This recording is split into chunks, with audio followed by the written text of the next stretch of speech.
going to hell, and you live in hell.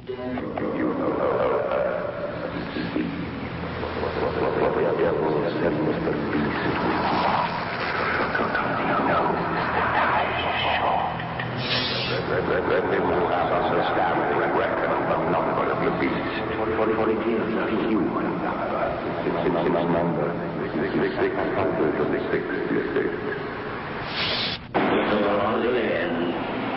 We shall fight in France. We shall fight on the seas and oceans. We shall fight with growing confidence and growing strength in the air. We shall defend our island, whatever the cost may be. We shall fight on the beaches. We shall fight on the landing grounds. We shall fight in the fields and in the streets. We shall fight in the hills. We shall never surrender. Well, let me tell you Holocaust demons something else. Americans are getting rocked from sea to shining sea. Judgment is on your ass, and you're naked before the world. So it don't mean nothing to me, because all of the blood of the prophets is on your hands. Number two, for the mere fact that you are doing it, this is your purpose and your meaning. You just got to take the shit more serious. What I'm trying to say is sometimes we hear, but we don't register. We don't process.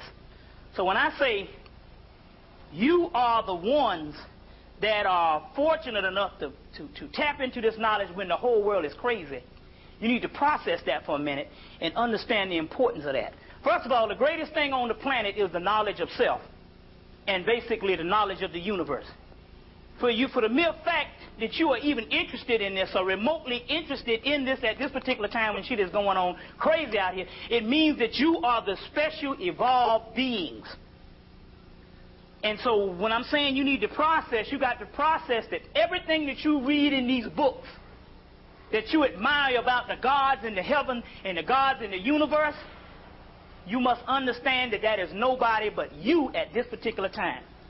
There's two realms of gods. That's the one that's dead, laying out like the body of Osiris. And there's the ones that's dead, but they're dead physically, as far as this physical body does not make them, they're not able to do the things that they once used to do when they were gods. But you are not dead mentally because you are rising up. And for the mere fact that you are trying to understand, you're trying to get this knowledge, trying to get this, and you're trying to understand the meaning of it all, that means your spirit is going through a ritual. You just take any adventure story.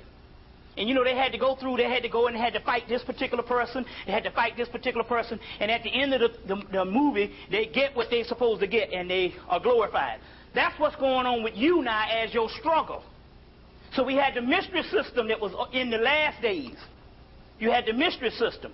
But the mystery systems are now closed down, and now your initiation that you become God is in your struggle. So for the mere fact that you are catching hell and going through this struggle, it's a form of initiation. But you must understand that what I'm saying to you is that the ones that the whole world is looking towards at this particular time, first of all, they're looking for the black people on the earth, the last realm of the sphere of the Kabbalah. Let me put this up. For those people know we go for the long haul. For the ones that have to leave, we give you knowledge, you get full up, and you know you leave, and if you miss, you always can come back and get the tape. For the ones that want to stay, people know who's been to the lectures and all. We don't let out early and all, you know, and stuff. But the point is what I'm trying to make here is the realm, you got to understand the concept of the God that you are searching for is yourself. And the God that everybody is depending on at this particular time is a few people in Atlanta, which is you. A few people in New York, a few people in Philadelphia, a few people in Chicago, a few people in all the major cities, which is less than 1%, and a few people scattered out in the rural areas. And those are the light bringers that you're talking about, the great old ones.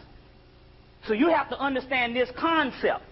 The other concept you got to understand, a God, whatever you do as a God, there is no chastisement for it.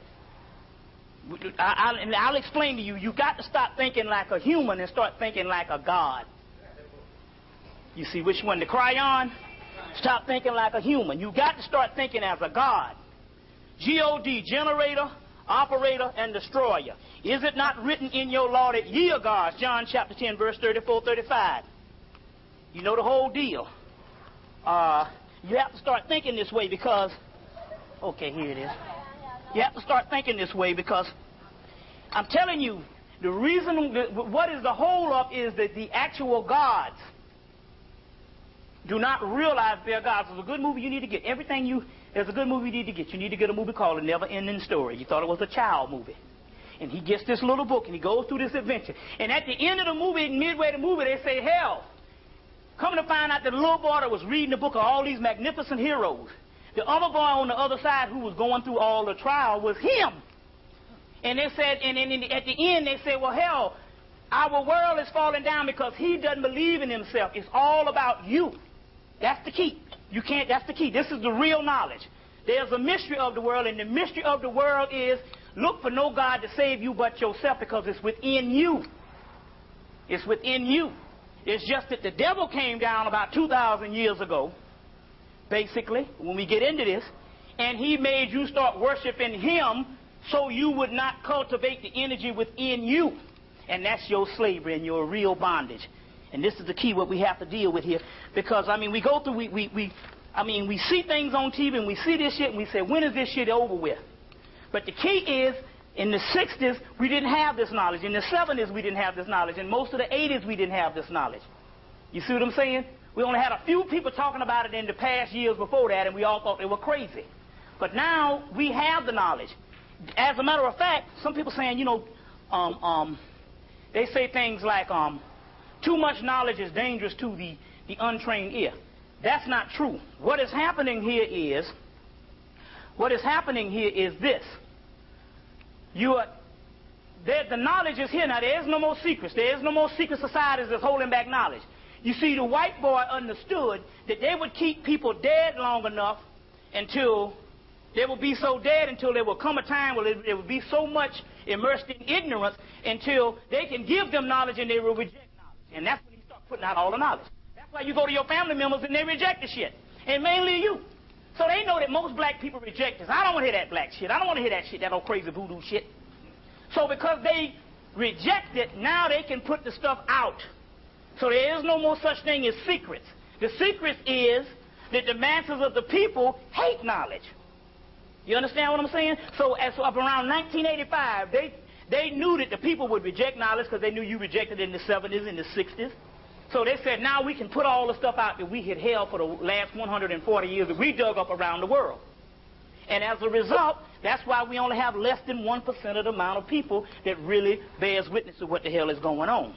You see. So, as we say, let's see, let me get this right. Yeah, we don't need a big thing, just need enough. When you're dealing with the, let's open up my bag, and when you're dealing with the, I got to pour libations.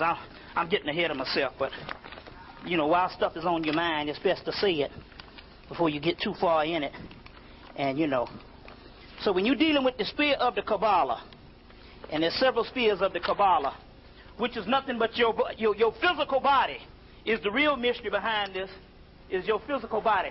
There's several trees of life. Everybody can see this? There's several trees of life. This is the heaven realm. And all these realms are on their way down to here. Because this is called Malkuth. Malkuth, the daughter. Can you see it? You can't see it at all. Huh? Make it bigger. Okay, hold up. In order to make it bigger, let's see, we're going to have to go back. Let's see. Let's see how far we can go back with this thing. Let's see here what we can do. What's on this other side here? Nope. That's dim. Oh. Okay, there we go. Now, all I have to do now is either push it up. Nope. Push it back. Now, we you know. You can't see it at all on the screen yet? Huh? What, these? Oh, yeah, hit the... Yeah. Yeah. Yep. There you go. Now, that means that you must understand that everything here, which is Mars, Saturn, Jupiter, the moon, the sun, all of the spheres is going to end up right here at the bottom sphere, which is you. So that means all the energy in the universe is going to come within you and on the earth realm. So that's when they say that the gods in heaven, the man on earth say God is on high, but the angels in heaven say that God lives on earth. That means that everything is waiting on one group of people. The lost nation of Israel, or what you would just call basically, because all of Israel is lost, Isis, Ra, and El, which just means black people, and all black people are lost. From Maine to Spain, from down Africa to Russia, because we got black people in all those places. Basically, they're talking about the ancient race, and that one seed. So when you're talking about this, the whole universe now is waiting on you. And they're especially waiting, and they know that the masses of those are dead. So that means there's only one people in the universe that's the most important now, and that's the black people that's waiting now. And basically, that's what you have with the little small cluster in one small community in the United States of America, basically because the knowledge is here more than it is other places. Other places, they're not privy to the knowledge. They can't go to a bookstore and buy the actual knowledge or rent videos and different things. So whether we're taking advantage or not, the knowledge is here, so we're talking about you. And that's the key when we're talking about the Christ form. So what we're going to do is we're going to post for the libations. And remember now, I tell you what, I'm going to give out my damn phone number. So y'all call me, let's see, that's my shit due on the 5th. Y'all call me on the 5th and ask me, say, well, listen, did you make your rent? So if you're concerned and all, and I'll let you know, well, okay, cool, I did it and all, whatever the deal is. But I'm going to give out my phone number so that way you know, whatever the deal is. If you can't provide me with anything, tell me a space or something I can go and squat in and shit, whatever the deal is. Now, so basically, what we're going to do is we're going to turn to this particular page in this book, and I always use this one because it's going to be on page, this book, A Kabbalah for a Modern World, and we'll explain. This is the tree of life. Most people, when they start studying the Kabbalah, they're just thinking it's this, but this is just the formation of the book. And so a Kabbalah of a Modern World, which is actually talking about the energies within your body, which is the mystery. In here they have a list of the gods that correspond to each other, so I like to use this one. And also, where's my water? Okay, this is cool. All right, you know the drill. You got to know Ancient Shining Ones, or you sold out? Yeah.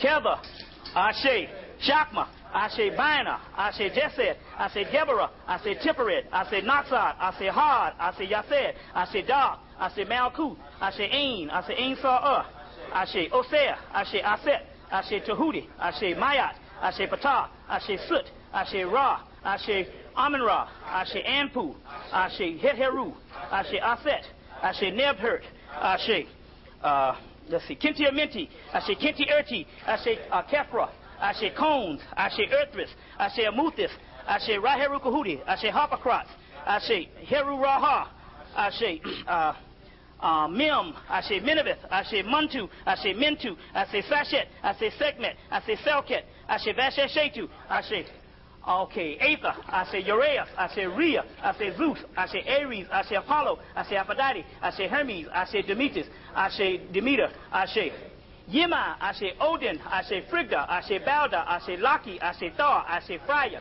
Ashe Freya, Ashe Thur, Ashe Nefris, Ashe Brahmin, Ashe Vishnu, Ashe Bravini, Ashe Ramachandra, Ashe Shakti, Ashe Sita, Ashe Indra, Ashe Sita, Ashe Hanuman, Ashe Lakshmi, Ashe Buddha, Ashe Krishna, Ashe Damawalawedo, Ashe Marasha, Ashe Bridget, Ashe Adam Guerti, Ashe Ogu Farelli, Ashe Ogu Shengo, Ashe Azuli, Ashe Legba, Ashe Edawedo, Ashe Zaka, Ashe Papagede, Ashe Oshosi, Ashe Ogun, Ashe Obatala, Ashe Ishu, Ashe Alafi, Ashe Adudawa, Ashe Arunla, Ashe Ogun, Ashe Shengo, Ashe Oshun, Ashe Legba, Ashe Imaja, Ashe Arisha Oko, Ashe Oya, Ashe.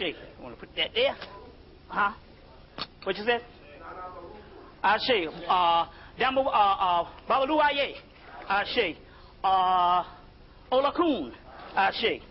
Ashe. Okay. Ife, Ashe. Loa, Ashe. What's that? Ori, Ashe. Orishas, let's say. Ashe. Okay. Now, that's the ones in there. Let's see if we think of some more right now. Raziel, Ashe. Haniel, Ashe. Bubiel, Ashe. Lachmiel, Ashe. Gabriel, Ashe. Elijah, Ashe. Atom, Ashe. Atan, Ashe. Atom Gwerdi, Ashe. Let's see. Okumi, Ashe. Kutumi, Ashe. Shanat Kumara, Ashe. Melchizedek, Ashe. Sutek, Ashe. Sut, Ashe. Sut Nebit, Ashe. Sut Nusi, Sut Nubit, Ashe. Suthar, Ashe. Nut, Ashe. Apit, Ashe. Tyre, Ashe. Layla, Ashe. Gaya, Ashe. Marduk, Ashe. Tiamat, Ashe. Rastafari, Ashe. Cthulhu, Ashe. Hastar, Ashe. Albathoth, Ashe. Yog-Sathos, Ashe. Nilahotep, Ashe. Dagon, Ashe. Shub-Niggurath, Ashe. Great old ones, Ashe. Great ones, Ashe. Let's see. Let's keep on. Ashe. Elijah Muhammad, Ashe. Oh, I'm going to get these in. Thunderdog, Ashe. Thunderbird, Ashe. Great Sun Bear, Ashe. White Buffalo, Ashe. Ashe. Patah Netta Unra, Ashe. Okay, give me some more. Awas, Ashe. Muewas, Ashe. Muaivas, Ashe. Obas, Ashe. Ashe. Tupac Shakur, Ashe. Ashe. Give me some more. Well, you say, okay, let's do these for the ancestors. For all gods known and unknown, Ashe. Okay, the Shaw family, Ashe. The Hemet family, Ashe. The Davis family, Ashe. All my family members, Ashe. Okay, now when I count to 3, 1, 2, 3, start calling out your ancestors. 1, 2, 3. Ashe. Ashe. Ashe. Ashe. Ashe. Ashe. Ashe. Ashe. Ashe. Ashe. Ashe. To all gods known and unknown. Ashe. To all ancestors known and unknown. Ashe. Okay, now, we got that out of the way. Remember, like I said, the main book that you want to get that's going to give you all the gods from around the world is Ancient Shining One, D.J. Conway, which, might I add, is a woman, come to find out. D.J. Conway is a woman also, too. So we want to deal with those things. Okay, we want to, let's see what we're going to do. Okay, this is the one we're going to do here. Let's see.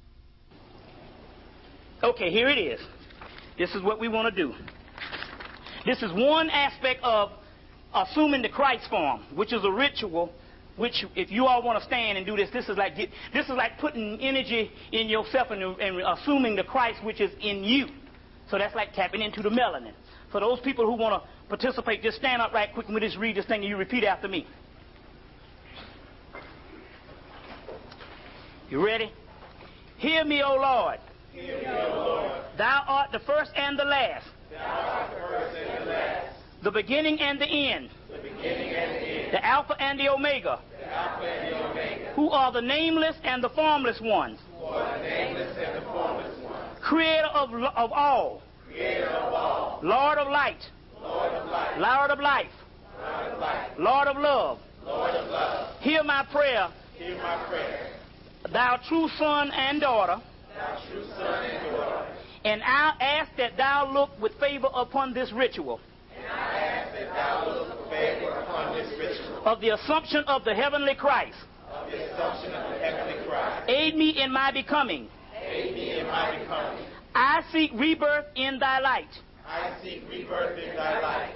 Aid me in my becoming. Aid me in my becoming. I seek perfection in thy sight. I seek perfection in thy sight. Aid me in my becoming. Aid me in my becoming. Clothe me in white raiment.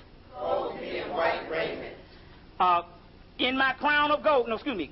Let's see. Crown me with gold. Crown me with gold.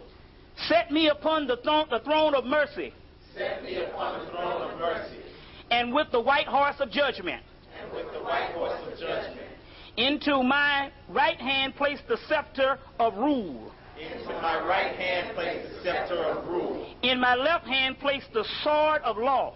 In my left hand place the sword of law. Anoint me with my secret names of power. Anoint me with my secret names of power. So let it be. So let it be. Ashe. Ashe. Okay, now that's pretty badass ritual there.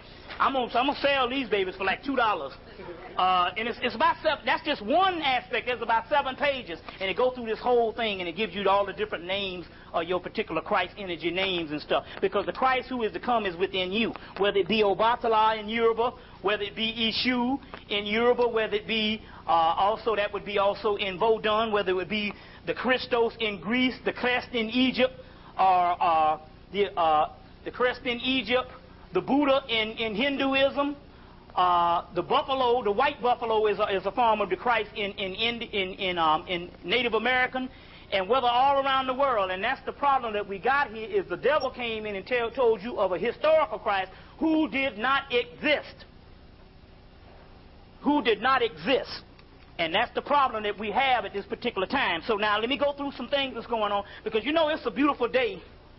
And see, the thing about it is the white boy knew back in April that white people had started asking this question, saying this is some bullshit. So they came out and had scholars in Newsweek, Time, and USA Today talking about the search of Jesus. Who was he? And he still got that crack on here in 1996, you see what I'm saying? Who is he? His life and his meanings. So what it means is, and they got all these scholars trying to say that he did exist. You see what I'm saying? That's the reason. We're going to explain that. If people have problems with that, we need to explain that to the fullest. You see what I'm saying? Because that is a political move to take the gnosis or the knowledge or the light from the ancient people and put them in slavery. And that's what it is. And so we're going to deal with that particular part also, too. So right now what I'm going to do is, we're going to go through a little bit of, what's that? Oh, that reminds me, too.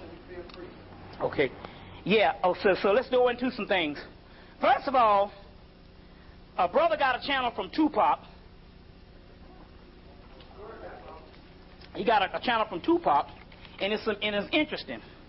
Soon as he was released from the physical body, he knew all his ancient knowledge, and he came down and was talking as what happens. The physical body is what keeps you locked in where you don't know the knowledge.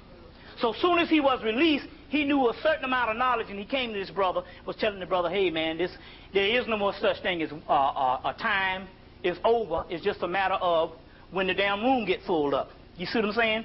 You know what I'm saying? It's like if it's over and somebody done brought in the damn fish tank, you're just waiting for the fish tank to get filled up, so it don't correspond with physical dates, because you can't really put a date on it, but you can understand the season, and we are in it now, and it's damn near over. You can tell when you're getting closer to the door. You know what I'm saying? So that's what's going on here. The same way I can tell when it's closer to rent time and shit. But anyway, he said that, but I'm going to tell you one of the other reasons about Tupac is Tupac Tupac said himself, and he told the sister, he said, well, I got killed based on my ego. And it's interesting because now all of a sudden they're trying to deify him and stuff like this. And we always do that. You see, try to deify people and stuff. And saying, you know what, he could have been another Malcolm X. Now let's be realistic about this shit. Tupac Shakur was as far as being another Malcolm X as a hog from the damn moon. But anyway, what happened was with Tupac is he had a certain amount of energy with him that kept him alive because he got shot all up the last time. But people don't know this. In June, the guards say, okay, you on your own, because Tupac did something that other rap artists never did before. And that was Tupac made a damn video in the back seat with Jodeci, in the back seat of a limo with all these goddamn white women all over his ass. All over his ass. And he got called on it, and he rushed back in and did another video of the same song where he got these black women on stage and him and Jodeci on stage. But where Tupac messed up was Tupac was in the back of a damn limousine with all these white women all over his ass. Anybody saw this video? So what the hell is going on here? You got to realize one thing about the rap culture. One thing you can say about the rap culture, there never was that whole Prince interracial type bullshit. You know what I'm saying? They would have white people in the video, like they have a pool party. You know, you invite there's some white girls that come over, because in real life, you have a party, you might have some white people that come over, you know what I'm saying, and y'all getting, you know, they have a party going on, you know, you got a club, you got white people up in there. So you notice they always did that, but none of the rappers ever really got intimate with these white women or whatever type thing. So when he was in the back of that doggone limousine, it showed the intimacy. And he got called on it because he rushed back in, and the video played for about a month. And then he rushed back in, and he had to change and do the same song. So, you know, sometimes they do another video, it's a dub mix, you know, but he did the same song over, and I said, oh, he got called on it. You see what I'm saying? So even though he got called on it, it showed the true essence of how some of our people are when they talk all the talk and don't walk the walk. You see what I'm saying? Ain't no way in hell you gonna talk and talk about how he said about the ghetto and all this kind of thing, but ain't nobody showing that video when he was around here with them doggone crackers all up in the back seat of his damn car, hooking up with them damn white women. You see what I'm saying? And so as a result of that, the spirits backed off from his ass, and so the next time they pulled up on him, he didn't have the energy. And it was interesting because one brother said that the brother needed a certain amount of spiritual essence around him, and see all that damn counting money, and I got this many hoes, and I got this much stuff. That shit ain't working no more. You see what I'm saying? So we can say all we want about it, because naturally we say good things about people when they dead. But that's not reality. And the reality is Tupac crossed the line with the spiritual world when he fucked up and put that beast in the backseat of the car. Why? Because we understand that rap music has the impulse of the black youth. And rap is done good for one reason. There's a lot of negative things that went on with rap, but you must understand this part about rap. The rappers never really had all them damn white women around them. Now, our funk stars and rock and roll stars and all them blues stars, they always had them. Because they complained about Cameo back in 1986. They had that word up. They had all these white women in the damn video. But my point is the rappers came in because it was not associated with being hard. You understand what I'm saying? And having the doggone little Betty from goddamn Buckhead in your shit. Use the expression. So what happened was when he did that, that crossed the line. Even your boy, when he was shaking the booty and all this kind of thing, here, your boy from Miami, and even though we know that it did defile the black woman, they didn't have that white woman up in there. You see what I'm saying? It's one thing to have that beast up in your stuff. What message is that giving to a little boy? Now, Tupac is the number where everybody loved him. It's just one thing to have a rapper that nobody know about. But here's a man that everybody loved, and you're going to go and put this video out with all these white women in your stuff. What message is this sending? You see what I'm saying? And you know what? Isn't it funny? Now shit is actually beginning to, we say something 1 month, next month stuff is starting to doggone bear witness. So we said that they was going to raise up both Dennis Rodman and your other boy, RuPaul, and now both of them got TV shows coming on. RuPaul got a TV show coming on VH1, and Dennis Rodman has one coming on this fall on MTV. You see, they're raising up the big freak type thing. Yeah, plus, you know, on the first RuPaul show, what he doing? He kissing Dennis Rodman. Now, what kind of symbolism is that? A black man in 1996, two black men on the damn TV kissing each other. That's some foul stuff. And you know what I'm saying? And we're not talking about, and we're not in the job of bashing somebody for their sexual preference and stuff, because really in actuality the gods and the whole thing down here is fucked up, period. There ain't no morals, there ain't nothing down here, but the key is we understand the blueprint on what the white man is trying to do.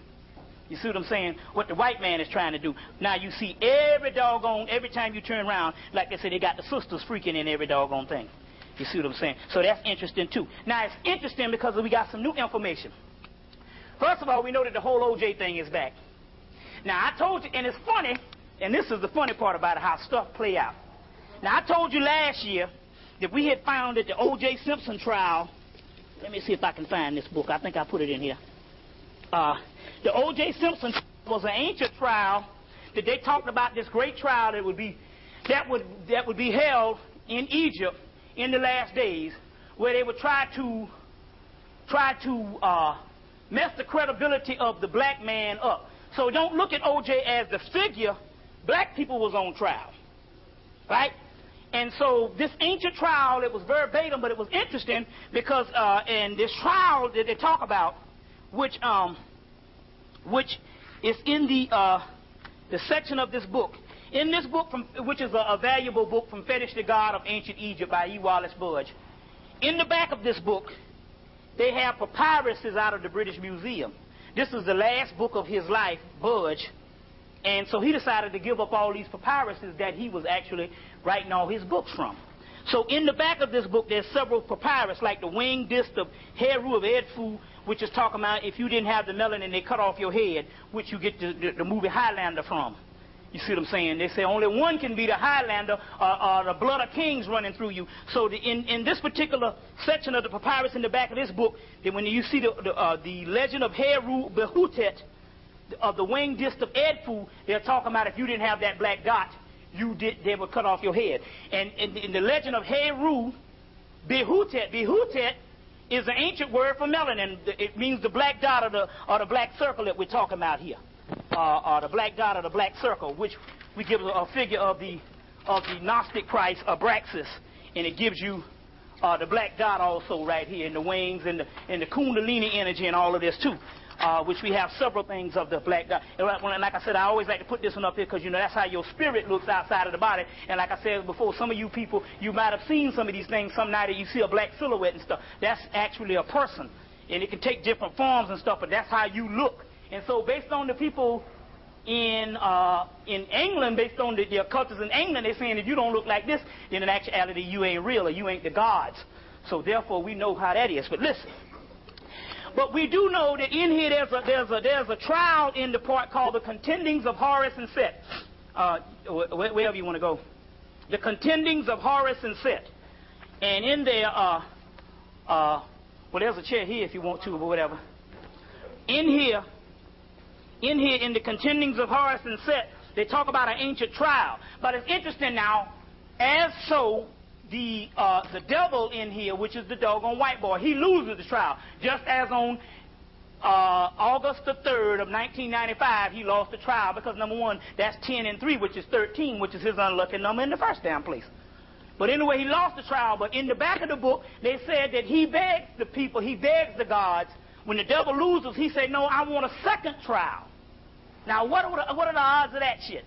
Say, I want a second trial, which he ends up losing anyway. So it don't necessarily mean that it doesn't necessarily mean that O.J. is going to win the trial. But what it does mean is that basically, this second trial is showing you that this beast is so much of a beast that he can't forget certain amount of things.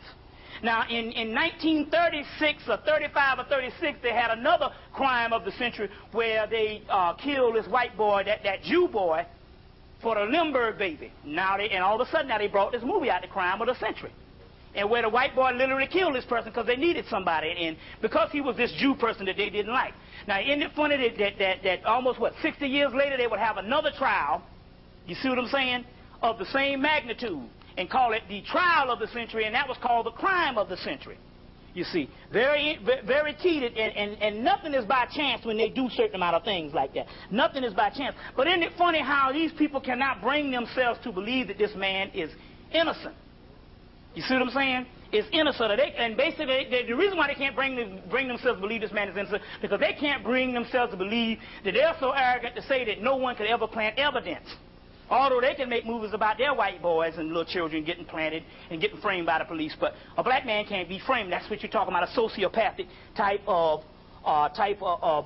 incident. Now, the key to this thing is that we got new evidence that's actually going on, and the new evidence is that what you're dealing with here is that the main person that was involved in the killing was actually Kato Kaelin. This is the new shit.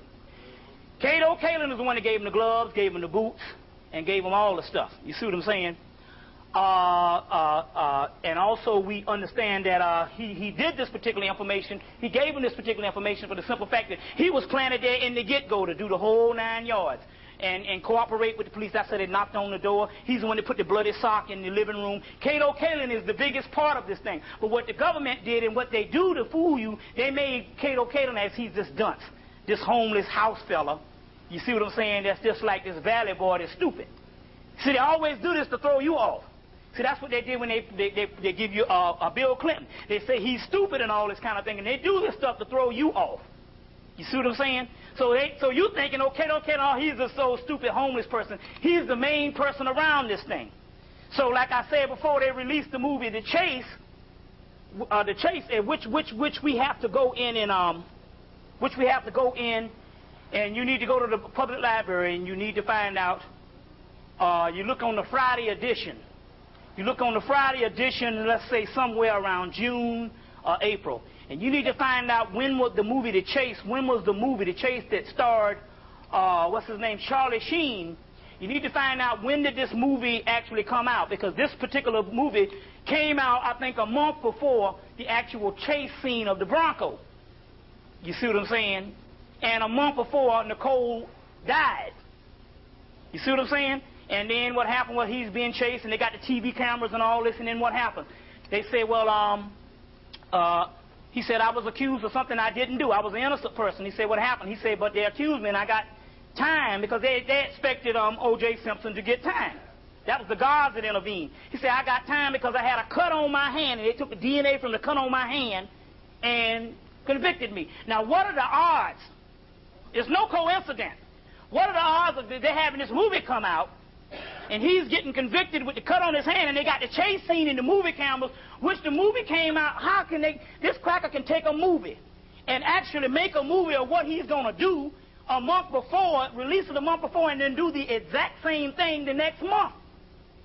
You see what I'm saying? So he did this, and in this particular movie, what makes this movie authentic is that who was supposed to be the best man at Charlie Sheen, the star of this movie's wedding? Kato Kaelin. See what I'm saying? So now the movie goes out of just a theory type thing, and you just putting two and two together to a reality that it was a setup from the get-go. And Kato Kaelin is the doggone key. You see what I'm saying? On side, he was screwing around with Nicole and stuff, you know. But hell, she screwed Faye Resnick and all this kind of shit. So who the fuck is she? You know what I'm saying? And all this type of stuff. So the whole thing was set up. And so that movie, The Chase. Also, there's certain things that you got to understand in investigative reporting. Another movie, Natural Born Killers, came out the same. It came out about a month or 3 weeks after the killing. Came out like the 1st of August. You go to the periodicals, and you get the newspaper periodicals, and you can go to the movie section and find out when is the release dates of The Chase and of Natural Born Killers. So it came out around August. Now, it's interesting about this movie, we would not even ever have thought about this movie, because when I saw the movie when it first came out, and it didn't register until I saw the movie on cable about a month ago. Now, here's a movie that comes out in August, a month after the killing. He hadn't even gone to trial yet, but yet they will flash his picture along with Charles Manson's picture. Now, wait a minute. We can't. So most of the people will look, and so people will look now and say, oh, they got O.J. up there, and they don't know about the release date. Now, it's funny if the movie came out this year and they did it. You understand what I'm saying? Because we know they're bitter about the trial. But how are you going to put this man as a mass murderer up against Charles Manson? You understand what I'm saying? Oh, the brother fell out. Oh, man. Let's see what happened. I think the brother fell out back there. Huh? Is he out? Cut your tape for a minute. Is he all right? Let the brother sit down. He might have just got dizzy from standing up. Or then again, it might be the energy, too.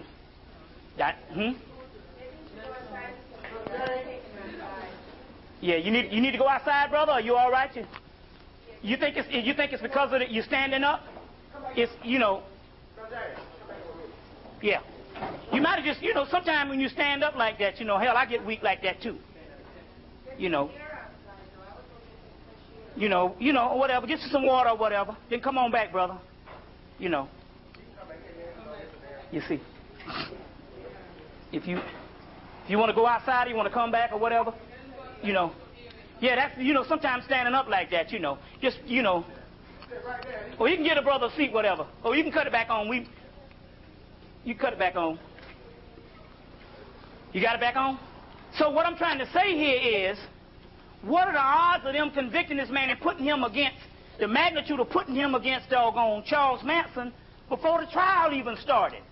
You see what I'm saying? Before the trial even started. The movie Just Cause.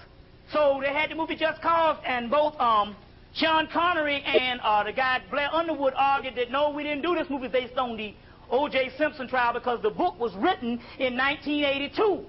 Right? 1992. Right? But we understood that the whole thing, the O.J. Simpson thing, was nothing but a trial basis that spurned, and it was the second part of the Rodney King verdict in 1992. So if they went to work on this book, you got to understand that all these movies came out at the same time, and that's a whole system that they got, basically trying to undermine black life in America. Because one thing about black life, up until recently, black people was the moral authority of America, period. Even white people, if they say, well, we can't get shit to stick now unless we put some Negroes in it. You see what I'm saying? Because we went to church more than anybody else. So the key is to make the black person this particular freak, so therefore they can do what the hell they want to do with black people in the future. You see what I'm saying? So this is interesting. This particularly interesting. But the movie, The Chase. The movie The Chase is the movie that you need to see, which is documenting that the whole Kato Kaelin, which was the best friend of Charlie Sheen, was all in on this movie. And that was the key movie to let you know on what they were going to do. They came around again. So they're always testing the market. So they came around again last year. We're just doing some recaps. And they said, well, now we know we got black people. Because they did something last year that was the most advanced and the most advanced thing that they could ever do. And that was to release the movie Outbreak 1 week, and 2 weeks later they actually have the outbreak of Ebola. Now, what are the odds of that? And nobody even questioned it. So they do these to have a reaction from most of the people, because most of the people are not in consciousness. That's why you got to understand the beauty of the brothers and sisters that's in consciousness is it goes beyond just you being gods and nobody else. It goes beyond to say that it is because of you that the race has a chance. Although everything is going to be redeemed anyway. That's prophesied. But you got to understand, in the form of the redemption of us going to the higher levels, the whole race being redeemed, there's a group of people that is sent down to be the helpers. And those group of people, if you don't get anything, the reason why shit is holding back is because the ones in consciousness do not understand it. You are those people. That's the deal. You see what I'm saying? So now, instead of feeling good about your career and whether I made it, whether I got enough money, that's superficial shit, which is nothing anyway. Idiots have money. You see what I'm saying? The most diabolical people in the world have so-called, quote-unquote, made it. But the most important people on the planet is the one that receives this knowledge to get the people out of this shit, and that is you. Check? And this is the key. We got to keep constantly reminding ourselves. And it's an ongoing process. You got to remind yourself every day that I am the Christ which is to come, which the Holy Kabbalah tells you that you are. You see what I'm saying? And start thinking like a god and all. So now, let's go on. Another movie came out, Blue Skies, to show you the cult of America. Movie with Jessica Lange and Tommy Lee Jones. And the movie is dealing with, they dropped some nuclear testing there was nuclear testing in the 50s or whatever. And they saw there was two people that was farming out there on the horses. And they didn't tell the people to get out of the way, and they dropped the bomb anyway, and these people start coming down with all kind of stuff. So when Jessica Lange came out to tell the two people that the government is the one that is the reason for them coming down with all these ailments and this nuclear stuff, they said one thing in the movie. He said, no, my government didn't say they did this. And until my government says that that's what happened, I have to believe what the government says. Or I can't believe that the government will do this. That's showing you the brainwashing techniques in America. So it's interesting. So movies like these that come out, it's small things, but it's major things also too. Check? It's major things also too. Now, what is the deal? Now the new shit is the drugs and the CIA. All that is a new plot to get you from thinking the other way. First of all, it's not the conscious people that knew this. Every fool from Alabama, Georgia, and down Mississippi knew that the government planted the drugs. Hell, I go to Mullins and people say, well, you know the whole thing. We ain't got no boats, no planes, and all. We've been saying that for 10 years. So everybody knew that the government is the one that planted the damn drugs in the community. You understand what I'm saying? Everybody knew this. They've had black, so-called, quote-unquote, black exploitation flicks that dealt with that. So why is it now, all of a sudden, we're so crazy? Until we couldn't take action 10 years ago, we got to wait till the white man validates it. Now, let's not be stupid with this mess. First of all, the government got shit that they did 100 years ago that you don't know about. Or you will find out 100 years later. And say, it was bad how they dropped them smallpox on the Indians and all this kind of shit. So you know damn well if the government, the way they are, whereas they can kill everybody that even think, hell, they can, if a person comes up and breaks some news in the newspaper, they can come in and jack that nigga up and put some and put some electrodes under his balls and some razor blades up his ass, and he'll print a retraction the next day. So obviously, if this particular information is getting out, but they got information that will never get out. You understand what I'm saying? If this particular information is getting out where they put it on the news, and the news is run by the government, that means that the government is the one that is behind putting this information out. Now all the black bourgeoisie Negroes is running up to Washington, D.C. You see what I'm saying? And that's the reason why, so when you found out about how Farrakhan told them about that 10 years ago at Northwestern University, that the government is the #1 funder of the government is damn dope.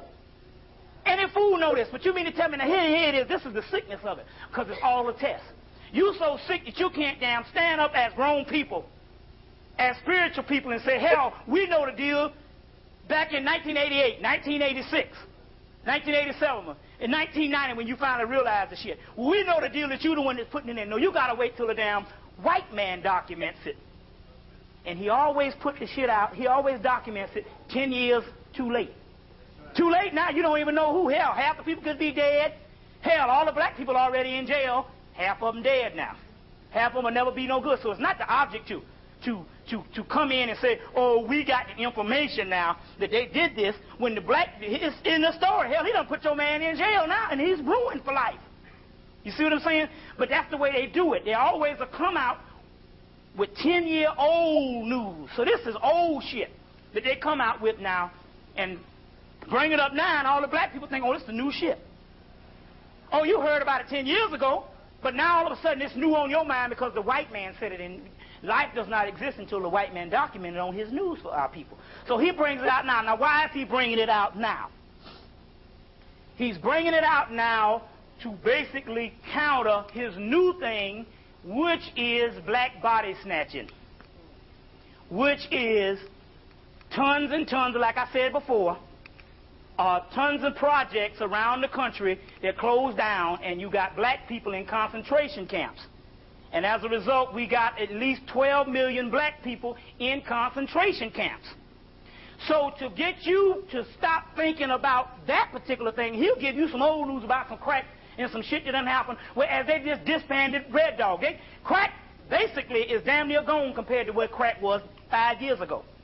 You see what I'm saying? Yeah, you still got a little bit of crack, but I'm trying to say the crack epidemic is basically all the big people in jail. So he'll give you the old news on an old project that was successful to you to keep you off of the new project, basically, which is actually old news too. You see what I'm saying? But this is the project, he ain't got enough of you off the street yet, because he's coming down to the black bourgeoisie next. So it's in the middle of this project, and so boom, to keep people from finding out about it, he'll give you the old news about the crack cocaine of 10 years ago, and actually come out and say, yeah, this is true. And he'll give you this to keep you off of what's going on now, which they're actually snatching your bodies. And the beautiful part about it is this. Now all of a sudden, the I told you so's is coming rapidly. So we got it documented on tape. I came out about a month ago, 2 months ago, and told you that they was taking the homeless and taking the what you call it, you heard it on the radio, and taking the close down all the projects. The Spirit is showing you, because now this is one of the greatest times to understand that the Spirit is working for the simple doggone fact that the cracker in the middle of the conspiracy comes out with a movie Friday. The damn movie Extreme Measures. And he comes out with this movie Friday. And anybody go see the movie yet? We went to see the movie yesterday. And the movie is all of that. Because they start out with the homeless people. So they put a little bit of white people up in there to throw you off. But then again, on the other hand, like I told you before, they even doing this to pole crackers too. You see what I'm saying? That's their tough luck. Fuck them. See what I'm saying? Damn a redneck. We ain't getting no alliance with no beast and stuff. But here it is. This crazy nigga comes on the radio. We're not talking about you because you conscious. But we talking about the masses on the way we think. This crazy nigga on the radio talking about how they're putting people in concentration camps to do experiments. Right? To do experiments. So, all of a sudden, a month later, they come out with the actual movie called Extreme Measures, where they show them taking the actual homeless. They say, well, why do you do the homeless? They say, or why you do poor people? See, that's a code word for niggers. You see what I'm saying? Why do you do poor people? Because nobody will miss them. You see what I'm saying? And they got this whole movie going on, so they'll give you the little technology about Paris Allegiant and all this type of stuff when you go see the movie. But basically, the movie, they can't tell you about the melatonin program. You see what I'm saying? About the melatonin program. But they will give you the information based on the information on what they actually do, and they had this whole thing going on in the movie, and you got to go see this movie. Go see the movie tomorrow. Go see it the matinee or whatever, but you got to go see the movie, because now we're talking about they're actually documenting this stuff, and it's in the movie. Do you know? Okay, so, well, you know, that's just a coincidence. It ain't no coincidence. Guess who wrote the movie? The movie was written by a medical doctor. I forgot the guy's name. I should have broke the guy's name. But I went, and what happened was, they have the little small paperback book out also, too, which should give you 8 times as much as the movie. The little $4 paperback book, Extreme Measures. Come to find out, the movie is written by this particular doctor, and Elizabeth Hurley, who is the woman that's the boyfriend, the girlfriend to Hugh Grant. They decided to come in, and she put the money up to produce it, or either she came and knew a couple of people. When you produce a movie, you don't use your own money. You just produce it, just go out and get money for the movie. So she put the money up to produce this movie, but it's based off of a medical doctor's book, Extreme Measures, that was on the damn bestsellers list for a whole year. So the key, what I'm trying to say here is this. This particular medical doctor is the person this is the doctor that if he's not experimenting because he's in the doctor's community, he knows of the people that is experimenting on black people. So all he has to do is come in and write this movie and just change it from the black people to homeless people and put a little bit of white people up in there, and you got it. You see what I'm saying? Now, it wouldn't be it would still be, oh yeah, you still just grasping for straws here. But what are the odds of a medical doctor? You see? And so they got this new thing now. They call it medical horror or medical suspense, where they're getting ready to go in and show all this shit these damn Nazi doctors is doing. You see what I'm saying? It's nothing but a carryover from World War II. But it's just on your ass now with the concentration camps. You see what I'm saying? So they do all of this particular stuff that's more advanced now. You see what I'm saying? And they're putting it in these books and they're making these movies. You see what I'm saying? So the key is, but this is, now let's try to, we're going to have to brainstorm here because we're going to have to try to understand something. Look at the magnitude of this. This is not World War II where you actually have a public acknowledgement of the people taking these so-called Jews off and putting them in concentration camps. What we have here that's going on that makes this worse is the masses of the people don't even suspect this is happening until you end up in the concentration camp and actually be the victim. And that's the damn what the movie was talking about. The only reason why he found out is 2 people escaped. And the whole shit chain of action, and he was investigating, and they end up setting his ass up. The cops put put cocaine in his house, and he ended up getting set up his damn self. It's the same stuff. So this is a key movie that you must go see because it is actually documented. Another key thing is this. If you look at go back and look at any pictures from the turn of the century, any pictures from the turn of the century, which means that the bulk of your race at that particular time was mostly and mainly dark-skinned people. Although you had a lot of light-skinned people, but a light-skinned people was fairly a minority, or a person that you would be considered, some people consider you dark, which you are the average tone now, or this brother would be the average tone now, which would be the model now. But the model, the masses of the model in the United States was something like this sister's color back here. You see what I'm saying? Or something like this sister's color back here. That would be the model. That is the exception now. That's not the norm anymore. You understand what I'm saying? So what we're talking about is this. If the turn of the century, that this sister would be the model, and she's considered light in most circles compared to the African. If you were the if you were the model in the turn of the century, and this is supposed to be after slavery, we want to know what happened to that whole place, that whole, what you say, post-slavery race that's gone now. That means that in actuality, they have literally, from the last, let's say the last 100 years, they have literally, let's say 130 years, 1865, 1965, 131 years, they have actually came in and wiped out a whole dark-skinned race of people. And we are the leftover of that.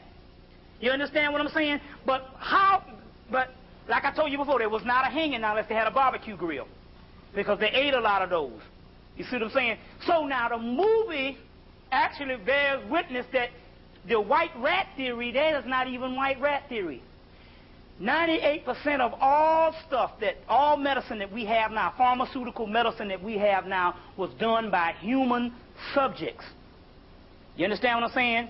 Unfortunately, for the last 31 years, we have been the human subjects. See, the argument in the movie was that we don't mind you doing this, but you can't do it with human subjects. Guys say, oh, fuck that, rats take too long. So the key is, most of the medicine that they put out, even the rat was a decoy.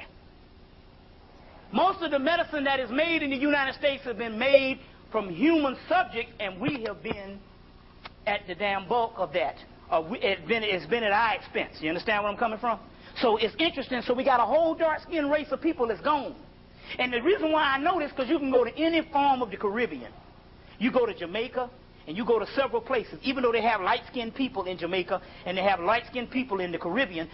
If you notice, they still have an element where the masses of the people are darker-skinned people. You see what I'm saying? If you go to the Indian, you go to Bahamas and stuff, you will see an element where the bulk of them are darker-skinned people. You won't see a whole room full of dark-skinned people here in America. That's impossible now. You understand what I'm saying? Whereas you can go there and you can have the majority of the room will be dark-skinned people, and then you would have a few people, you would have a great group that would be light-skinned. You understand what I'm saying? But the majority of those people would be dark-skinned people. Same thing with the American Indian. Why is it now that you see the damn American Indian, every time you see him, they're showing you some white man with some damn long black hair with a fucking wig on? Whereas 98% of all, well, 100% of all pictures taken during the time of the damn great massacre of the West was dark-skinned people. Black as you and I. But how is it that you see what I'm saying? So we understand, we say, well, they wiped out those people. We can see that about the Indians. We're saying that the same thing has happened to us, too. You see what I'm saying? Whereas now they show you some Indians, they go on a reservation, and everybody up there looking like fucking Saks Fifth Avenue, looking like England and shit. Talking about their Native Americans. You see what I'm saying? Yeah, and I'm just saying, but I'm just talking about the color of them. You see what I'm saying? The color would be different. That means you got a whole entire race that's gone. You see? It's interesting. So now this CIA thing with the drug thing, and they got all the people up in there, that's all designed. Because now you know now, it's the Senate, now they saying they're going to cooperate, and so now they're going to come out with a few things. They had a white man on TV today, one white boy, they found today, they just found this cracker today. He's saying, and I knew about it 5 years ago, because I did some research and I did some stuff, and I knew about it 5 years ago, and this is a big-time cracker. So now they come out with this stuff, and so what it is now everybody going to jump on the bandwagon. You know, Dick Gregory and all them getting thrown out. Dick Gregory knew about the shit before. He said it back in the damn 80s this was happening. But if you knew this in the damn 80s, what the fuck you doing up in D.C. now because the cracker done said it? See, this is the insanity.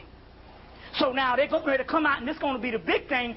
And what's happening is anytime they come out and start doing shit heavy like this is because they're getting ready to do this extreme measures even more. You see what I'm saying? Even more. I went back to Vine City yesterday. No, the other day. We're talking about Vine City, which I used to live in Vine City. The entire community is wiped out. And I'm saying black people don't have that kind of money to do a mass migration where a whole community just up and leaves. Only people staying up in there now is a few little people had old people.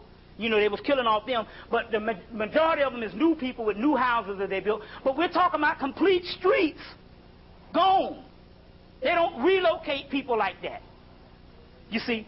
That means they did the same thing with a whole black community.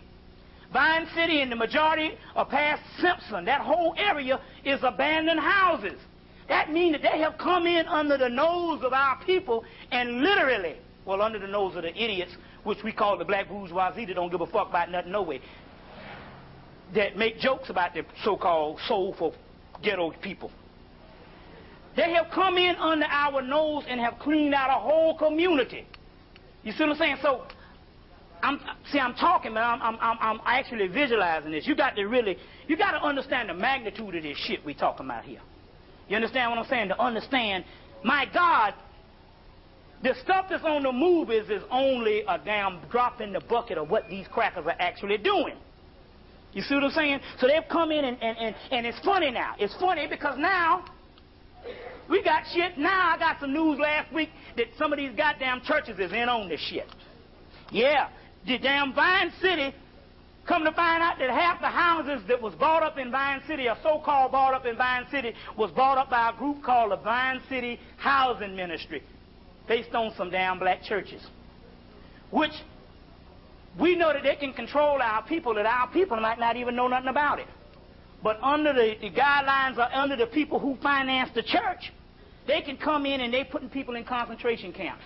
And they're using this church as a front piece. Or when you come and say, well, what happened to all these people? Oh, they say, well, the Vine City Housing Ministry, a group of black churches bought up the damn land. You see? So they can come to the group of black churches and actually give them the finance to buy up the land, because as a front piece, but the whole time they have come in and wiped out the land. So they say, we got these vacant houses. So they'll come in and tell it and say, well, you know, we're giving you the finances to buy out this stuff and start this little black business. You see what I'm saying? So when you ask, what happened to all these people? They say, oh, the Vine City Housing Ministry is the one. That's the black church is the one that bought up all this land. So they're using the black churches just like they use the black churches to put us in the census put us in the census in the early turn of the century. They didn't have a census on black people until all the damn black preachers registered all the people. You see what I'm saying? Registered all the people. So they can use these people. You see what I'm saying? They can use these particular people as a front piece. It's like a damn laundering business. You see what I'm saying? And this is what's going on right now. So the churches is into this. Now, the new shit is this. They came on TV last week. They said that the poverty among black people has fallen. The lowest it has been since 1959. Now, we know damn well that there ain't no jobs. You had more jobs in 1959 than you have now. You know what I'm saying? You had people that had all kind of positions. You know what I'm saying? Hell, it's hard to even work in a damn kitchen now. You know what I'm saying? So now, we know that the jobs is gone. We know that with the Reaganomics, it had more homeless people than the country has ever seen. Now, wait a minute. Now, let's think of this shit now. This is the way they fooling people. They have produced the greatest homeless that the country has ever seen. And the only reason why you are not reminded of the homeless now, because they done came in and put them motherfuckers in concentration camp, and they're making melatonin pills out of them. Okay. So now, if we know there's no jobs, you see, and I don't know, I haven't worked on a job, a legitimate job since 1989. But I know damn near 10 years of college, the last time I just tried to go out and get a bullshit job so I can pay rent, I damn near caught hell. You know what I'm saying? I damn near caught hell. Like now, it's like every place else. Atlanta didn't used to be this way, but now you can lose a damn job. It might take 3 months to get a new one. You see what I'm saying? So I damn near caught hell trying to get a bullshit job. You see what I'm saying? So my point is, there are no jobs, but if there are no jobs, how in the hell can poverty fall the lowest it has been? 29.5%. How is that? Because now they're saying that basically they're telling you the truth. The people that was in poverty no longer exist. So therefore, the poverty has fallen, the lowest it has ever been. Now let's look at the magnitude. We got to go back and think a minute now. Listen, they came in and say that the poverty has fallen the lowest it has been since 1959. Yet in 1959, 1960, you had the unemployment rate was not as big as what the hell it is now. You understand where I'm coming from? Now, one minute they talk about we spending too much money in welfare, affirmative action. We can't do the health care, and we're running out of money. The country going to be broke. The country, and we already know, the conscious people know the country been broke since the 1950s, right? So now, what they're actually saying, that in actuality, that the people in poverty no longer exist. So it's not saying that poverty has fallen. They're saying that the people in poverty have fallen off the planet and became so low now since 1959 have actually died. And these are the way they say things. You see, these are the way they say things. You see what I'm saying? So now, look at this. They even bear witness to it in the scriptures. You see, the Bible, you got to trace this thing down, because when you're dealing with the Bible, you're dealing with a very bastardized book. Although we prove that there's wisdom all through it, but it's damn near like connect the dots. It's in fragments. And so we're talking about years and years of people coming in and carving up shit. So what we're going to do is we're going to go deep into the scriptures. So now, the original scriptures of the Bible is the first four gospels, or the complete gospels. This is the one coming from, this comes from, the guy is Robert J. Miller is the editor. And these are the complete gospels. So anytime you get, if you want to deal with the gospels to compare to your Bible, always get the ones that say the New Jerusalem Bible. You will see some of those. Or you can get this book, the complete gospels, which is only talking about first four gospels. Because one of the first four gospels, which is what? Matthew, Mark, John, and Luke. You see what I'm saying? But in here, they're going to add other ones, the book of Q, the gospel of Thomas, the gospel of James, the gospel of the Savior, the gospel of Mary. You see what I'm saying? Now, what is this? I'm going to explain this thing to you. So if you want to get the real ones, anytime you see that book with that line down the middle of the page, that's not the one you want. That means that they done carved up some shit. The one you want to get is this one, the complete gospels. It's, this one costs, you'll find this book in any of the stores. They're going to have some in here. But you can find this book in any of this Pole Bridge Press. But it's the complete gospels by Robert J. Miller. Now, there's a section in here to bear witness to all of this that's going on. Now, to read the Bible, we come to find out that 98%, all of the damn Bible, is now. Never happened in the past. You see, somebody took some scriptures that was all mystical and prophetic and wrote it, historicalized it. And that's what's fucking up everything. We're going to get deeper into that tonight. Look, this is the part of Matthew that I want to read. And it says this. And the disciple, this is in Matthew 17. You can get this right out of your Bible. Matthew 17, verse 4 to 25. Matthew 17, verse 4 to 25. This, fortunately, is right in your regular King James Version. And it says this. It says, the disciples quoted him. They're quoting Jesus. They say that in the light of this, do the scholars claim that Elijah must come first? So they're saying that Elijah must come first. That's what the Jewish nation is on hold now. That's why they all fucked up. They've been looking for Elijah, but they're the fake Jews, so they can't receive the Elijah, but the Elijah came here. That's why they went to Ebony in 1983 and told Ebony, you got to change his name from Elijah to some Wilford Poole or some kind of shit, because they knew that we got the Elijah. Now they say the Elijah must come first. And it says, in response, he said that Elijah does indeed come to restore everything. So we're talking about in a period of the 20th century. You see what I'm saying? Because he was born 1897, and so he didn't come until 1931 when he got the actual teaching. You see what I'm saying? Now, so some people don't believe this shit. Well, listen. The scriptures say that Elijah must come. In Egypt, they say Tahuti must come. You see what I'm saying? In Hebrewism, it's Enoch, or it's John in Christianity. It's Elijah. It's Enos also that must come. In different cultures, there's supposed to be a forerunner to the Christ that was supposed to come and set shit straight. So now, whether we say we don't believe that or not, well, hell, if this is going into the year 2000, even when the Christians say that the Christ is coming, and if we are just going to take the Christian scripts, that means that Elijah had to have come to restore the nation. He had to do it more than 4 years. You see what I'm saying? So obviously, we can bear witness that that was the one because it says in all ones that it would be a forerunner. Now, this is what it says. Elijah does come and to restore everything. But I tell you that Elijah has already come. So now, this is the future. Whoever is speaking right now in the future. And when we say speaking, we're talking about the knowledge that we are receiving now. That's the speech. Is the book that you're getting, because we wrote the books years ago for you to pick up now. You got it? Now it says this. Elijah has already come, and they did not recognize him.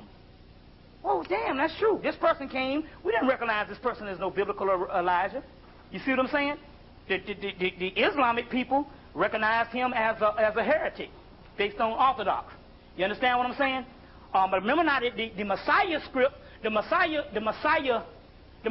text, which is the Jewish Messiah text, that book Raphael Patsy said when he comes, he's going to come posing as an Arab, which means Islam, not them the white Arab. They say he's going to come in. When he comes in the future, he's going to be disguised as an Arab. Now this is the Hebrew scriptures, which is more authentic than the fake Jewish, the fake Christian stuff. We're going to get into this now. Y'all bear with me, but I want to put this down. Look. And they say he has already come. So we're talking about somewhere now. So he's already come. Well, when did he come? He came in 1931 to 19. Well, he came in 18 something. But we'll say that when he came into the knowledge, that's when they talk about. Whenever you only live when you come into the knowledge of self. You understand? So otherwise, you're just a bump on the wall. So he came in 1931. When he came into the knowledge, 1931 to 1975. So they say he's already come. Hell, this is damn near 20 years after he's gone that we're reading this. Say he's already come. Now look at this. And they did not recognize him. And the sons of Adam are also going to suffer at their hands. They said that when Elijah came, whoever they were did with him as they pleased. Which means, you know, on our part, we didn't believe half the shit, so that's some old crazy shit. The white man did what he did to him as he pleased, because he's the devil, so you know what I'm saying, by keeping him out of the way. But they, like I said, they knew he came because in 1950 they gave him a motorcade down Washington, D.C., a congressional parade that they don't let you know about. That's also in the Theology of Time. Now listen, look at this. They said that they did not recognize him. They said, but the sons of Adam are going to suffer at their hands. Now what do they mean by that?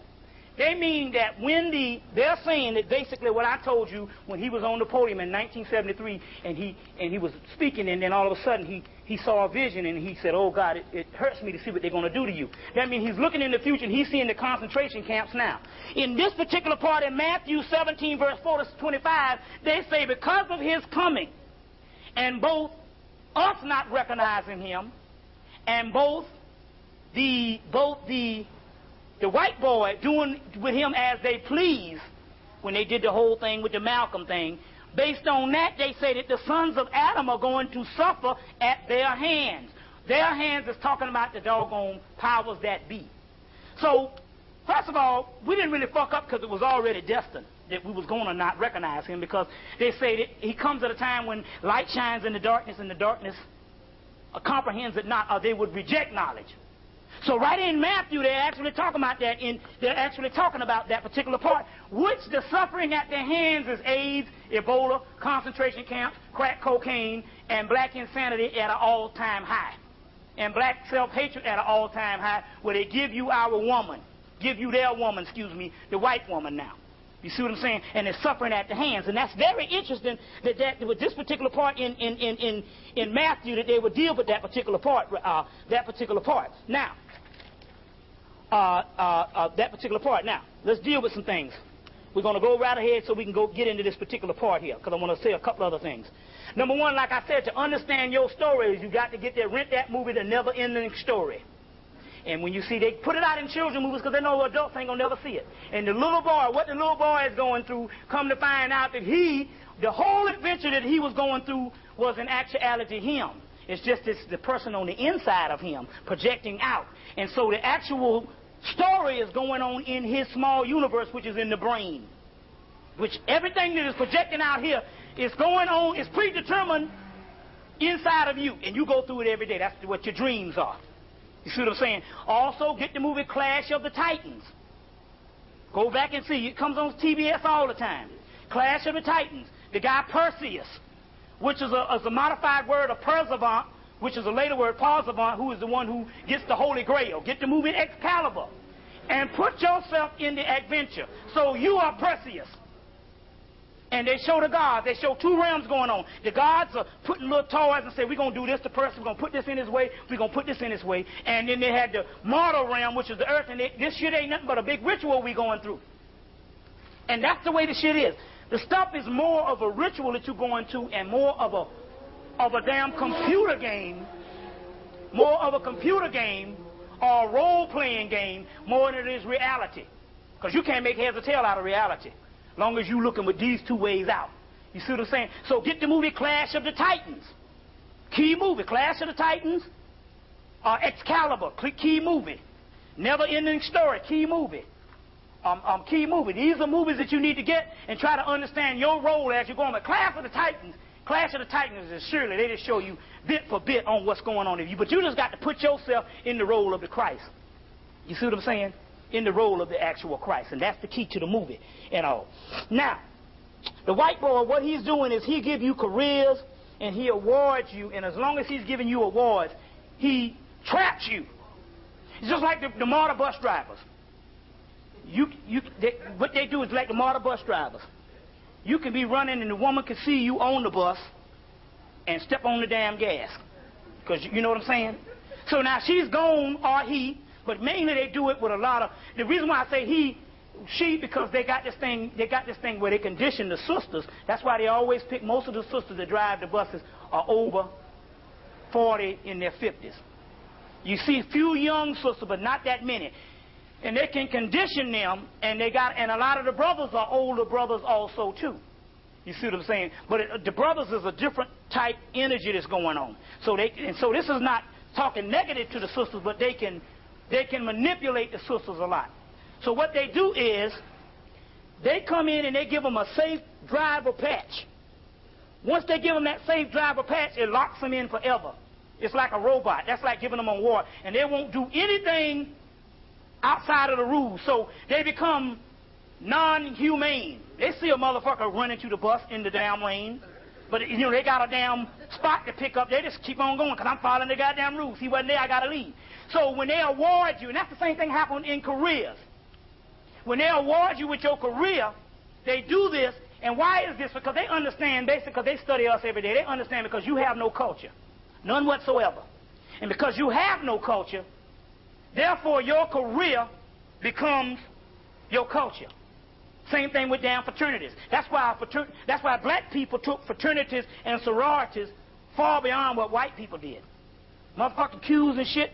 Nigga come in there, you know, he just a regular little freshman. He pledged, and all of a sudden he actually personifies a damn Q and start acting a certain way, or a Kappa, or these particular things. Like I said, the other day we saw this sister. She probably been out of college 10 years, but she got a goddamn green car with AKA on, and she actually thinks that actually she's a AKA, like that is a part of her persona. You see what I'm saying? White people, you never really hardly see them after they get out of college, or you never really hardly see them with stuff on. The same thing with white Masons. You don't see them wearing all that shit.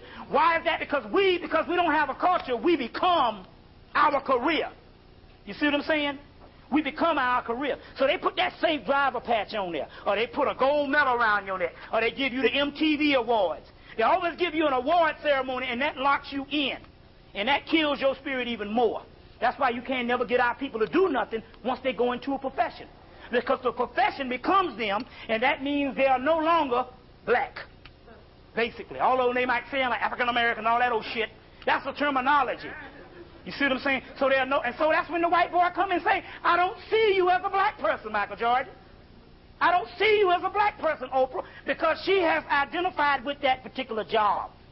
And now when we understand how is it that year after year shit can go on and we still catch hell, is because majority of our people, they have put these careers up in there since it started around 1970. Remember that 1960s, you was fighting for shit. You ain't had but two people, teachers and preachers. You see what I'm saying? That was it. You can only, you know, the teachers college, you can only teach or preach. You see what I'm saying? Then they started giving you more things, you know what I'm saying? On one level, they started giving you, on the blue collar level, they started letting you into, fire department, post office, police department, these type of things. On the other one, on the white collar, they started letting them into IBM and all this type of stuff. So what it did is actually took, it's like a body snatcher. They're snatching members of the race, and once they go into that thing, you see what I'm saying? And once they go into that particular part, they become non-black. And somehow the spirit, because the beast, he fire a few of them. You know what I'm saying? They fall on hard times and shit, and they come back to reality. You see what I'm saying? So this is what's going on, and so this is why our people, they're still locked in, it's based on these career type things. Now, the new thing is, the stuff that I have just said, okay, on the college campuses, I'm supposed to speak there 2 weeks from now, on the 9th. It was interesting because I was supposed to speak 2 weeks, the last 2 weeks I was supposed to speak, but for some reason they shit the guy on the room and we couldn't get the room. But it's interesting, we was going to go to the lecture that was canceled, and when I turned around and we got on Lee Street going to Morehouse, we felt this negative energy. I'm like, damn, what the hell is going on? I feel a negative energy. And my sister, she felt it too. So she said, I feel it too. But I remember when she first got turned on the mounds and they opened up psychically, they drove up and they said, you better get out of here. The spirit told her, you better get out of here. The energy is very negative. Now, why is this? Because for some reason, when they go to college, and I know this because I've been in college for 10 years, for some reason, they tell you that these are the next black leaders. So the ego is inflated. And so now what you have is up on the campuses, now everybody's into the revolutionary thing. So now they had last week, I think they had a brother that came and he did the revolutionary election saying you should need to fuck everything that's spiritual. You understand what I'm saying? It's about revolutionary. Now, first of all, about the revolution, that's a damn pipe dream for the simple fact that that's a romanticism, because a real revolutionary, if he was really in revolution, first of all, revolution, what they show you on TV, is different than the way the white people do things, for the simple fact, if you're a real revolutionary, you would know about the things that I talk about, the concentration camps. You would know about these things now, and not 10 years later, still saying, I'm waiting for the white man to jump. So we getting shotguns, we getting rifles, we getting all this shit to wait for the white man to jump. And you don't understand, the white man is covert. He starts his war on you 10 years before and wipe out your whole clan. You see what I'm saying? And so you're still a revolutionary waiting for people to jump, and that's not the way they do stuff now. So the day of we getting ready to fight in the streets is not going to happen that way. Remember now, the TV controls everything that go on there. So every now and then, every month, you will hear some cracker or some black man talk about a race war that's coming on. Oh, we believe there's going to be a race war. That's the diversionary tactic, because as long as they can keep you thinking in the future that there's going to be some stuff, you will never actually tap into what's going on. So all these revolutionaries that's walking around on the college campus, they know nothing about that they have taken 12 million black people and killed them. They don't know nothing about that shit. They don't know nothing about that half the people, 98%, when they start their revolutionary, the government going to make sure that so many clones are going to be up in there. You see what I'm saying? They don't understand that the damn religion that they're going up against, all the white man got to say is, you a child of Christ, and he going to get black people to turn against them. So what I'm trying to say is this particular, it's this young egotistical thing that's going on, and the reason why I know this is because I was up there. When I was there, we had just as many revolutionaries, and like I said before, every 4 years you get revolutionaries that talk shit. And then at the end of graduation, they cut the goddamn dreadlocks and go to and get the corporate job, and you never see them no more. And so the ones that's up there now is mild compared to the brothers who was there in '89. You know what I'm saying? We took over buildings. You see what I'm saying?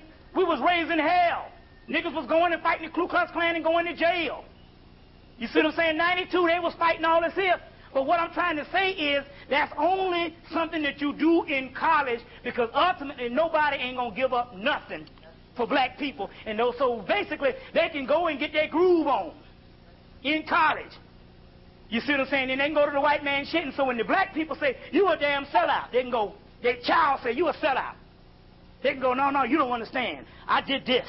When I was in college, we did this and we did that. And that's their revolutionary part, because they have no intentions of sticking with it, because struggle is forever.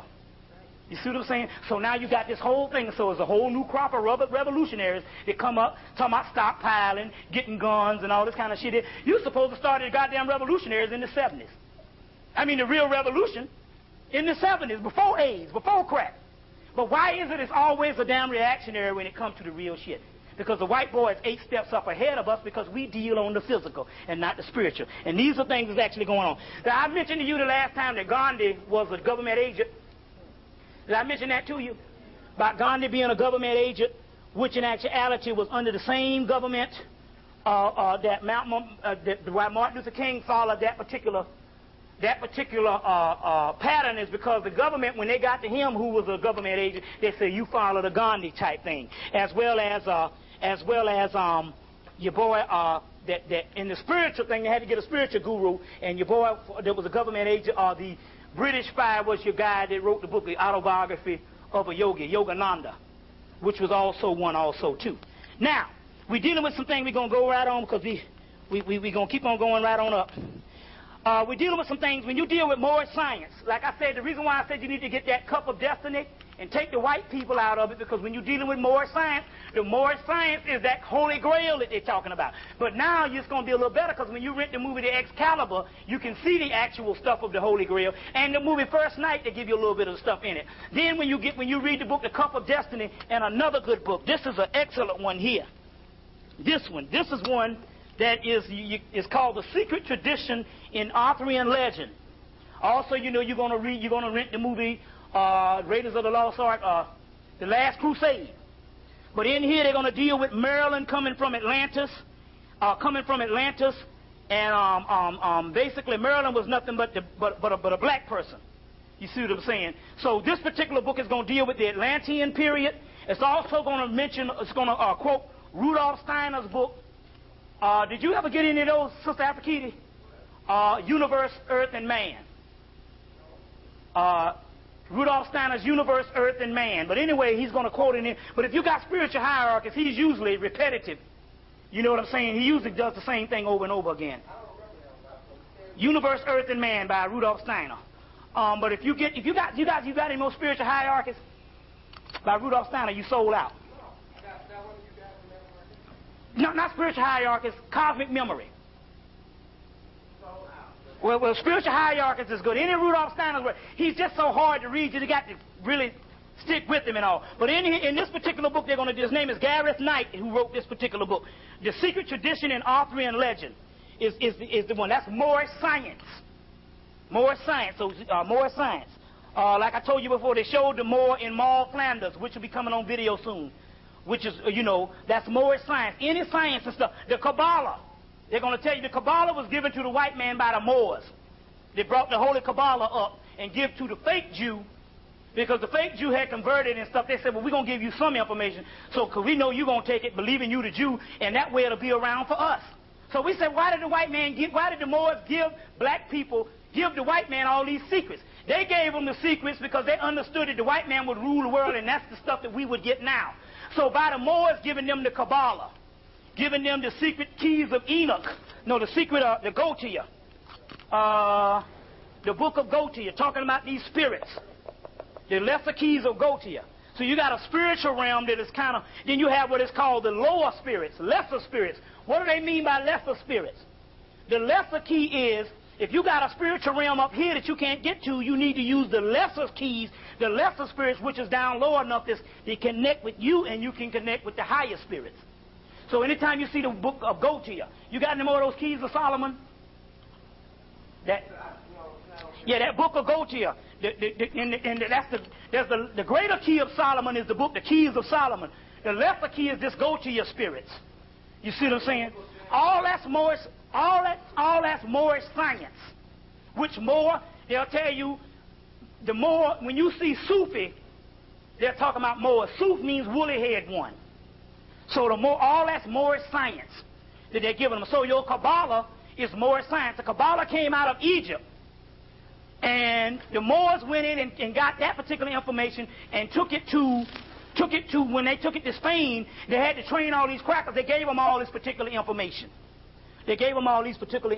You'll see some stuff called the Enochian spirit. The Enochian spirit. The Enochian spirits is dealing with the god Enoch, but it's these angelic spirits, which is supposed to be very powerful. The Moors left that up into Europe, left this stuff up into Europe, and after they left the stuff into Europe, this guy named John Dees came in and plagiarized all of it and said it was his shit. You see what I'm saying? So that's the Enochian spirits and all. That's also more science. Now, they got a stuff on HBO called Search for Sanity. It's called, you know, they got these HBO documentaries. It's called The Search for Sanity, and they got these white people all crazy, and how they're still giving them these lobotomies, drilling into their brains, and they're just showing these tons of white people that's crazy. And I noticed they don't have no black people on the show. If we're crazy, it's based on conditioning, so that's a different type of mentality. But we're talking about they just show these people in search for sanity, and all these white people are crazy, and they're showing all these white people are crazy and stuff like that. That's in its own right now. That is on right now. Now, did you get any of these? This is Yaqub's History by the Nation of Islam. I think it costs like $3. Did you get any of these, Sister Afrikiti? No. This is the history of Yaqub by Malcolm X, and this is one of his speeches. Yeah, you can get them all, yeah, like that, you know, also too. But I think you can. You'll find some distributors and stuff, so that's one you might want to read also too.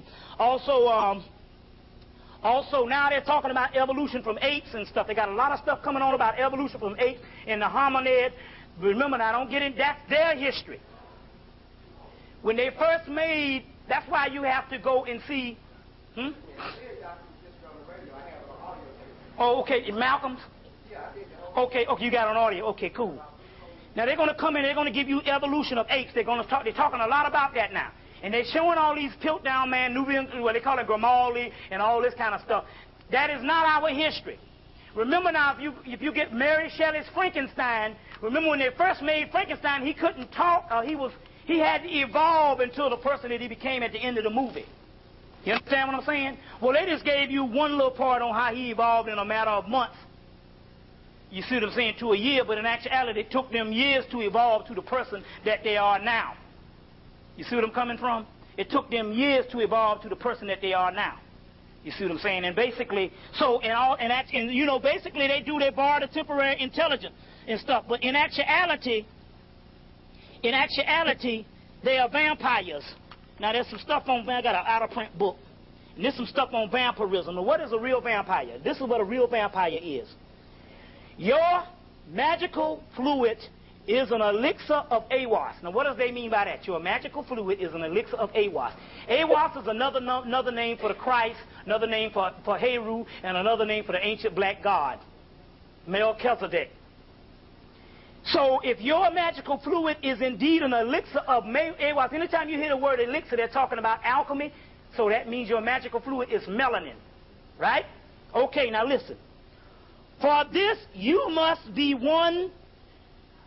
But for this reason, you must watch out for vampires. They will try to take this sacred substance from you. Now, this is bearing witness to what we're talking about now with the concentration camps. Because I predicted, and it even got past me. I predicted in November of '94 on my Mothership 3 that the concentration camps was going to be mass melanin extraction experiments. You see what I'm saying? And it's funny, a sister saw it, but you got to realize we got to start learning how to interpret channels better. A sister saw bodies stacked up, and she saw people in concentration camps in '94. But she saw it physically on top out here in the public. And it threw people off, so because we didn't see it, we thought it would be something in the future. But a lot of times when you get channels, a lot of times they are going on now. You just got to interpret them. You see. But I said there's going to be mass melanin extractions. And 6 months later, they came out with the melatonin pills in '94. You see what I'm saying? They came out with the melatonin pills in '94. Now listen. They say they will try to take this substance from you. This is why you must use your will to attract those of high vibrations. You see what I'm saying? Now, and one thing that means also that you can't be fucking around with crackers. You see what I'm saying? Although you got dead black people, there are of a higher vibration than white people. You see what I'm saying? So, one level, you can't be fucking around with this beast, because these beasts can take your melanin by your energy, especially, like I say, through sex. You see what I'm saying? They will come to you because Aiwass, they say they will come to you because Aiwass is your master, which is a form of the Christ. You see what I'm saying? So what it means is here, these are vampires. So the real vampire will take your melanin through temporary. They take your melanin. First of all, they take your energy when they touch you. That's why you see some white people, when they get to know you, they want to touch all over you. And, you know, and I know a lot of people, when they first got dreads, you see a lot of dreads now, but white people will come up and want to touch your goddamn dreads. Or they'll come up and want to touch your hair. That's because they're taking your energy from you. They're vampires. So they can take that kind of energy by touching you. You see what I'm saying? By touching you. Another way is the ones that know. The other ones, when they get around your energy, it turns into racism. They reject against you because, you know, two damn objects might not attract each other. You know, you got different metals that polarize from each other. You know what I'm saying? So, but the ones that know, they come and try to take your energy. That's one way. Another way is through sex. Another way is basically getting so bad now that they just got to basically snatch you, take your whole body and take the parts out and make substitute. And that's the reason why they had to crush the mummies up, and they've always been eating us. You see what I'm saying? They've always been eating us for years. It's because they are the vampires. You see what I'm saying? And that's what they're talking about here. You see, vampire does what? Tries to suck your blood. What is blood? Blood, the liquid blood is only the liquid blood is only a fraction of what's in you, is the melanin is throughout your whole blood system. You see what I'm saying? So this is what vampires really is. You see what I'm saying? So this whole thing that's going on now is in actuality, it's funny. You see how the spirit is funny, because I'm always observing things. We said that they came out with the melatonin pills in '94. In the summer of '94, the same year that the melatonin pills came out, the metaphysical books stores started getting in at least 10 or 20 books that's been released within the last 3 years on vampires.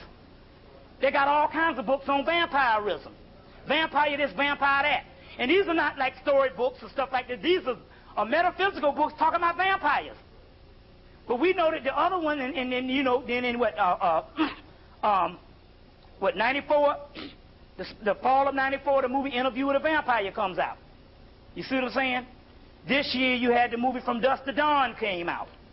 You see, they are the vampires, and they're trying to suck the blood of us. And remember now, and it's interesting.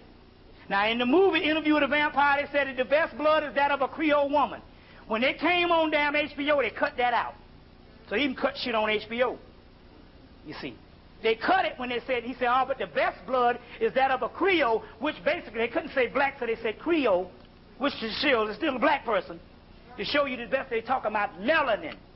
And they are the damn vampires. And that's the key. Which the whole thing now is basically vampires against real people.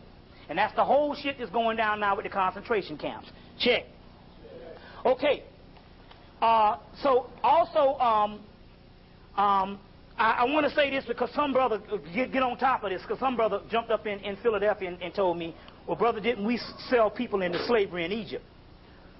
Sell people into slavery? No, didn't the Africans sell us into slavery here in America? And there's a good book, Donald Redfoot's book, Akhenaten the Heretic King. And in that particular part, and I should have brought it and give you the page number, they talk about, in there they talk about a slave that was a guy that was sold into slavery in Egypt, which in actuality, it was nothing but a POW, a prisoner of war. And that prisoner of war was able to go and do his little bit of duties with about a year or so, do his duties for the person that he was serving, as far as, you know, stuff around the house or, you know, whatever. And then after he got through, the guy gave him his daughter to marry and gave him his whole inheritance. So now, damn, that's a different kind of slavery than the one that they're talking about. You see, that's dealing with. I mean, we also know that our people had no way of knowing that this was going to happen to us. Otherwise, they wouldn't have dared done it. They was thinking on a POW, prisoner of war, and they didn't understand the concepts of slavery on what the white man was going to do to us. You see, on what the white man's going to do to us. But it's interesting because they always tell you stuff in movies. There's a movie, I'll have to get the name for it because I got it in a TV guide. It came on last Sunday. There's a black and white movie that came on AMC with Spencer Tracy that supposedly was going to Africa to hunt down this doctor that was doing he was doing these studies of the people in Africa. It was real derogatory thing about how Africans have never had knowledge or whatever is the darkest place. So when they say dark Africa, the dark continent, they're not talking about black people. They're saying dark people, dark continent, they're saying because it's supposed to be the most ignorant place in history, savage, dark as far as no knowledge, which we know that they're changing shit around. So when they say that, we know that they're talking, that's when they say dark continent, and they say dark continent now. You'll see them talking about the dark continent. You just think they're talking about black people. No, they were talking about ignorant, which we weren't ignorant. They were just, that's the way that they say things. But in the movie, this is the late 1800s now, they show Arab slavers still got people into slavery. You see? And it documents that this slavery, if it went on in the late 1800s, it went on up until now. So now you got the hell with the Nation of Islam if they don't know that they got damn slavery in Sudan, Mauritania, you understand what I'm saying? And throughout Arab countries, including goddamn Arabia. They got physical slavery going on, not since 1980 like some of them, going on now. Because they can't doggone distinguish Islam, you're going to sit up here and talk junk. These doggone places do have slavery going on. You see what I'm saying? But a lot of stuff is documented in that particular movie, as well as the movie I also told you that was documented. You need to get the movie Quickly Down Under that documents the massacre and the Holocaust of black people. Of black people in Australia. You see, so black people in Australia. So anyway, when you read about Jacob in the Bible, Jacob comes from the word Jack, or Kak, which means the black one, Kakshidi, Jacob, which means the black body. So when they say Jacob sold into Egypt by his brothers, it's not talking about Egypt of 2,000 years ago or 3,000 years ago, because slavery never happened in Egypt. So when they say Jacob sold into Egypt by his brothers, they're talking about now when the Africans sold the black man into America. You see. So now A&E and these particular ones on cable is now coming in. They're still trying to historicalize biblical prophecies, and none of that shit ever happened. You see what I'm saying? Bear with me because we're gonna go. We get ready to go into the God is the devil in a few minutes, and also too. So when they do that too, we need to cut on the light so I can read a little bit too. Also too. Huh? Yeah. Oh yeah. I will. I just say we'll just work from back and forth and stuff. Yeah. Also too, so I can read some too when I do some stuff. Also, so that when they say Jacob selling the people into Africa, that's talking about now, and that was talking about the last 300 years on what happened. Was Jacob was sold into Africa. So Jacob was sold into Egypt by his brothers. That's the black man sold into bondage in America. Now remember now, it's funny now how the Bible comes up and tell you all this shit about Egypt and bondage and all this shit, and they don't, and everything is always Pharaoh, Pharaoh, Pharaoh. Pharaoh just means great house or king. So that's like saying king, king, king. So they telling you this shit is a lie from the get-go. Or either they telling you it's prophetic because it can be any king. In this case, they're talking about America. Because they never give any names. They said one name about Ramesses in Genesis or in Exodus, and people thought that was but basically it's Pharaoh, Pharaoh, Pharaoh, Pharaoh, Pharaoh. You understand where I'm coming from? That's because they're not trying to tell you that it's a Pharaoh of back then. Their Pharaoh just means king, and they're talking about now. That's the key to it. So when they say Jacob sold into Egypt by his brothers, sold into Egypt by his brothers, or sold into bondage by his brothers, they're talking about the black man and black woman that's here now being sold into bondage by the Africans. And they say what happened? Jacob became favorable to the Pharaoh because he could interpret dreams. That's in the Bible. So that meant that you had melanin, and the Pharaoh needed Jacob to interpret dreams. So they're talking about the white man now use our energy to keep his civilization afloat. Because damn sure they weren't talking about no Egyptians needing nobody to interpret no dreams, because they were the master of damn science. You see?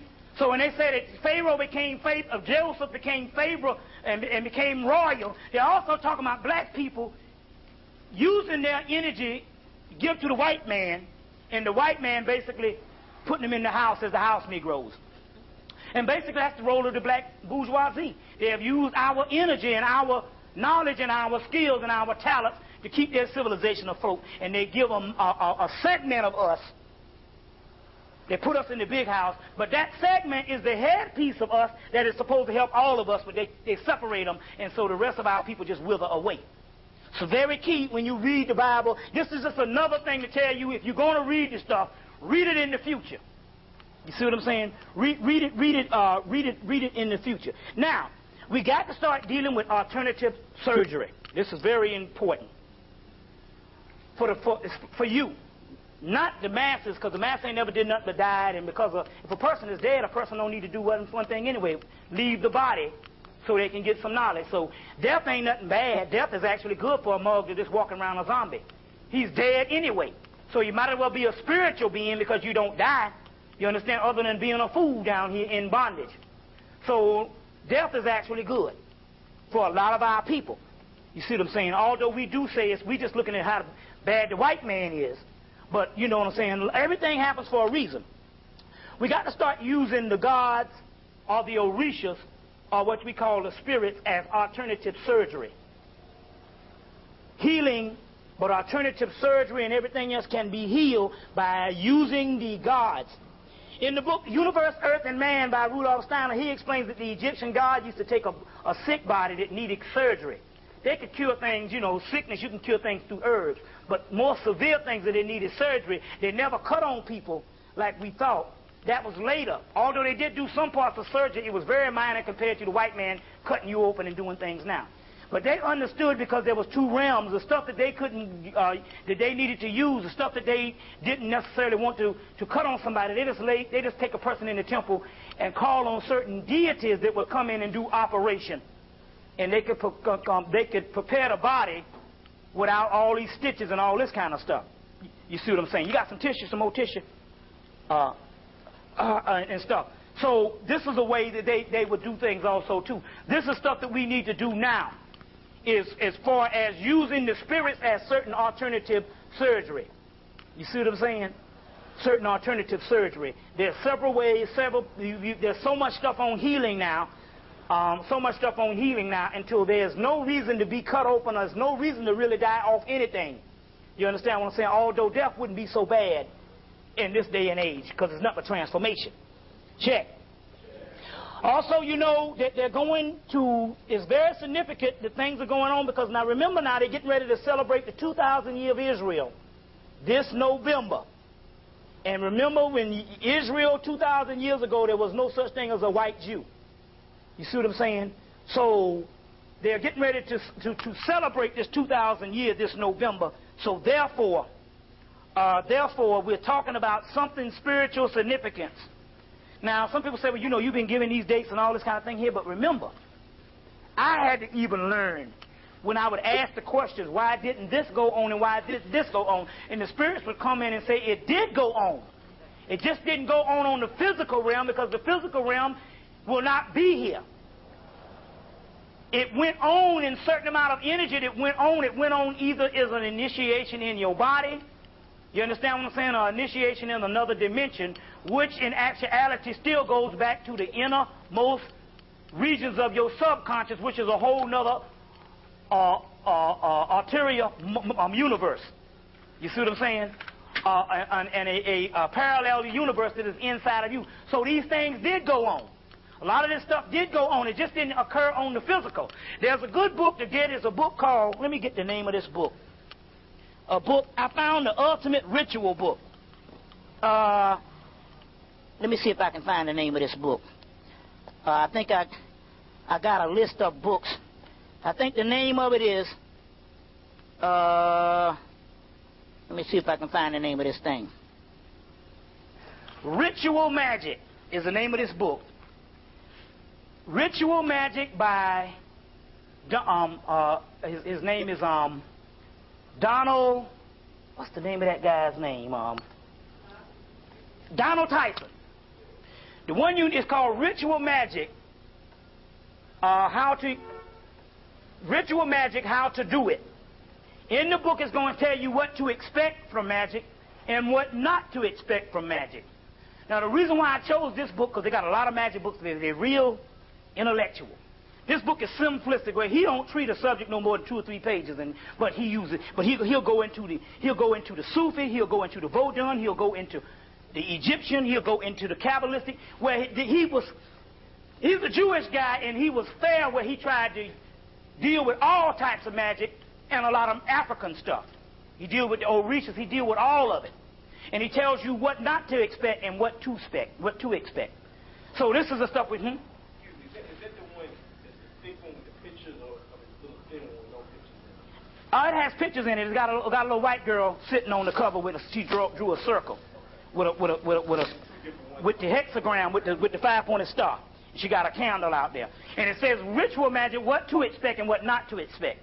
And so it's one of the most simplistic ones, because we need to do that particular stuff just to read the book, just to understand a certain amount of things. Because a lot of stuff you can do with your mind. You don't have to do a lot of ritual. You can do it with your mind. But the main thing of light is to try to understand certain things on what needs to be done. And also that it's a book called Ritual, which is a very good book. And what was that? You remember that part, Osiris, the other part of Osiris that you found? What was that? Deuteronomy? No. Ezra and Daniel. You remember the one? You know the section? Daniel 9:1, and I think Ezra 4:6. Ezra 4:6, where they give the name, and that's in the first sentence of the shit. Esther 4:6, right? No, the whole book. Whole book of Esther, but they give it in the first part of you told me about the first part of Esther. Was that the one you told me about? The whole book of Esther. Whole book of Esther. But what was the part? Was it Ezra 4:6, the one that you said that? The first part, they give this name, and it's a name for Osiris. It's in all three of them. All three of them. Okay, all three of them. So which is... All through the book of Esther. All through the book of Esther. You know, and also, you remember now, I gave you the ones here. Osiris, Exodus 6, A-S-S-I-R, Exodus 6:24. First Corinthians 6, verse 6, chapter 6, verse 7, 8, and 22. And chapter 3, verse 17. Also, you get it also, too. In Isaiah, no, it's not in Isaiah, but it's in First Corinthians chapter 6, verse 7, 8, and 22, and also in 1 Corinthians chapter 3, verse 17, and also Exodus chapter 6, verse 24, which they give you the word Osar too, also in the Bible also too. So when Adalbrock messed up the Bible, they say Sophia came back in and kept putting a certain amount of keys, which we're getting ready to head up and getting into this particular part right now in a few minutes also too. That particular part. So now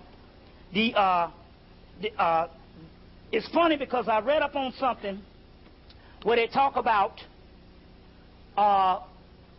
in one particular book, I think it was an Egyptian book, they said that the word human came from the word O-O-M-A-N, which came from the word O-W-M-A-N. The word human means woman. The word human means woman. So at one time, there was no such thing as male in the aspect of what we talk about. It was the aspect of a masculine woman and a feminine woman. The woman masculine is one with a penis, which is the positive, and the woman feminine is the one with the vagina, which is negative, that pull in. So we talk about spirit, and we're still talking about that feminine energy being spirit also too. The feminine energy being spirit also too. Now, we need to get into some things right now. What's that? Okay, you want to take a 10-minute break in 5 minutes? Okay, 10-minute break in 5 minutes. Okay, when we come back, we're going to get into, it's the hour, and when we come back, we're going to get into, I got a lot of books and stuff I'm going to introduce to you today. But when we come back, we're going to get into, I got a lot of stuff, a lot of good stuff in here. That we're gonna give you a whole lot of bibliography today also too. But when we come back, we're gonna get into is the God that you worship the devil? We're gonna go into a whole history of that, so don't miss that.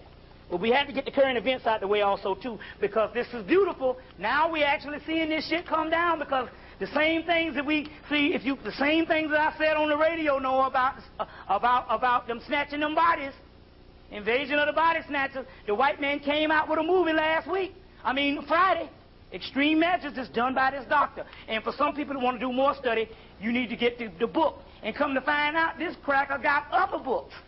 He got previous books that you can get for $4 of other things that went on, so you can actually have a record of what the things that these crackers are doing to us based on this white boy's books. But the book, I know the one, Extreme Measures is the book that he made the movie, so I do know that one. But he has 2 other books out before that has all kind of conspiracies on what the hell the doctor been doing. Damn, you don't have a newspaper, do you? Just get the newspaper. You don't have the day's paper, nothing, do you? Because if you get the day's paper, they say it's based on a novel by this particular certain person. Yeah, we'll get the paper and we'll get the author's name of the actual book. But you can just go get the Extreme Measures book, and they have this particular stuff. Also, like I said, rent the movie The Harvest, which is talking about the parts, as well as Silent Green, which is talking about how they was eating humans and all that type of stuff too. All that particular stuff. As well as your movie, it's talking about cloning, Jurassic Park. They put the dinosaur up in there to throw everybody off. Multiplicity, yeah. But Jurassic Park really gave you the science behind the cloning. You see, them really gave you the science behind the cloning and stuff. The oldest tradition, or the oldest tradition in the country or in the world, is the Typhonian, and that's why I'm gonna set this up, and then we're gonna take a break. And the Typhonian are the Draconian. So you'll hear white people saying, "Oh, that is very Draconian," which means that's very old. But yet they won't tell you nothing in history about the Draconian. But yet they will give you this thing about, they will equate things, and then most scholars will equate things that is very Draconian, which means that's so damn old. Your views are very Draconian. So how is it they're going to give you a word in the dictionary, Draconian, that means something is very old, but yet they won't show you that there was something called the Draconian dynasties of the Typhonian cults of Egypt, which is the stuff that predated the monumental Egypt. The Typhonian tradition matured, declined before even the monumental phase of the earliest civilization. This is witnessed in fragments of magical lore of once current in Egypt and the Far East. The tradition lingered on and became corrupt by passages and epics of a gradual attrition to the old age lineage of initiates, which it says is by writings forced to seek temporal power at the expense of intemporal space, transcending knowledge and sifting a spark that fuel the offsprings of ancient wisdom. So what it is that we're going to get into at this particular time, they're saying that certain knowledge was abused. And we understand when this knowledge was abused based on a dollar broth coming in at all times, and which we're going to explain in a few minutes. So what we're going to do is, it's time to take the break. When we come in, we're going to get into this stuff here. This is a lot of stuff, and this is some amazing shit. You're going to find out when we come back. I'm going to give you some fragments that was dug up in 1945. That is the real stuff. And everything that Jesus taught in the Bible, the real shit say go against. Everything that God said you're supposed to do, you're supposed to do the opposite. So we're going to come back and we're going to get into this stuff. Don't be scared, but we got to accept it as it comes. So we didn't even start the lecture yet. Levels dropping, but it came on at 3 in the morning, not during the week at 5 o'clock. And that's the first time they showed people.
all the so-called civil rights madness to this day.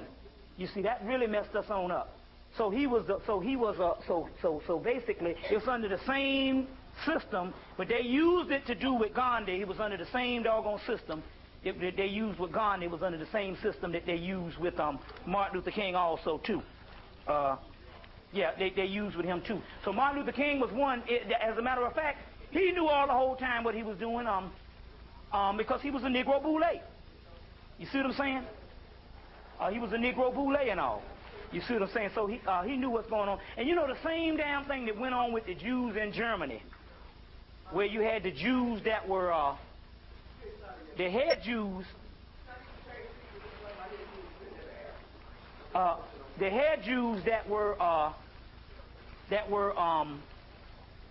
they financed Hitler and different things that went on too, and they wiped out the other ones too, and all. You see, we can't feel bad about those Jews because you got to realize this here.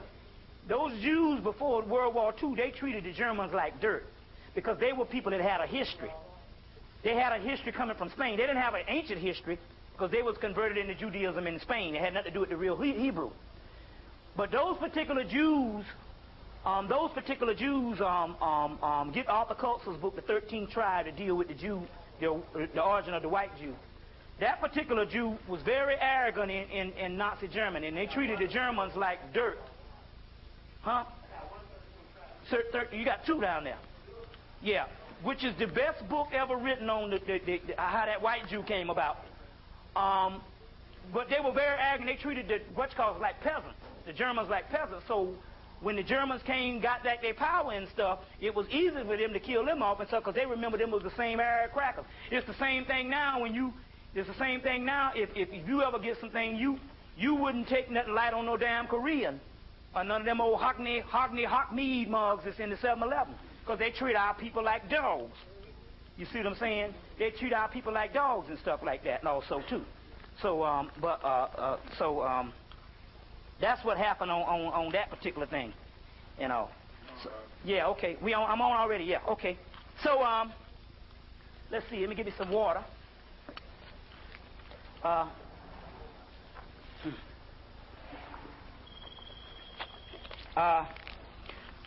Let's see here. Let me explain this to you on what went on. Let me see a few other things first. Let me get some books out to understand some stuff. Let me revamp some of this. Get some other books out.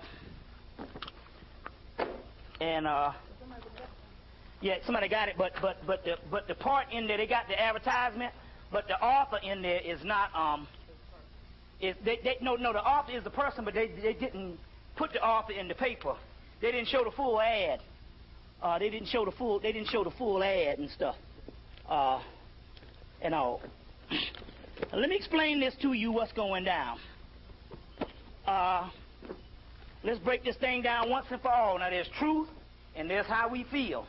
And we can't go, and it's too late to go by how we feel because people have died under the lies.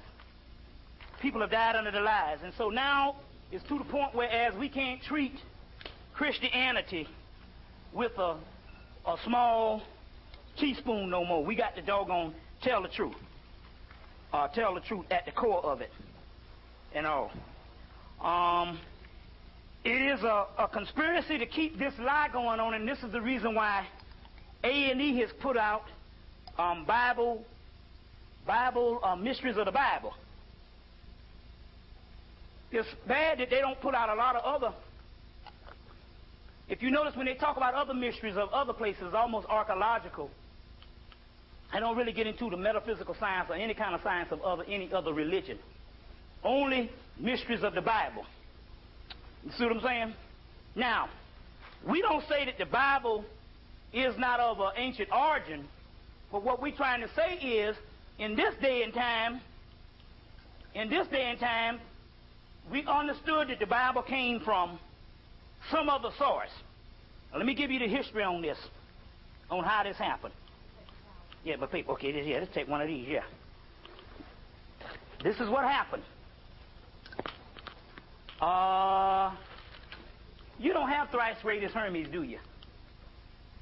No, because it's out of print. See, it was a 5-volume book. You got you one at the house, right? You got one. It was a 5-volume book, came out, Samuel Wise, in 1992, up until about a year ago, and it went out of print. Thrice Greatest Hermes by G.R.S. Mead. 3 volumes set in 1 volume. They put 3 volumes for $50. But the book you can get is Anna Kingsford and Maitland's Version of the World, out of print. Okay, let's do some other cross references. If you can't get Version of the World, let's see here. What? That's one, but what we're dealing with here, I'm going to deal with some other stuff. I'm going to give you another one. Another book, I'll give you another one that you need to buy. You need to get us some Hermetic. There's a book called Hermetica by Walter Scott. Hermetica by Walter Scott. Those are the straight scripts. But I'm going to give you some other cross references. Now let's go into a bit of history here and understand what went down. Number one, the Kabbalah was in the Egyptian mystery system. I Ching system that you see in Asia, they studied it right in Egypt. Alchemy, which means Al-Kim, which means the black land or the black people, is in Egypt. The Christ concept or the Christos concept was in Egypt.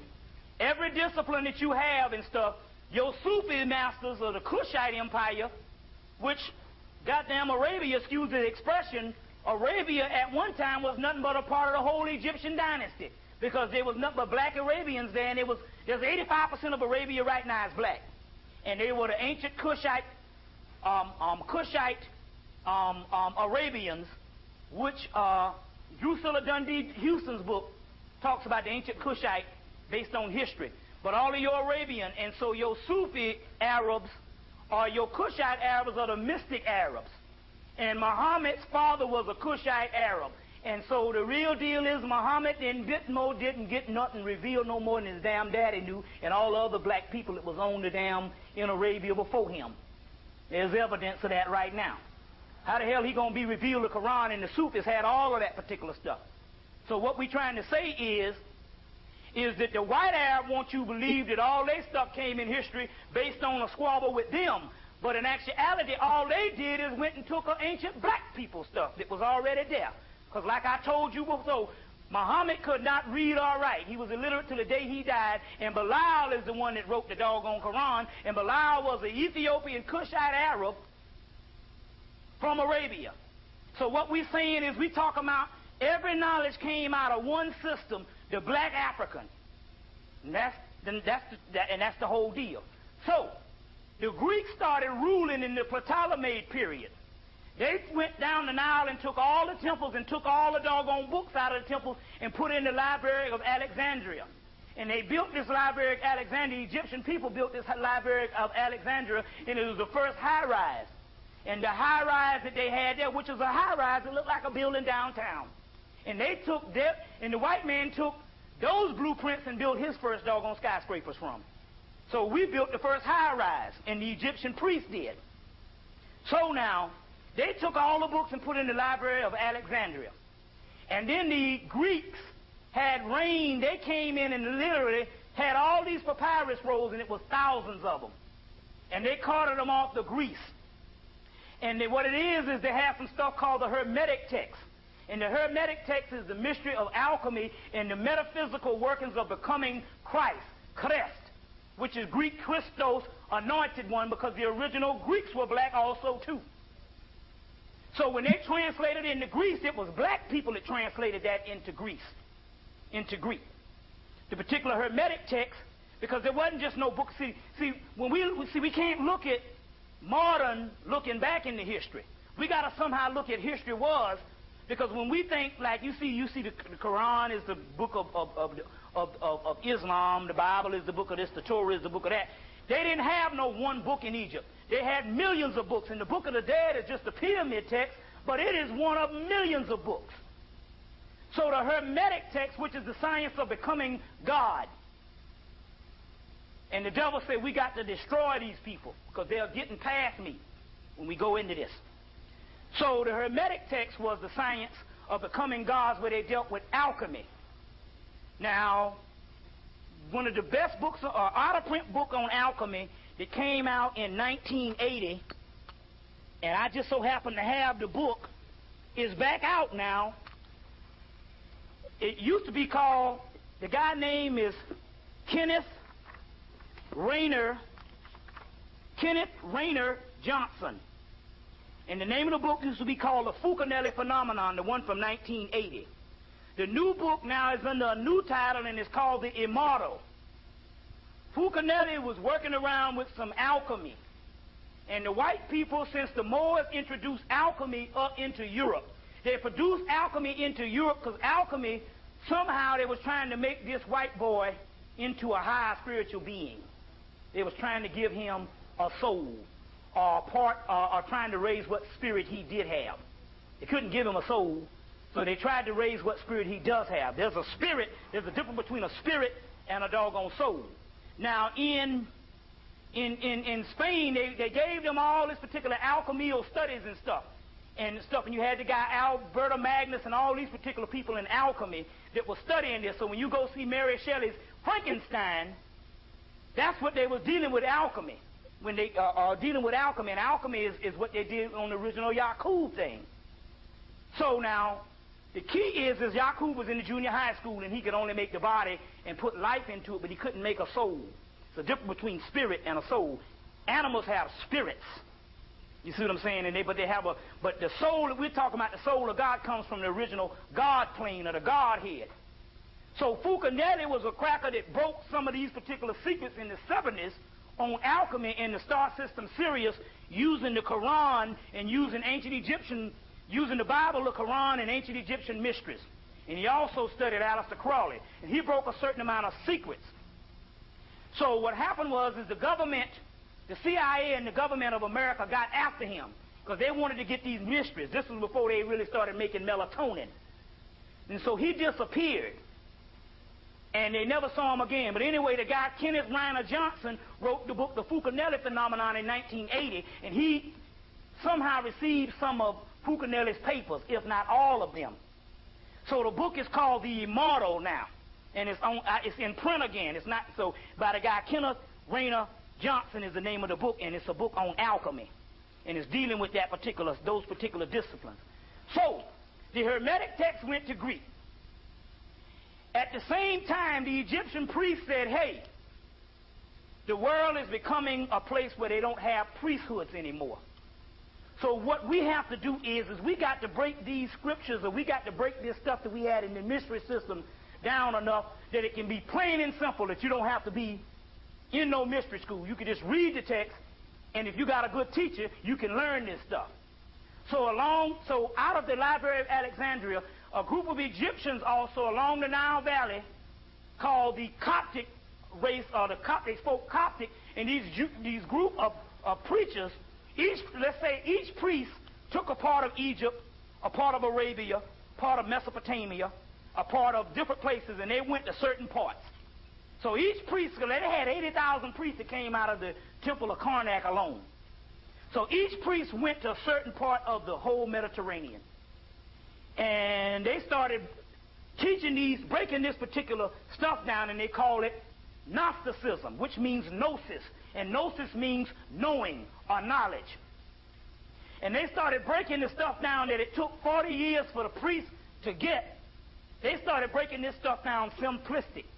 Not because they also wanted to teach the people that was living back then, but they know they had to break it down simplistically so we could get it now. Because they were prophesizing us sitting in this room right now, in any other doggone meeting that you ever went to in knowledge, since you've been in the knowledge. If this is your first time, welcome to the mystery school. They foresaw all of this because they can prophesy into the future. You know they could because they can accurately tell you things that went down in the apocalypse, which came from Persia, the Persians got it from Egypt, because the real writer of the book of Revelation is Maya. Now, hell, you can look in that book of the dead and they say, King of Kings, Lord of Lords, hey, Ruth. Right in there. You see what I'm saying? But so now, they can foresee things now, so they wrote it actually for us now. Now, it was called Gnosticism. So the Greeks got some of these Gnostic texts. the Greeks later on were conquered by Rome. Rome came in and burnt down the damn Library of Alexandria because the Romans wasn't good for one thing, killing people. That was their biggest thing, killing people. You see. But they had inherited all of the papyruses the Greeks had smuggled out of Egypt. And these Gnostic papyruses are Gnosticism. Now, what happened was this. The Jews who had gotten their stuff from Akhenaten and was studying the Kabbalah was running stuff in that area. And the only thing the Romans was doing was persecuting these black people. But the Romans said, well, hell, we got a little bull jive, Romulus and Remus, of us being suckered with wolves, and it ain't working. We need to get some of their stuff and make it ours. They say, but wait a minute. We already got some of their stuff. The Greeks had smuggled some of their stuff out of Egypt because the Egyptians, the Jews, and all of them was one race of people. You see what I'm saying?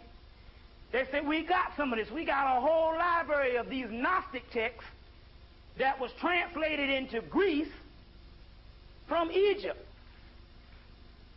And in there they say the Messiah that they got was a Greek Messiah called Jesus, where you get the word J for Jupiter and Zeus, father of the god, Jesus, or Jesus, same as what you call it, which is Jesus, which was around before, which is Jehu or Heru in Egypt, where you get the word Jerusalem. So they said, we got some of this particular stuff, and this is what we need to do. They got all of this material. They had the Gnostic people that was there at the particular time that was living there, which is these Gnostic priests, knew that these particular, what they were getting ready to do. So the Romans took this particular information. They say, hey, the Christ that they're talking about is in all cultures, and this is the Christ that is supposed to come. It's supposed to be a race of black people at the end times, which is us. But what we need to do is we need to take these scripts and we need to make everything historicalized. So what they did is all the Jesus stuff that was mystical and metaphysical, they literally came in and went into the scriptures and made it history. That's the reality of it. They made it historicalized. And what they did was this. They made a whole new book from original book. Now, the original book is the Gnostic scriptures that came from the Hermetic scriptures, which is Egyptian, which all of that was Egyptian priests. So it don't matter what came from what. It was the Egyptian priests. Gnosticism is Egyptian. Kabbalistic is Egyptian, or what they say, Cam, which means black. All of that was the same discipline. You see what I'm saying? It's the same discipline. This is a Hermetic book. The book, The Art of Hermes, book 3 of the Golden Dawn series. This is the stuff that these white people in Europe acquired when they went up into Egypt after Napoleon. They say that Hermeticism tradition focused upon what Western occultism of the past 5 centuries is based on. The Hermetic magic of Hermes Trismegistus, which is the god Tahuti. Hermes is the Greek word for Tahuti, which is god of wisdom. In the past 5 centuries, they're saying that all European shit is based on this. This is what the cracker said right here. Let's read it again. The Hermetic tradition is the art of Hermes focused upon what Western occultism for the past 5 centuries is based upon. The Hermetic magic of Hermes Trismegistus was the god of wisdom, is the Greco-Egyptian philosophers during the early centuries of Christianity. He links with alchemy, medicine, magic, and all mysteries. All secret schools and orders in the West that claim occult tradition such as Freemasonry are loosely linked to Hermes. This volume contributes to the writer's accomplishment of the ceremonial magic treatise of the course of Hermetic tradition of ancient Egypt. The Greek philosophy, the Greek mystery religion, Gnosticism, Neoplatonism, and Kabbalah, down to the modern age, comes from Hermetics. This is one called the Golden Dawn Journal, Book 3, Art of Hermes. You see, there's the Art of Hermes, which is Tahuti, God of wisdom. Thoth, Tahuti. Now, the key is this. And the name of, and this book is edited by, they got one on the Kabbalah, or this Golden Dawn series, is by Chic, Shicicero. What's that? Chic Curcio, or whatever the hell that is. And Sandra Tabitha, Cicero. You know, hell with that. Golden Dawn, Occult Philosophy. So now, from that became this Gnosticism. Now, let me show you the scope. You ever see a movie where a person got an invention? Other person steal his shit and claim it for his own. Change the shit around so he can manipulate the people. You see, the stuff is meant to elevate humanity. They change the stuff around so that they can make the humanity be slaves by worshiping. Then, in order to keep the stuff afloat, these people that stole your invention, they kill you. The Gnosticism group of people, after the Romans came in and took all the Gnostic scripts and wrote the first 4 Gospels. Just so happened today, we are lucky people today, because I'm going to tell you why in a few minutes. So you're saying, well, that's a long time ago. How can we ever get to the real shit? They wrote the first 4 Gospels and historicalized the Gnosticism, which was totally opposite. One was meant to raise you up, this one is, and the other one is meant for you to damn be moralistic and feel guilty for being born. And so they historicalized this particular stuff. These particular so-called first Christians went all over the Mediterranean, Africa, and Egypt, and killed everybody who was in Gnosticism to make their shit real, because they were Romans. Masters in the art of what? Killing. You see what I'm saying? And they went all over and they killed these people off. So Christianity is based on the murder of an original people, the Gnostics, that had the real stuff, and then they took a fake book and made a fake book out of it, which is in fragments, and they killed off the rest of the people. Now, why did they have to kill off the rest of the people? First of all, let me explain something. Let me go into the mystery of Gnosticism. In Gnosticism, now the book that you're going to get, they got 2 scriptures back there. She can order some more, but now we don't even have to go and even decipher what is even in the Bible. Why? Because we don't have 1,000,000 years to damn put together no damn jigsaw puzzle.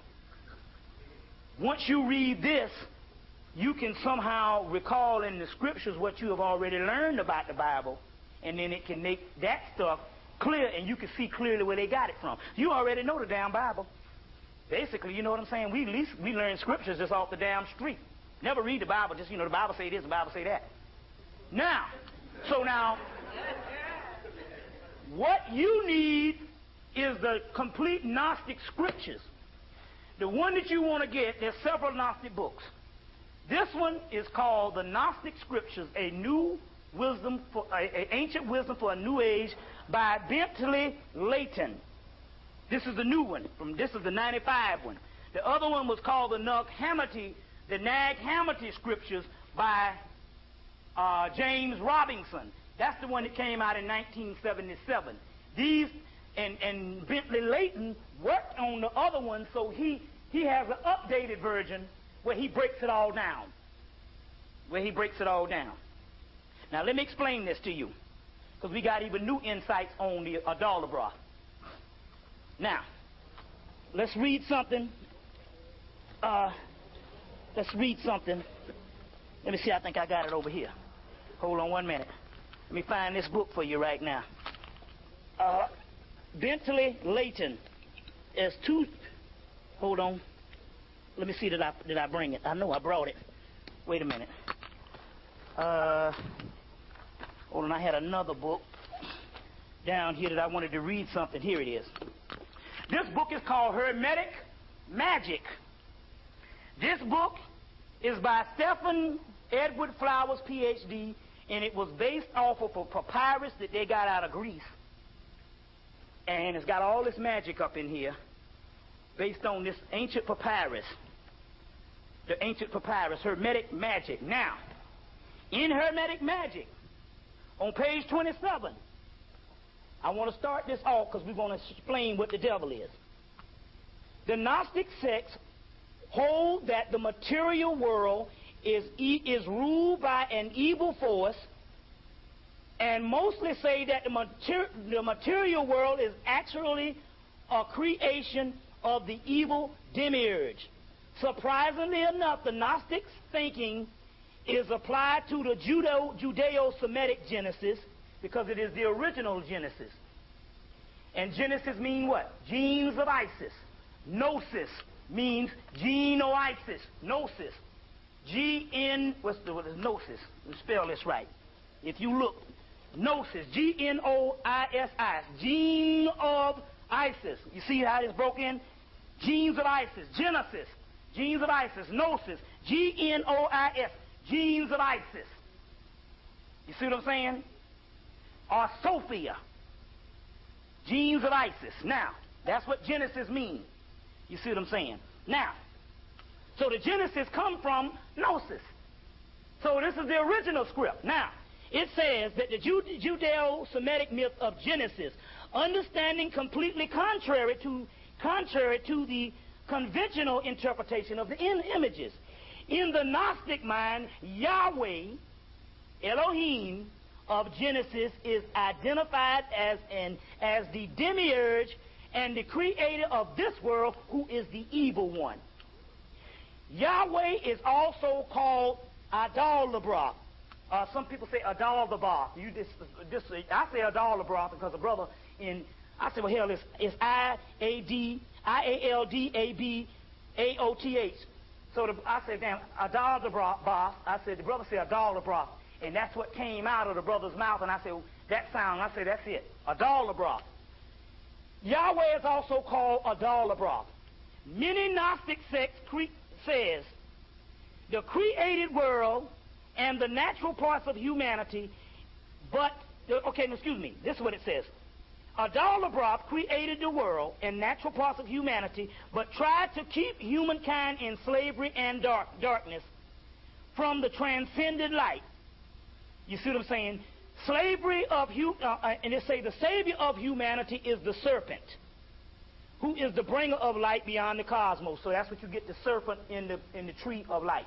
Now I just wanted to give you that because see what happened is this particular Adal-Labra.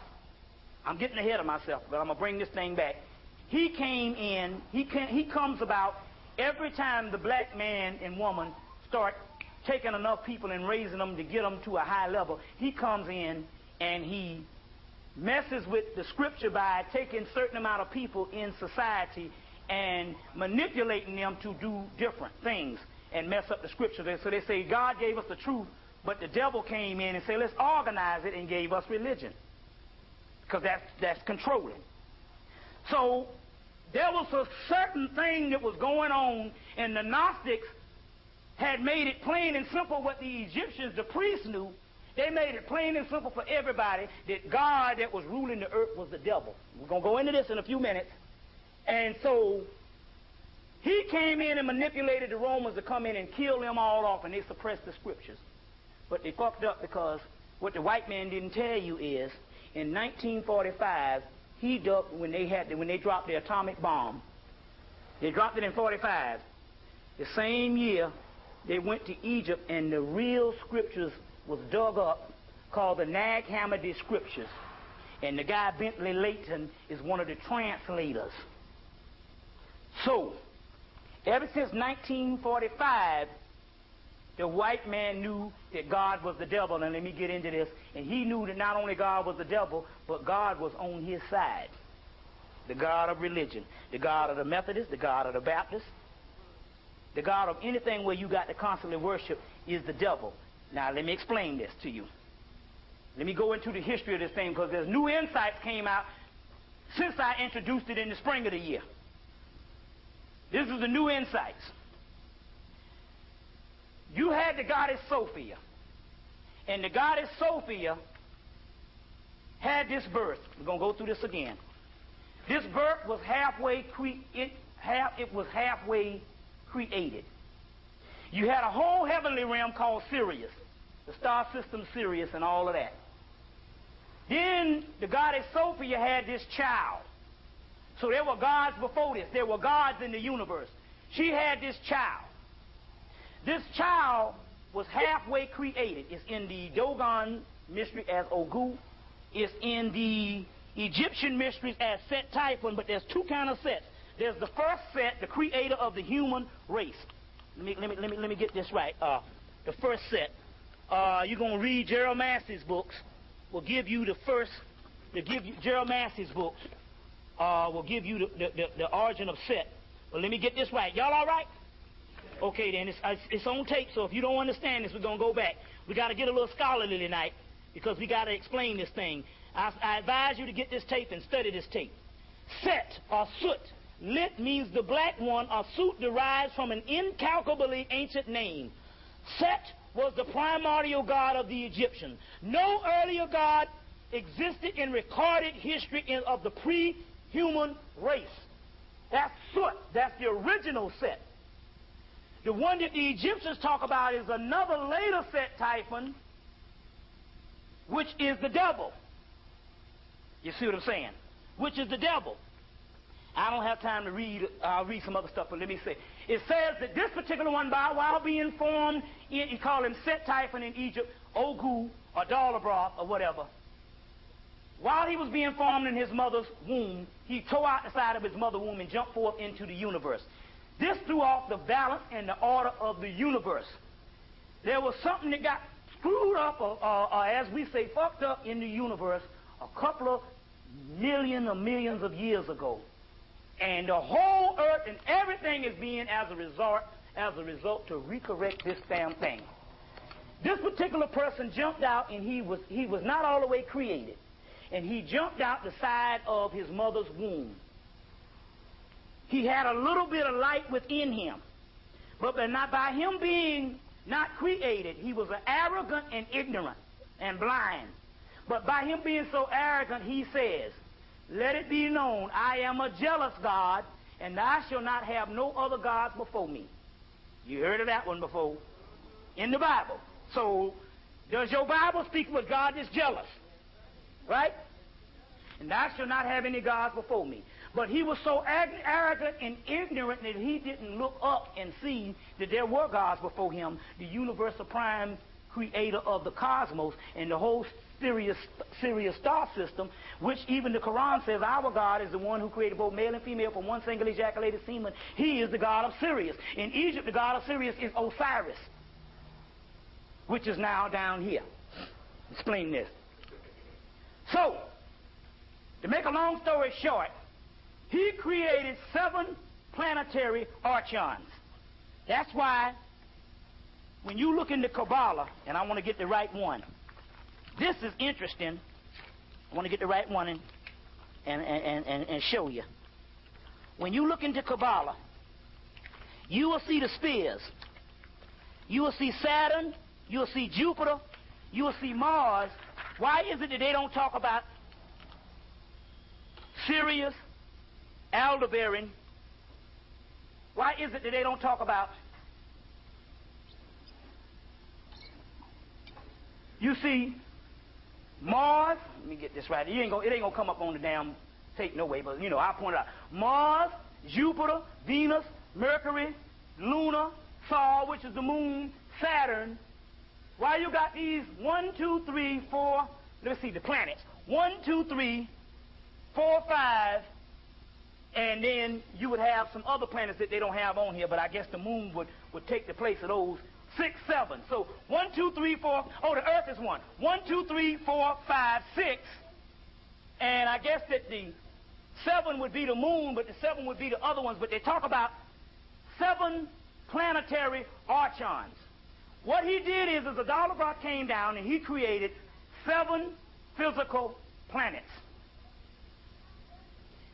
Each planet had a certain archon or certain evil archon or certain helper. When he created them, he did not give them any light. So therefore, he could rule over these particular planets. The first planet was Saturn, and on down like this. We talk about the fall, but we got to connect this thing. He didn't give them no light. Sophia said, man, he created all of them, and he created the earth, which was the final one. Sophia says, I got to recorrect this mess because this person is creating a whole universe. And the universe that he basically created is the one in our solar system. You see what I'm saying? That's the universe of that. That's why they will show you the physical, even when they deal with science, the physical planets that they show you, they usually show you the ones in our solar system. And they'll talk about other planets being formed, but they'll show you stars out there beyond our solar system. But mainly the ones, the physical planets in our solar system is the ones that Adar-Labra created. Now listen. Sophia comes to the 7 planetary archons. She says, look, because they were mad at him. They said, this cat is ruling over us because he didn't give us no light. Although he didn't have the supreme light, he had a little light enough that can create the 7 planets. Because the gods, you can create a damn planet. That's what you can do. You can create a whole universe. So I think because he didn't have the complete light, he couldn't create stars, but he could create planets based on thought. So the other ones was mad. They said, well, damn, he created us, and so since he didn't give us no light, we are subservient under him.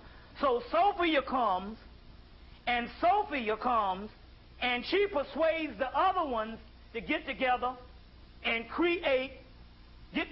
persuade Adar-Labra to create an earthly man. So they get together and they persuade Adar-Labra to create this earthly man. And she said, now this earthly man that you create, he'll be lower than you all, and therefore you will have somebody that can also be up under you, and so therefore you can have somebody that you can be ruler over, and it won't be so bad for you all. All the while she was shitting them, and she was shitting Adar-Labra also too. As a result, when they created the physical man, Adar-Labra said, get together and say, let us make man. Because they said, no, now basically they say he created the heavens and the earth. Hell, the heavens just mean anything out of the earth, so it just means the 7 planets. So they were talking about Adar-Labra the whole time. So when she gets together, she said, he created this man, but the man could not walk upright. It's not talking about the white man. This is the first creation of the physical body. So she gets together and she says, hey, why don't you breathe life into him? And when he breathed the light into him, Adar-Labra did, he ended up giving the light that he had, a little bit that he did have, he breathed that into man, and she snooped behind him and gave man the complete original seed that the God that was above Adar-Labra, that was too arrogant to look up and say, I am the God and I shall have no God before me. She gave us the primal seed. And once Adar-Labra saw what was going on, he got jealous and he got angry. He got angry. And as a result, he said he was going to destroy them. Seeing that he couldn't destroy all of them, what he did was he went and tried to seduce Eve and tried to get her light from her. But Eve, they say, went up into the tree and left a shadow behind. The shadow is called dark. It's in this particular area, which is the black dot, which is dark. She left a shadow behind. And when she left the shadow behind, he thought he was getting the doggone light and was always attacking the shadow. The shadow is called melanin. and the melanin attracts the original light. So Adalabra say, if I see anybody with some light, I'm going to try to kill it. And so at this particular time, that the 7 planetary archons, because they had seen what was going on, they found out that the man on earth that was over them also too, they joined back up with Adalabra. And as a result, they say, hey, we're going to try to kill everything down there that we see light. So she put the shadow or the veil over in the man and the woman to hide the light. And when she hid the light, after she hid the light, what happened was he couldn't see the light and he was killing the physical body, but basically they went on and started becoming gods.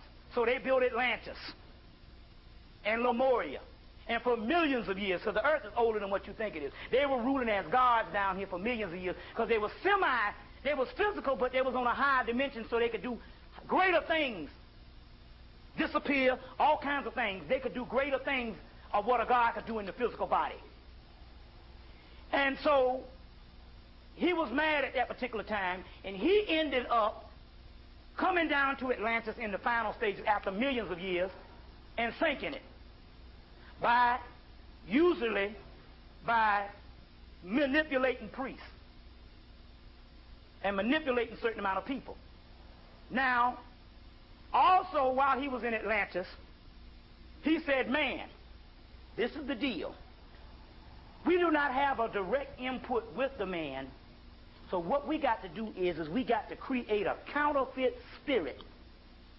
And that's when he went to Yakub or these scientists in Egypt or this priesthood in Atlantis, and they created the white man so the white man could house this evil demiurge or this evil counterfeit spirit that Adalabra created. Y'all with me? We know this because it's got to be a certain spirit that is in him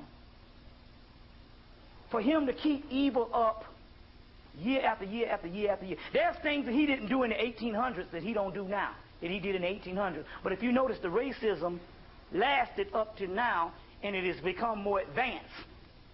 You see what I'm saying? That is because it's not that also that he is evil by nature, because he is, but he is evil by nature because the actual energy that houses him is these evil demiurge spirits that is in this counterfeit spirit.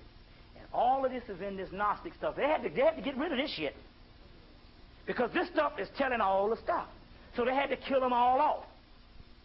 They had to kill them all off. So then we built up Egypt. And this is where we come into play now. Once they built up Egypt, they came in because the Egyptians had gotten so advanced until they could make alchemy, and this is what it was. In the scriptures, let me get the scriptures for you because I want to deal with some stuff here. Y'all all right? In the scriptures, let me explain this. The Egyptians used to could go ahead and manipulate the force so they can get off the planet and didn't have to come back no more. And what they would do is they could mummify a body, and long as they say that your body can't ascend, not until it's totally decomposed. So you'll be in a catatonic state, you'll be in another dimension, but you'll still be tied to that body until it really decomposed. That's why the people in India would burn the body so the body could reincarnate and come back fast. You see what I'm saying? So they would burn the body. And once the body, they burn it in one day, it can reincarnate, and some of them could come, a priest can come in and snatch a damn body and be back on the earth in a damn hour. You see? And all. So the Egyptians say, but that's a low thing. We don't want to even stick around it because this is the low level that Adalabra created. This was the jailhouse. So what they would do is they would fool Adalabra by what they would do is they would embalm the body. And long as that body was still here, they knew how to transcend the body and go into the other realm, and that body would take the place of it, and they can get past and don't have to reincarnate. What happens is this. Adalabra has us in slavery, and what he does is this. Once you get out of the prison, he tells you never to kill yourself and never to do all this kind of thing here, and life is precious. He tells you that because that's the jailhouse. And because we're born in the jailhouse, we just think that this is precious. Eating When you really look at it, it's really some savage stuff. You're walking around with a tub of shit in you. You know what I'm saying? This is real shit, you know. I don't give a damn how skin you are. You got some shit in you right now. Otherwise, you would never have to shit. They say that the Kabbalah say that the physical body is the most foul thing. You got to eat, and you're basically on an animal level, but what separates you from the animal is you have a spiritual potential in you. You see what I'm saying? So what Adalabra started doing was coming closer and closer to the earth and putting his grip on the earth till the vibratory rate slowed down. And so the last serious heaven on earth was Egypt. Then he slowed down the vibratory rate, and that fell. Now, this is what he did. We are in, the Gnostic schools is all around the Mediterranean. He did one thing that would be the last thing, in his last major punch that he did. You see, the whole thing about the Romans taking these scripts and writing the first 4 gospels, which is basically a moral doctrine. And anything moral keeps you from going into the spiritual realm. So what moral means is he creates this fear. So anytime we start talking about chakras, kundalini and stuff, you go, that's some devil shit. You see, it's going on to this day. People think this is satanic worship. You understand what I'm saying? And Satan, that Adalabra calls Satan, is Osiris, which is actually you. You see. Now let me get into this. Let me get into this particular part. Look at this. He pulled one punch around the same time that they was transforming these scriptures. He says that he created this false Messiah. You see, he could not fake the people because the Messiah that was supposed to be a black Jew at that particular time, because all the black Jewish community was looking for the Messiah. And the Jews was nothing but the northern Ethiopians that was in Palestine and all over in Ethiopia and all over the Mediterranean, in Egypt, as well as the Egyptians that was looking for the Messiah, as well as all the black people around the world, the Sumerians, the people from Persia, all those was black people now.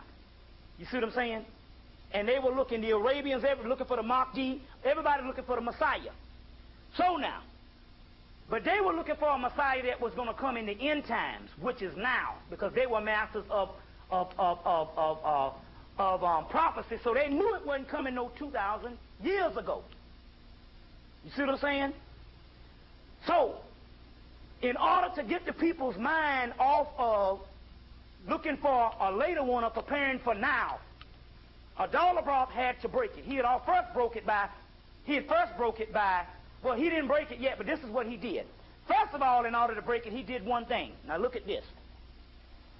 And it's interesting here, because this has been suppressed up until now. This is in Isis Unveiled, Book 2, page 471, or you can get this book, H.P. Blavatsky on the Gnostics. Madame Blavatsky first claimed that the Gnostics was the precursors of occult movement. It says, in the program to divide scriptures, learning that the esoteric truths of religion, the Gnostics were obviously in opposition to so-called Christianity. And it says, now, and what it means is this here, that they were the precursors to all that, which means that a precursor means it was the real shit, and these people killed them off and took a fake thing. You with me? Now, this is what they did. The false Messiah shall say, I am Deus, son of Deus, my father sent me here. Now, this is what Blavatsky says. Hence, the belief of some Gnostics. See, this is why they had to kill the Gnostic people off. The Gnostics knew what happened. The Gnostics said that Hibel Awaza, the archangel Gabriel, who was sent to overshadow Mary, was not the archangel Gabriel, but Adalabra, who came in the form of a material body of Jesus, the Christos himself, which is at the modern moment of the baptism of Jordan. What she's saying here is this. She's saying that they had a physical person that walked the earth to make the scriptures historical, telling people that he was the Messiah, and that was none other than Adar-Lebrock came down here and came in and materialized a physical body and walked the earth as a physical man, saying he was the Jesus. And meanwhile, the Romans historicalized all the stuff, and they threw off all of the stuff of a Jesus now. Because any fool knows, as you read any ancient scripts, what is the doggone purpose for a doggone Christ to come that's supposed to redeem the people since the beginning of Atlantis, that was supposed to come to earth and then get killed? That don't make no damn sense. And lead the people down here to suffer for another 2,000 years. You see what I'm saying? So obviously, that person couldn't have walked the earth that was saying that he was the Christ or whatever kind of thing. It was Adar-Lebrock. You see. Now, they said that but Adar-Lebrock was the false Messiah and the destroyer of all ancient religions or all ancient mystery schools. So what you got here is, they came in and they wrote a book for this particular person out of the same scriptures. That's why you can go and get the same scriptures. The Greeks talked about a God, Jesus, that was supposed to come in the ancient times, which is in all of us. The Egyptians talked to God, Heru, which is a modified word, which is an earlier word of Jesus. And all around the world, it was talking about one that was supposed to come then.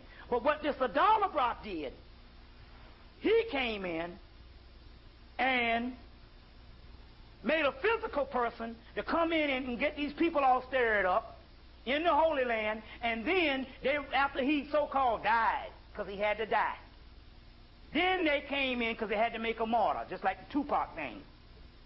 Anytime you die, they make a martyr.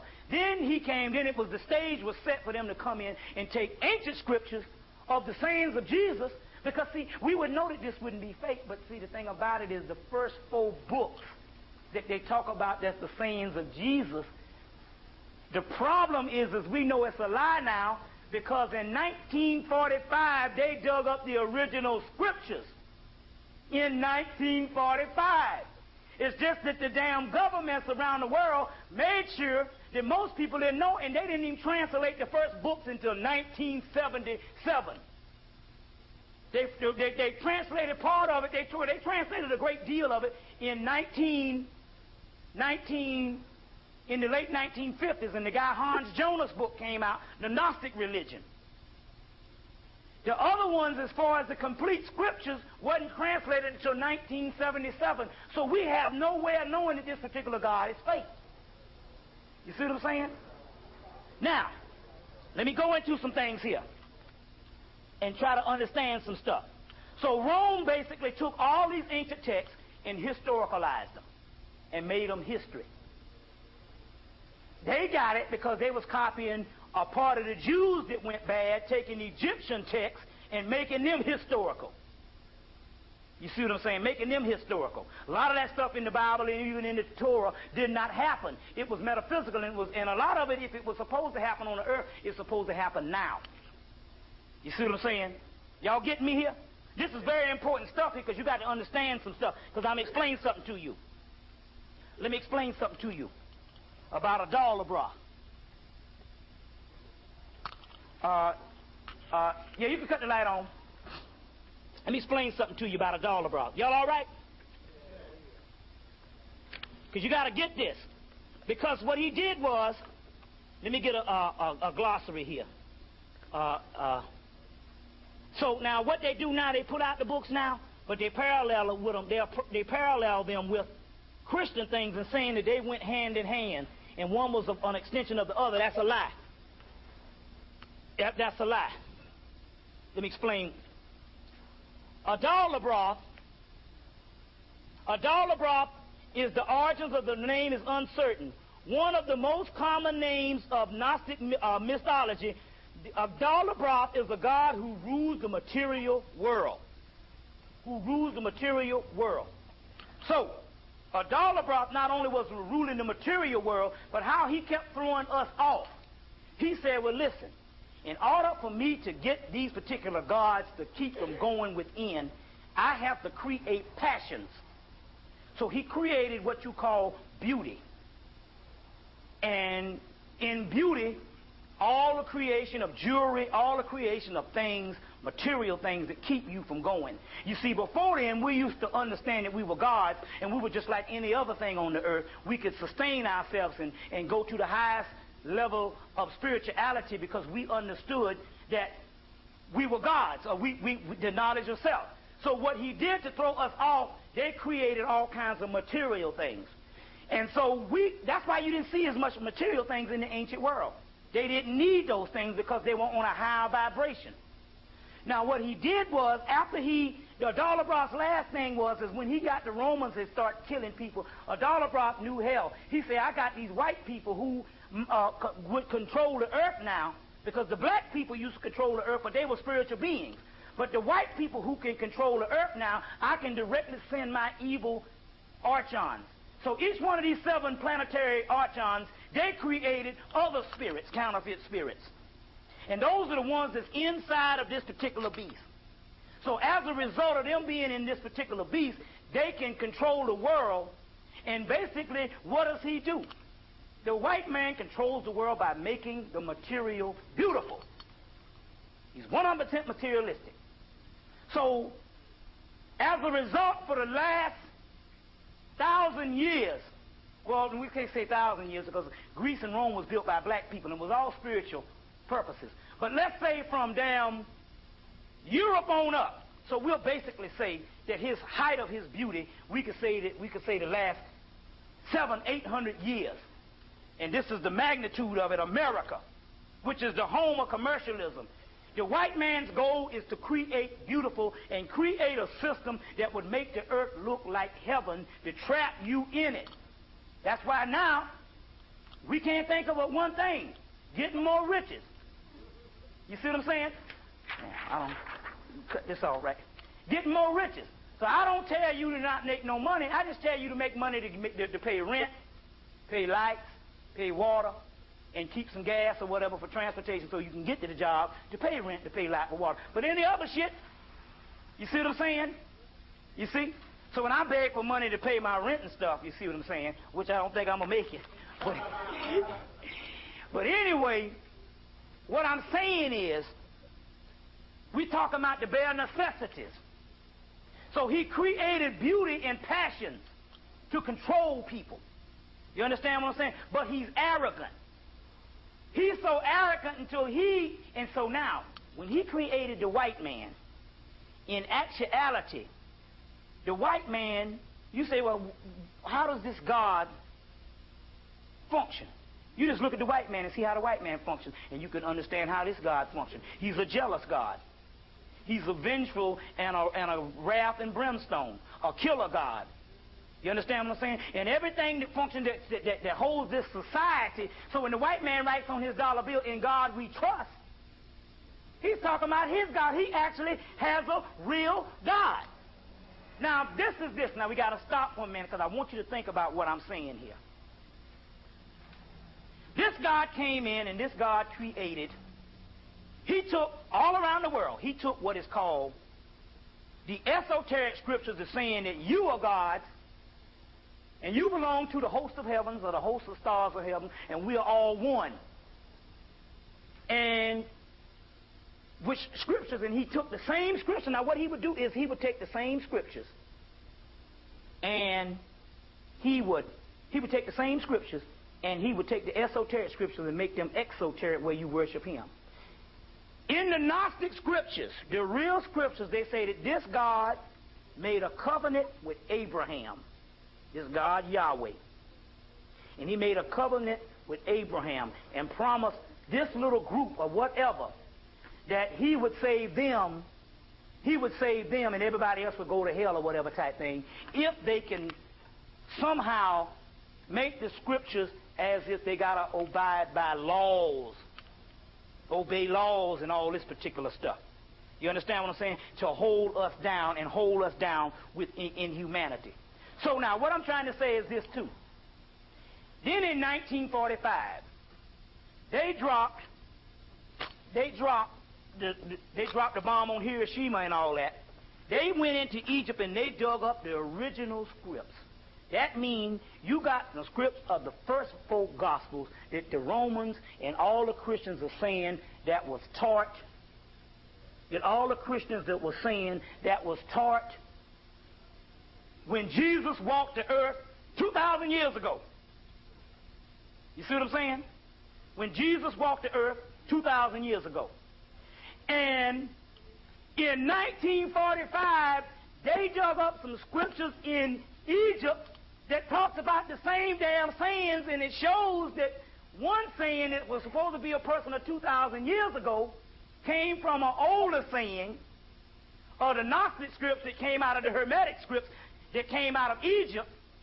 You understand what I'm saying? And the other one was all fake, and they suppressed the damn thing up until 1977. Now, in this book, The Secret Books of the Egyptian Gnostics by Jean Duress, is a real good one. It was 14, it might be 15 now. And it deals with this, and it goes into Adalabroth on page 27 up in here. And not only that, he got 7 archangels that created, he got a whole host of angels now. So now, with black people recently, you started having these walk-ins. Now this is the most interesting thing, because I went to Philadelphia 2 weeks ago, or about a month ago, and everywhere I go, if the brother's in the consciousness, they walk into the sister and she starts going crazy. And if the sister's in consciousness, they walk into the brother and he start going crazy. They always start opposing which one if you and your mate didn't meet and is into this thing at the same time. It's very rare that you get two people that's in a household that's in the same thing. Although you do have a lot of them, but mainly what you will have is recently, since 1990 on up, because this knowledge has started coming, you started having these walk-ins. And it's funny, when I went there, the people were so concerned because they was going crazy. And a lot of the things is this. This Adalabroth, who is a jealous God, sits over religiosity.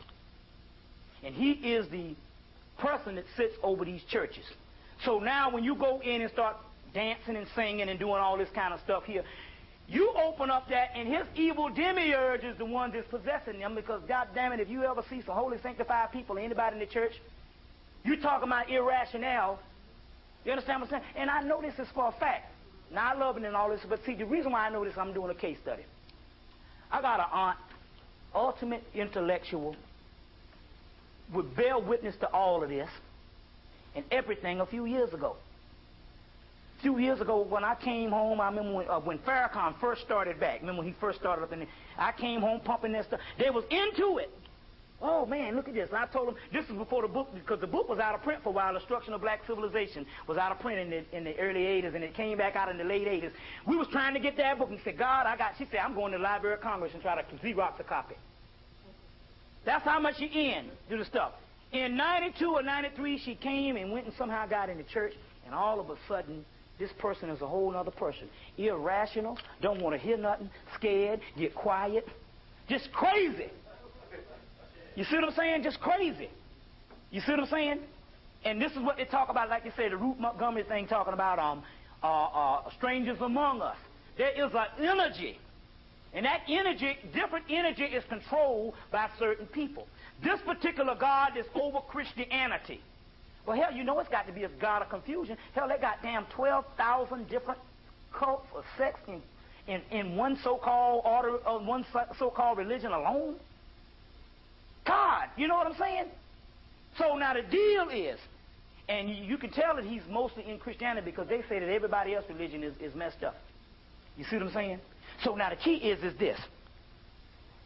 Adalabroth, and it's interesting because when they dug up these scriptures and they translate them, they found out that Adalabroth was the God that created the world. So when we talk about creation of this world, based on the Gnostic scripts, this world was created by an evil demon who is the devil. So your Genesis starts off with God creating this world and creating Adam and Eve. You see what I'm saying?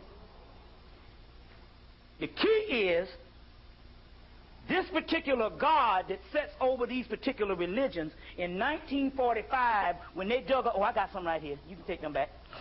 when they dug up the Gnostic scripts, the white boy not only found the original teachings on where, the original teachings go back to Egypt. We know there's all over the world. But the ones that was copied of the first 4 Gospels, he found the original ones, and they was dialectically opposite of everything the first 4 Gospels say. Now, I'm going to get ready to get into the stuff in a few minutes. I'm going to show you what the scriptures say. So, not only did he learn that we found the original Gospels in 1945, we just not learning about this shit. You see what I'm saying? Not only did he learn that, he understood that the God that every black person in America worship, basically the masses of people is in Christianity, is in fact the devil. And not only that, the devil is on the white man's side. Or let's put it away, the God of Christianity is on the white man's side. I'll explain it. Now, we ain't talking about no... See, you got to understand this, what I'm talking about now. We're so late into the future. This ain't about no occult shit where you go in and a motherfucker come up and tell you a whole bunch of shit that you can't document. See, we got to jump on a nigga's ass now. Why? Because now we're talking about the ancient scriptures. So now I don't want you to be scared as thinking this is a whole... Because we got about 500,000 organizations. You understand what I'm saying? Saying things, and when you ask them where you get it from, they can't tell you shit. You understand what I'm saying? You see? But now we actually have the actual documents. Now, he found out that the God that was over Christianity, or the God that is over what you call religiosity, he's basically over organized religion, so which means you got a scripture, then you have a person to organize it, and it don't even become religion at all. It's just a religious ceremony. So half of that is in Islam too. You understand what I'm saying? Where it becomes hypocrite, half of that is in, you see all the stuff what you're talking about, Judaism and all that now, because it ain't dealing with the esoteric version of it, which is you are God and you raise yourself to the level. So now, he understood that not only that the God of Christianity was the devil, but he found out that God worshiped, that God was on his side. That's why they can go to the same church. How is it, now we want to just listen to this shit for a minute. Now, how is it we can worship the same God, a Baptist church here and a Baptist church here, and we say that God bless us, and yet your life is full of hell? Even when you say you black bourgeoisie, you still is full of hell for the simple fact that you ain't with all your people. Hell, you look on the goddamn TV and the man let you know that I am because we are, and you still in hell too. Your people dying and stuff, and you feeling inferior to the cracker you work with. But how is it that they keep on being blessed over and over and over again? You see what I'm saying? Like I say, these crackers do. I found this out in 1981. We used to ride around, and we see people working, see everybody at lunch. And then after we see all the people at lunch, you know, and then the people go, we see all black and white, then we see all the black people go back to work. And these white people will still be out. Come about, I don't know how they do it, but crackers do not work. You got a few that work that don't know the game, but the majority of them, they do not work, and they keep money, and they fly, and they got all these wealth. All this wealth. And I can't you see what I'm saying? So what I'm trying to say is that how is it this wealth can keep on, and not only that, there is no end to our suffering. You understand what I'm saying? That means that the God that you worshiping can't bless you, because the only person can bless you is you, for the simple fact that you have the energy of the Most High, the original God that's in you. And so when you worship and pray, you give the energy to this particular Adala broth in the Gnostic script, and you keep this mug afloat. You see what I'm saying? You keep this mug afloat. Now let's get with some scriptures here to show you. Let's go in and walk into some of this stuff and show you some stuff. So now Jung purchased some of these scriptures in the 1940s. Jung is a great psychologist. Jung got a half of his stuff on the archetypes of the collective unconsciousness and all this stuff. He got the stuff from studying the Gnostic scripts. And this is what Jung says. Listen. Y'all bear with me. The belief as Gnosticism is definable in various ways. Defined most narrowly, it is ancient Christian heresy. Which means heresy means a heretic is a person that is against the order of stuff. So the Christians to call them heretics and kill them off, which means that they had the real stuff and the Christians stole their stuff, and in order to keep the people from knowing the real knowledge, they had to kill them all off. And they went all up and down the Mediterranean and killed them off. It arose out of Christianity in the 2nd century and eventually died out. Well, he was wrong on that. But he redeems himself. He says, defined more broadly, Gnosticism remains an entirely ancient phenomenon, but more than a Christian one. So he's saying in actuality it's an entirely ancient phenomenon than a Christian one of the 2nd century. It is also both pre-Christian and non-Christian. You see what I'm saying? Non-Christian. Perhaps the whole ancient world encompasses Christianity rather than is encompassed by it. The Nag Hammadi discovery has established that Gnosticism at the latest is non-Christian, whether or not pre-Christian phenomenon. It's non-Christian. Now, the key is here it is, you got a whole doctrine that is copied, that a man lied and said that they wrote, some damn disciples wrote, after Jesus died and left. Well, in actuality, we now know that Josephus, who is the only historical account of Jesus, was actually a Roman and worked for the Roman government. Now, the Jews say that he was a traitor.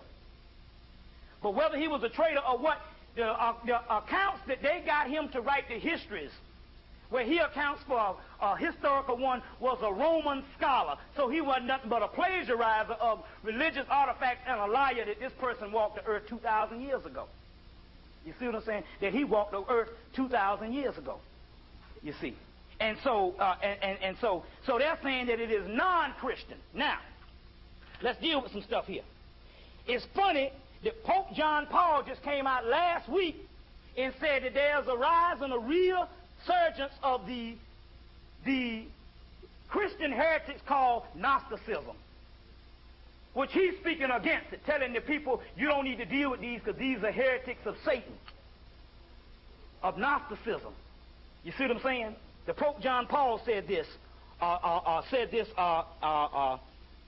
Last week he said this particular part.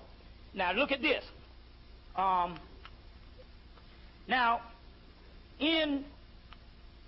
let me get this right. I want to show you something. Adalabroth in Ancient Ones, this book that just came out this year is called The Allure of Gnosticism, and they have several authors. The guy who's editing the book is called Robert A. Siegel. And in here they got a whole chapter on Adalabroth. And Adalabroth now, in the ancient time, is mostly controlled, and he's mostly let's put it this way, the most manifestation of Adalabroth only now is the ego, which is keeping you to the lower physical level, as well as they say in this book, organized religion. Organized religion. You see, as this particular Adalabroth, known as Set Typhon in Egypt, Ogu in Dogon, and different things. You see what I'm saying? It's organized religion. And it's funny because the Dogon mythology parallels this one perfectly almost, which I'll go into next week when we do the Dogon and some other things and all. Now, so it's also organized religion, and also it is also what you would particularly call the ego. And so this is what we're dealing with here. So, as a result, the Gnostics say that we are what you would call nihilism. We are nihilists. So I used to think that was negative at first. A nihilist is a person that says, fuck the earth, let's destroy this shit. Well, at first I was thinking that was on the concept of the white man destroying the earth. But I understood that the Gnostics was nihilists, and this was another concept. The Gnostics said, while you are on the earth, you should reject. Now we're talking about a duality here. We're talking about, they say you should reject what the earth gives you in all forms and try to cultivate spirituality. Meanwhile, they also talk about it's a double-edged sword because you got to survive while you're in the game. So we're not talking about going out with, like I always say, getting some sandals and a stick and a long robe and just walking around saying, I just deny myself of anything. We're not talking about that. We're talking about mental concepts now. See, this is more advanced now. It's more of a way, because even when you do that, you're still on the physical. You're just walking around looking like Moses and shit, eating out of trash cans and shit.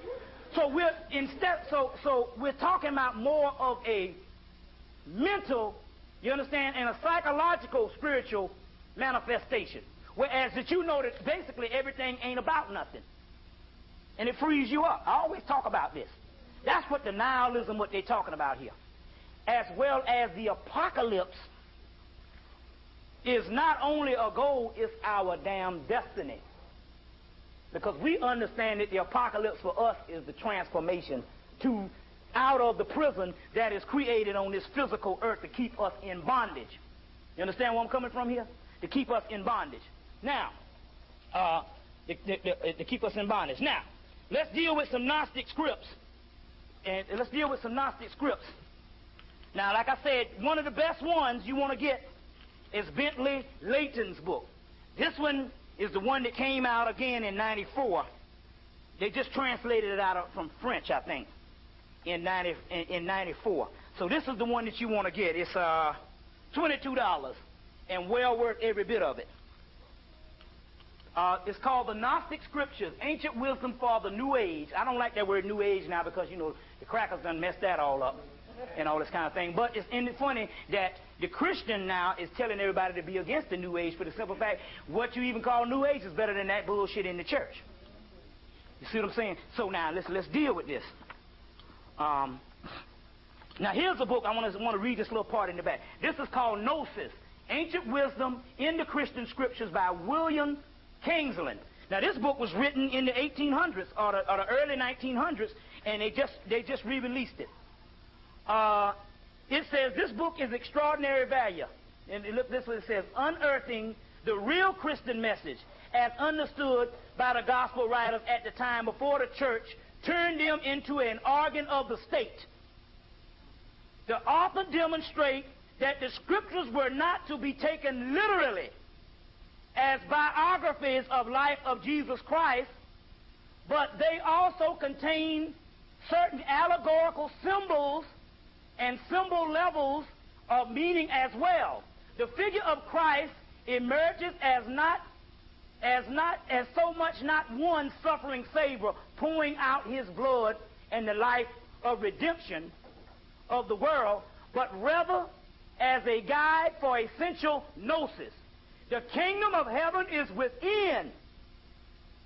It becomes clear that the teachings of Jesus have more in common with such great world teachers as Buddha, Krishna, Hermes Trismegistus, which is Tahuti, Zoroaster, Osiris, and generally supposed to the most practicing Christians, generally supposed by the most practicing Christians. Unlike any other books, it is subject on one subject of Christian scripture, which often present a superficial view of Christianity. So now, basically, it's talking about cultivating that which is in, and this is called Gnosis, Ancient Wisdom for the Christian script in the Christian Scriptures by William Kingsland. So they dug up the Gnostic Scriptures in 1945, but they had some Gnostic Scriptures before that, like your Pista Sophia, which is actually the last book of Gnosticism to tell you how to kill a dollar broth, which we'll go into in a few minutes. You see what I'm saying? Because I also did something, I also said a way on how to kill him back in the spring, but even I didn't even understand until I finally got what it was talking about by basically applying things that I had learned 5-6 years ago. So we're going to get into that too, because there's two ways to do this thing. You see what I'm saying? There's two ways to do this. So now, so this is called by William Kingsland is his name. Now let's deal with this Gnostic Scriptures here. Let's see. Oh, the Gnostic. Okay, I got it right here. Hold on. Let me get my paper. Y'all all right? Okay. Let me get my paper. Okay, here we go. The soul in the Gnostic Scripture, it talks about the soul escaping from reincarnation. Now, what happens? It's in the Gnostic book on this book, page 211. What happens? The soul escaping from reincarnation means this. It means when you're on the planet, if you don't learn the knowledge of self, when you go up, there are certain pathways and gateways that you can get through. And if you don't know a certain knowledge of self in those gateways, Adalabrov will take your soul and it comes back through his tail and it spits you back on the earth and you reincarnate back into a baby, losing all the knowledge that you did have and subject to be down here another 1,000 damn years. Unfortunate that Gnosticism say the worst thing on the planet is a baby. We're going to get into that in a few minutes. I know this is going all the way against what you have been teaching. But it's not talking about necessarily, it's not talking about that you have done wrong by having a baby. What it means is it's the mentality. If you notice, this particular society loves children. Everything is about the children, but they don't give a damn about adults. Why not care more about adults who have a certain amount of knowledge to comprehend something than the children who don't have a certain amount of knowledge, because you don't teach knowledge on the damn planet and they ain't subject to getting no damn knowledge. And it is because those children can grow up fucked up because the damn adults ain't about shit. So they got it all backwards. It's not the damn for everything to cultivate children as certain programs. It is to cultivate adults. And if you will cultivate adults, they'll be healthy enough to bring up a healthy child. Everything is backwards. See what I'm saying? That's the key. See the concept of where I'm coming from here? You know, the white man hates. Right now, you can go to a racist cracker house out in damn South Georgia somewhere, and you could be 2 or 3 years old, and if he ain't so much of a real racist, he'll love a little child. They love little children. Ain't he cute? Because it's an object. See, we look at children as objects. Why do you know, why it's so cute? Because it's a miniature you, and it's a possession. It's an ego thing. It makes you feel good. Oh, I had that. So you look at it as an object. It's not yet human yet. You notice they start hating a black child once it starts getting into teens and start getting a mind of its own. And it hates a black child, or especially a male adult too. But it hates both black and female from the age of puberty until you get about late 60s, and all of a sudden they start liking you again. You see how white people like old black people? Because old black people are somehow, they're not threatened by them. This is an old man, I can whip the motherfucker ass or some kind of stuff like this, you know, and probably he can't outdo me sexually because the nigga's 70. You see what I'm saying? But in actuality, they say that the white man's the sexuality at the age of 30 is about equivalent to a black man at the age of 70. Providing if he keep getting it, he can keep on throwing down. You see what I'm saying? If he don't stop getting it. But see, we following the white man, oh, I'm getting old. So you stop doing it and stuff like that. No, you're supposed to keep on doing it. You see what I'm saying? So what happens is, but if you notice, the white man hates you in the formative years of you being the ultimate of what you can be as far as his competition. Because he's always in competition and he feels inferior to you because he's an inferior God. Remember now, the white man is a prototype of this jealous God, Adalabrov, who say, I am a jealous God and I shall have no God before me. Which the Gnostic scriptures say that is the devil. So they don't like you during the ages of teenage on into you get old again. Right about into retirement. It's like a motherfucker don't give you your money until your ass is of no more use to his ass. And he says, okay, retire your ass. And you know, things are a little easy for your ass now. You get a little check or something. Some damn cheese or something. But a motherfucker like me can't get shit. And I'm the one that mostly needs the damn stuff. You see what I'm saying? So we talking about a whole backwards culture. Whereas, you know, in the ancient times and stuff, the adult, that was the man. And that was the man, and you see what I'm saying? And was revered. You see what I'm saying? That's the kind of thing like that. That's why you don't see a lot of, you go, and see, you think this is some crazy stuff. You go back to all ancient cultures, you don't see no children almost at all, other than the Christ baby. You don't see, in mythology, you don't ever see no children.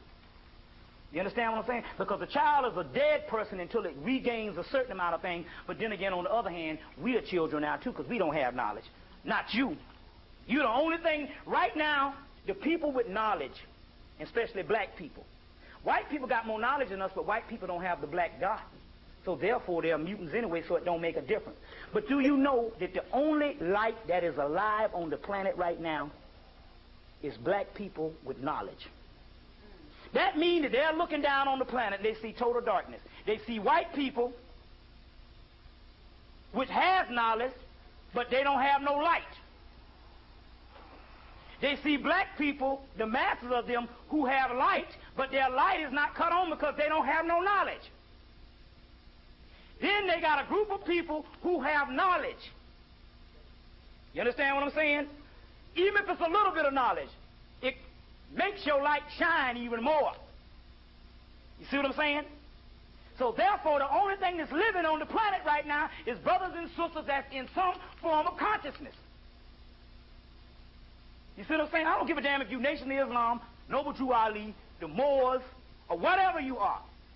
Anything contrary to what you would call the regular way of life on the planet. Some form of knowledge. So it's not just us, it's anybody who has a certain amount of knowledge, but that still constitutes from less than 1% of all the people in the world. Because the other people who got the knowledge don't have the light. So the only ones that have the light and have the knowledge, that's why I told you before that you are more superior than what you think you are, because you have been privy to coming to this time in the 1990s when the hell go down, and you got knowledge because you are the only living specimens on the whole damn planet.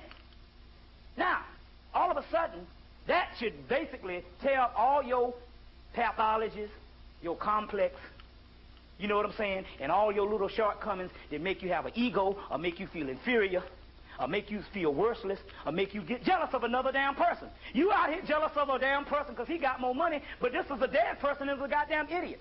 And sometimes because they got the money, it traps them to the point that they can never receive true knowledge for the simple fact that they'll think they're going to lose every damn thing when they get too far in the knowledge and they tell them that, hey man, you ain't all that because you got a goddamn Mercedes that the white man made in Germany, or goddamn beast. So, see, the concept on what we're saying is we are at a standstill is because, okay, now, this is what I'm saying. Listen.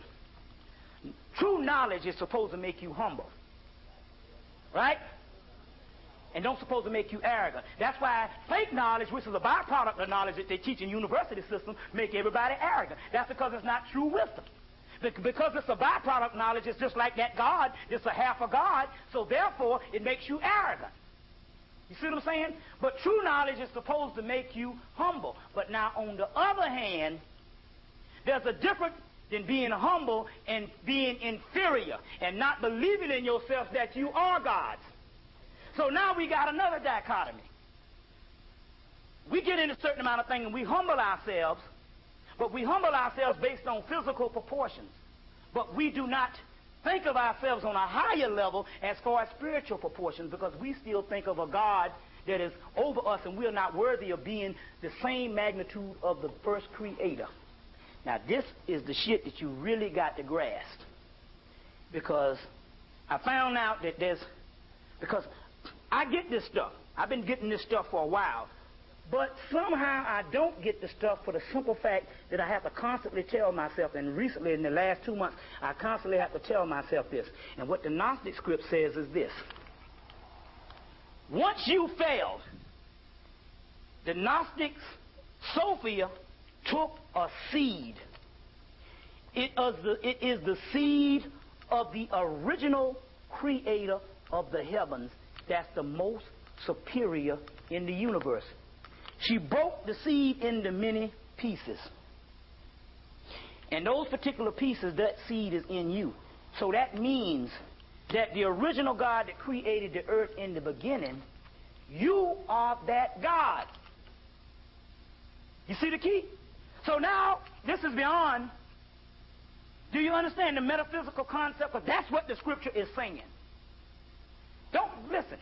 Didn't I read the Holy Kabbalah, Waite's Holy Kabbalah?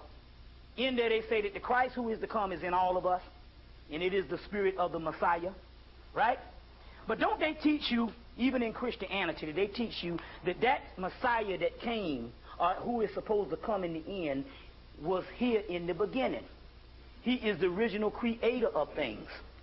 You understand what I'm saying? That's why when we show you the Kabbalah, you see, it might not sound interesting to you right now, but believe me. Believe me, see, the whole thing is not to give a good pumped up lecture if you don't understand. So, okay, something might sound redundant, but I find out that we listen, but we don't listen. You understand what I'm saying? We listen, but we don't listen. And this ain't no ego shit like I got all the knowledge and I'm teaching you. I have to wrestle with this shit every day myself. I ask the mate, well, what about, and sometimes you be like, well, damn, I wonder if this shit is even real. But that's a part of the rest. So I'm in utter confusion also, too. And I'm going to show you something in a few minutes. So this is not no ego shit. Like I got some shit I'm telling y'all, because there is no such thing as knowledge of one person that's got a certain amount of knowledge and the knowledge synonymous to him. This shit is universal. You understand what I'm saying? And I just have to beat myself up. And the reason why I can come up with it and shit is because basically I don't work. I suffer for it because I don't have absolutely no money whatsoever, and goddamn the bills is coming. But you know what? You know what? Remind me, because a sister called today and she got it from a Vodun priest on a hellified ritual to get some goddamn money. So I know that we ain't talking about, huh? Okay, we're gonna do it, but I don't wanna get off the spiritual thing. I'm gonna drop it, but don't get out of here without getting this thing. But now remember now, it's gonna open. But, you know, you get these things out, some people say I did it and it didn't happen. But you got to be true to yourself. You're supposed to resort to this for supplement income that can help you as far as just keeping some shit on. Some money that can keep you, you know what I'm saying? Because you just take for instance, you just need money because the cracker will stop you and give you a $40 damn ticket in a fucking man. You know, all kind of shit that keep you in slavery. You know, sometimes you can be out of the blue and say, I got the shit going, and the cracker will stop you, and a damn ticket costs $40, $50, $80. You see, so he got all kinds of stuff. Then they got all kinds of taxes and rules to keep you fucked up. You see what I'm saying? So we're not talking about a nigga that's trying to get like Michael Jordan so we can fill our ego with all these trinkets. We're just talking about mere survival. You understand what I'm saying? Mere survival. And I'm telling you, he got all kind of laws and stuff to keep you down because that's an energy that they're using to make sure that your ass don't get to no spiritual shit. So we're going to give you this particular ritual in a few minutes. Okay, in a few minutes. Now look at this. Now, let me finish this. So the original God in the beginning. So now also too now I got to do like the brothers in the Afrocentric community used to do, which is a good concept. Any of y'all motherfuckers in your damn 20s, not only do you unask the seats for the damn sisters, but you unask the seat for the elders too. So the brother standing out here, I've been seeing the brother been in this shit for a while. So one of y'all motherfuckers need to unask the seat for the goddamn elder. You see what I'm saying? Not you, brother, because you paid for that seat. No, come on in, brother. You know, come on in and have a seat, man. Just have a seat. That's the, you know, we got to, you know, fair is fair. You know what I'm saying? You see what I'm saying? You know, and I know because, like I say, you got children, and you know, if you had any children, you know, them motherfuckers don't disappear at no 18. Them motherfuckers was a lifetime of trouble. So he earned that right too. And like I said too, you know what I'm saying? So we do that also for what's called, and I'm not saying you are elder as far as a old, but you still younger than the damn warrior out here. He can't, you know what I'm saying? And cause don't expect me to fight with this big gut. Send that nigga there. You know, give me the damn Uzi. Now, you see. Now the deal is this. Now the deal is the original God that they're talking about is supposed to come, the one that was in the beginning, that we talk about, Keter, the premium mobile, which is the first light of creation. It's like an hourglass. It comes all the way down here to the kingdom. The kingdom is Malkuth, the fallen daughter that will be redeemed. Malkuth is in Keter, Keter is in Malkuth. The premium, so the first original creator is broken up and it comes down and you catch it. So that means not only that you are God, there is no God above you. Now, see, let's think a minute. That means that the concept of we talk about is based on the Gnostic scriptures, based on esoteric virgins, and I have studied all of them enough to know. Based on the concept of what they're talking about, imagine the most remote part of heaven that you think is powerful. You understand what I'm saying? That most remote part of heaven that you think is powerful has now come down to here, and that rests within you. There is no God above you. You understand what I'm saying? There is no God above you. You see? So that's the key. So now, it says the soul that escapes reincarnation is one that knows the knowledge of self-knowledge, which means the knowledge that you God, and so therefore you won't have to come back down to the earth realm again. Now let's go on. Let's see some things. Let's see some things here that we're going to deal with here. Reason why they had to go ahead and they had to destroy these texts. Let's deal with some of the stuff right out of the text right now. So we're going to go to 113, and it says, okay, homosexual practices. These males and this homosexual is talking about here is not talking about an individual black person that so happens to be homosexual. They're not talking about that. They're not talking about the individual insofar that you are not even worth writing on. They are talking about a race of people. Whenever they deal with these commandments and stuff, they're talking about races other than the Gnostic race. Now, first of all, let me tell you what the Gnostic race is. Let's deal with this. The Gnostic race. The Gnostic race is a seed of the Holy Spirit that is hidden. And it says that is hidden. It says evil thought, inert, has not been removed from its midst, and the members of it are enslaved to wickedness. So there's a seed. Where's the seed? Who know the seed? What's the seed? Melanin, black dot. You all heard that before. So the seed, listen. But it's not removed from wickedness, the members of this it. But the seed is revealed in the perfect light and will stream forth upon each person. That's us. And like all being, it will be anointed. So there you have it. What is Christ? The anointed one. The seed that they're talking about, they didn't say one damn person. The Gnostic scripts say it will stem forth in each person. Then the slaves will be free and the captives will be ransomed. They're going to ransom off these, you're going to ransom off these mugs. Every planet that may father in the heavens has not planted will be rooted up, whatever that means, which means everything is coming together what it means. Those who are separated will join and will become full. That means all of the particular seeds will come back together. This seed is called the Gnostic seed of the Gnostic race of Set. Now this is not Set Typhon, this is Soot, the ancient black one, the original black one. So now, when they talk about homosexual practices, they're not talking about homosexual practices in here as the same homosexual of just individuals and a moralism. This ain't got nothing to do with black people whatsoever. Black people are fools all around the planet.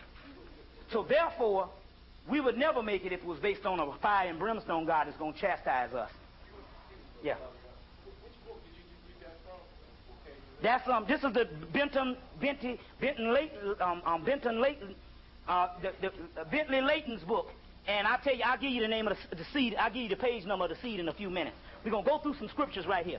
Now, homosexual practices. Those males among them are called Levites, and do not have sexual intercourse with families.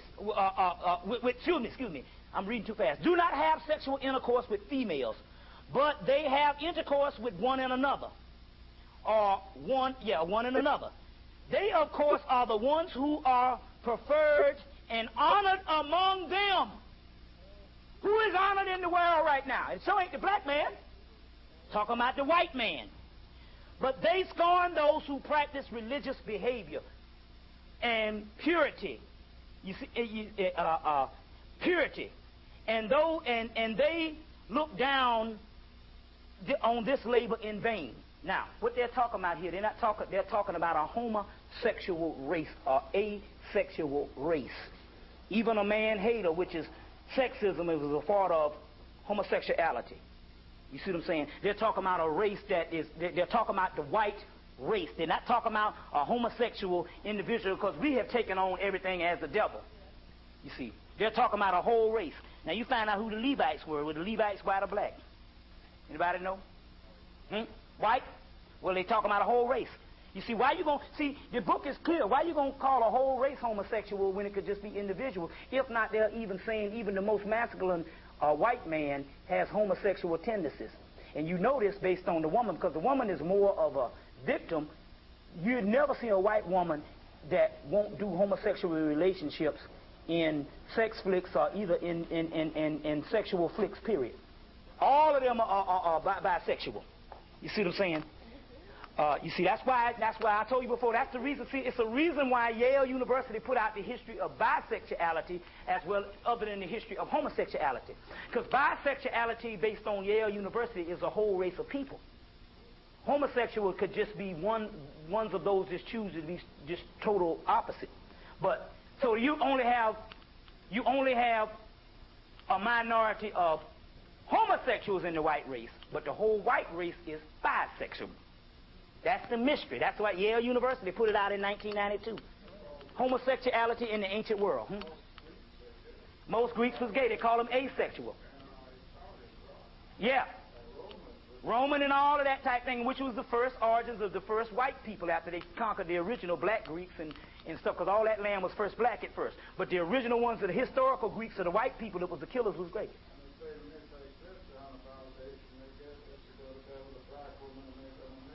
Yeah, that's true too. You ain't, yeah.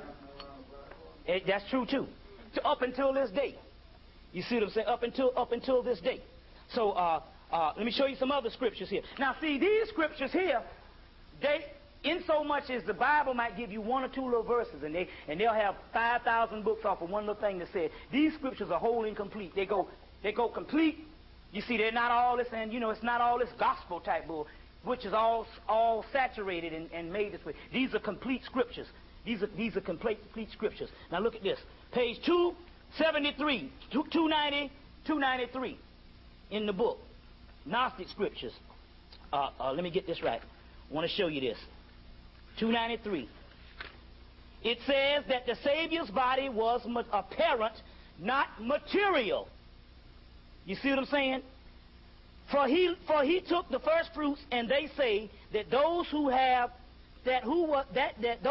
were saved from Akamoth. When you see the word Akamoth, that's another word for the melanin at its most purest form when it is going back to the spiritual level. In Kabbalah it's Shekinah. In Egypt it's Shechem. You see them? It's Shechem, but it's Shekinah. It's Akamoth here, which is Akamoth means spiritual element. So when you see Akamoth, this also means melanin. Anytime you see the word craftsman in here, the craftsman in here is talking about the devil, the one who created the physical race. The craftsman says he puts on the animated anointed Christ to, it says, to the providential arrogance of events. He became enveloped in a body and had animated the essence, but was constructed in the sum affinity to be the way as viable and touchable. So you got to really study these, because this is the scripture right here that said that this particular craftsman, which is the devil, took on a physical body. So I read you Blavatsky's book on Gnosticism that was compiled by J.H. Sternberg, where they said that Jesus took on a physical body was actually Adalabra. In the Gnostic scriptures, they talk about this same Adalabra taking on that, but basically they says the material essence is not capable of receiving salvation. So the Christ was never in the physical, based on the Gnostic scripts. It was never in the physical whatsoever. You see what I'm saying? Now, whatsoever. It says that the heavenly Savior descends in the earthly Jesus. This is what the mystery of Jesus is. You got two words. You got Jesus and you got Christ.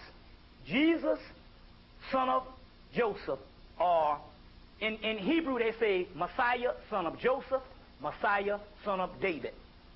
Two different things that they put together, and it's metaphysical. The Messiah, son of Joseph, is talking about the incarnated body, which is all of us, son of a human being. The Messiah, son of David, is the Star of David, which is two inverted pyramids, which is the black dot, which is also inside of Jesus. So Jesus in the mystical scripture means the physical body, and the Christ incarnates or descends into the physical body. So what the doggone Romans did is they said that Jesus was a physical man, and they called him Jesus the Christ. But in actuality, in Gnostic scripts, which was a Jesus word, was before the Jesus that they made claim to later on, Jesus is you or Jesus, which is Jesus in Jesus. Zeus is the father of God. In Egypt, he's Osiris. You are the Osiris.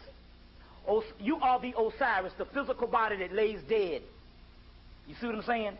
So the Jesus that they're talking about is you. Your physical body is Jesus. The Christ, which is anointed one, which is the seed, which is the black dot. So it depends on how you read this particular. It depends on how you read these particular scriptures to try to understand what's going on. The craftsman is a Adalabra. He said he is the craftsman. He says will bring about the providential arrangements of events into the world until the appropriate time, especially because he cares for his church. What church is he talking about? He's got a church, the Christian church. And his knowledge of that will reward them who awaits him, mainly occupying the place of the mother. So it means that this Adalabra, who is the craftsman of this, will bring on events to throw his particular Christians off, because he wants to occupy the role of the mother, because the mother is the great mother Sophia that say, I will redeem my people in the end and clear up this mistake that went on in the future. That went on in the future. Now, which is the actual the actual Adalabra. Now, this is interesting, because you will never see this in the Bible. This is one of the most beautiful things in the world. I'm going to explain this. It's going to be on page 298 in this book, and let's look what it says here. It says that there are 3 species of humans on the earth. The fact that there are 3 species of humans, it says that they teach, and it says disclosed as followers. The material species is disclosed when man said there will follow a sign. Now this is what it means. It says there's 3 species of human, and the 3 species of human is one human is made of the one human, which is the original human, which is us, is made of dust, spirit, and soul. Now, see, now we ain't talking about no racist shit. We're talking about what the original scriptures say, that now you can say, oh, Bobby been talking about these white people and all of this kind of shit here. You got to deal with what the scriptures say. Now, don't get mad, because these are the same scriptures that they copied the first 4 Gospels. In here, the first human being, the original one, is made of dust, which means the physical body, because it's made of the elements that he created the world with. Dust, spirit, and soul. So black people is dead. They operate from the spirit. Their soul is not awakened yet, because the soul is the actual God that is in you, that is lying dormant. The reason why you are awoke at this particular time and you are interested in this knowledge to sit through this is because the God that's in you is thirsting to remember. You're trying to remember what you were in previous eons. That's the only reason why you are here. And because your light is on, you're the only ones that's on the planet right now. Now remember that now. Can you fathom that you walk around on a planet that you're the only ones alive? You understand what I'm saying? You're the only ones alive. And it is up to you to cultivate your soul, because that's the only thing that's going to give you nourishment, not the shit that's made by dead people. You see what I'm saying? So one is made of soul, dust, spirit, and soul. The other one is made of dust and spirit. One is made of dust and spirit. And the other one is made of dust. Now, and they didn't say no animals. They say human beings. Now, you got to deal with that. Now, look at this. The one made of dust, apparently you know who the hell that is. We don't even need to even go into that. Then you have one that's made of dust and spirit, which means that you are dealing with something that would be a miscegenation of the white races amalgamating a certain group of black people till you would get what you would have in population of the world, like your Arabs. You see what I'm saying? But why the white people are created. That's a different thing now. We've proven that over and over again. The white people are created. You see, in here they're talking about the dust, so they're talking about something like your Arab, not misconstruing with the black Arab. So they're talking about something like your Arab, and they're talking about something like a Mexican. You got white Mexicans, then you have semi-white Mexicans. That would be the ones that would be made of spirit and dust. And then you would have a black Mexican, which would be the descendants of the Mayans, or what you call it like that, which is very few left because they killed them all off. But your black Mexicans also, well, a Mexican is nothing but an Indian. So basically they'll kill off most of the black Indians in America. Like I told you at the first beginning of the lecture, how is it that all of the pictures that they show, Geronimo, Sitting Bull and them, is blacker than us? But now, every time they show you a doggone Native American, he's a white man with a fucking Tonto wig on, like that cracker that used to be on Daniel Boone. That nigga spent that wig that he wore cost $10,000 for that wig to get a good one. Back in the time, that cracker from Daniel Boone, a white man in a damn wig, whatever that cracker name was. You see what I'm saying? So there's 3 species of human that they're talking about here. 3 species of human that they're talking about and all. And so these are the stuff in the spirits. It says, okay, who is the name of Jesus Christ? 332. Let's look at this. 332. And maybe this, you know, when I give out these things about the stuff on money, it usually works for the people. Just don't work for me for some reason. But it usually works for mainly everything. It usually works for everybody else and stuff like that. But look, the name of Jesus Christ. Jesus is a private name. Christ is the anointed. The public name, therefore, Jesus does not exist as a word in any language, but rather the name in which is called is Jesus. But the word Christ is Syriac, or Messus is the Greek, Christos is probably all others have, according to the particular language of each, is the public name and the private name. So they're saying that the reason why Jesus does not exist as a name because it's not supposed to be a name. It's supposed to be that of a body, of an organ or a vessel. That's the mission between Jesus Christ. And so what they did is they came in and made this person's name Jesus Christ, and they messed it all up. You see what I'm saying? All are in Christ. The anointed Christ is within him, whether human being, angel, or mystery, and the Father.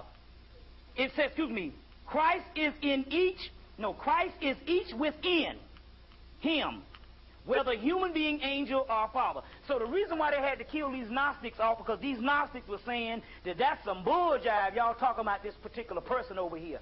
And so they killed these particular people off. Now, resurrection must precede death. So here they're saying that we got to be resurrected before we die. Those who say that the Lord first died and rose are mistaken.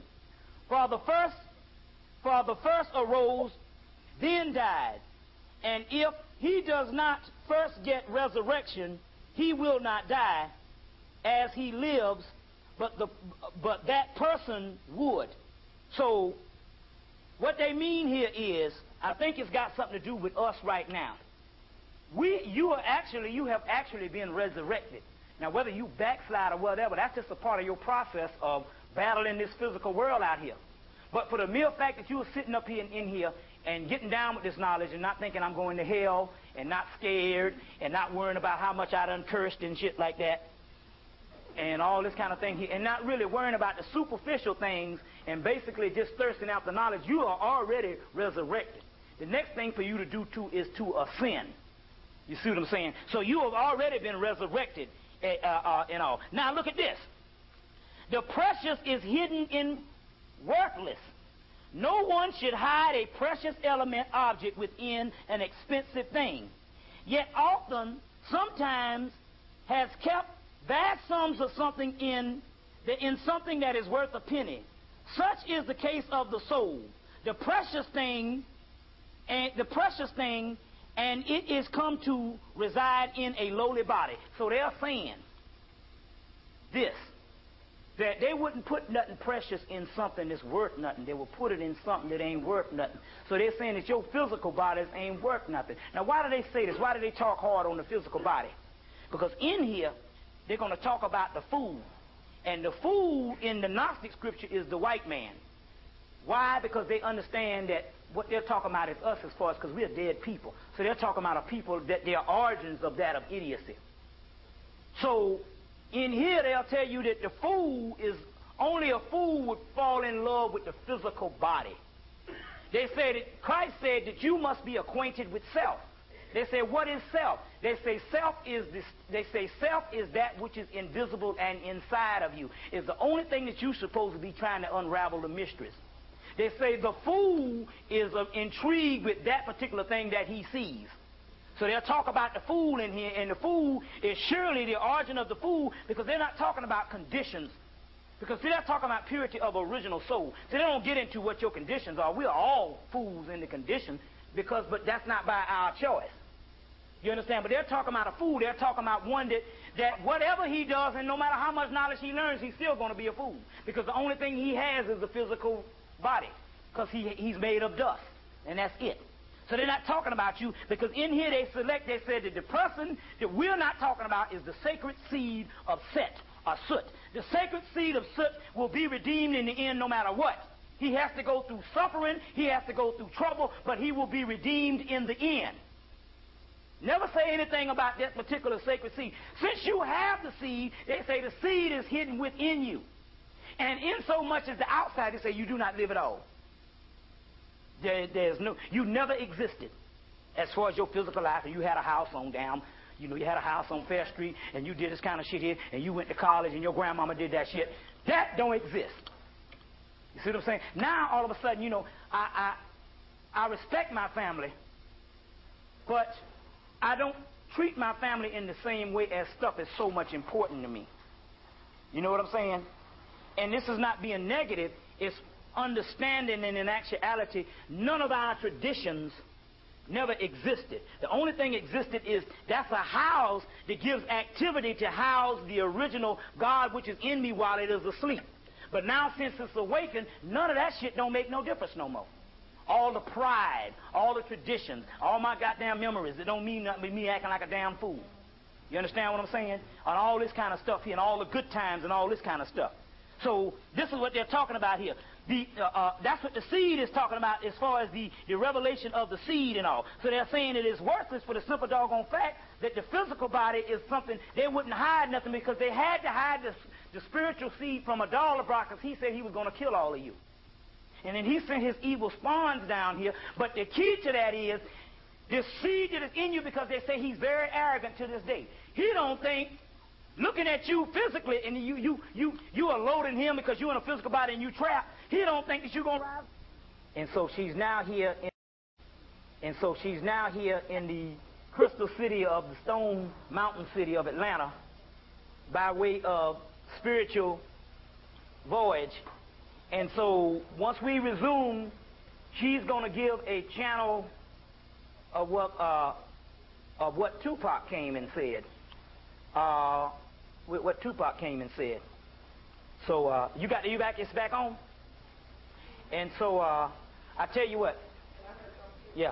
I just wanted them to know that when Tupac was first shot, right? Shakur came back the next day, so I asked her to tune in to him. And she gave me all this information that was like a day ahead of all of his medical stuff.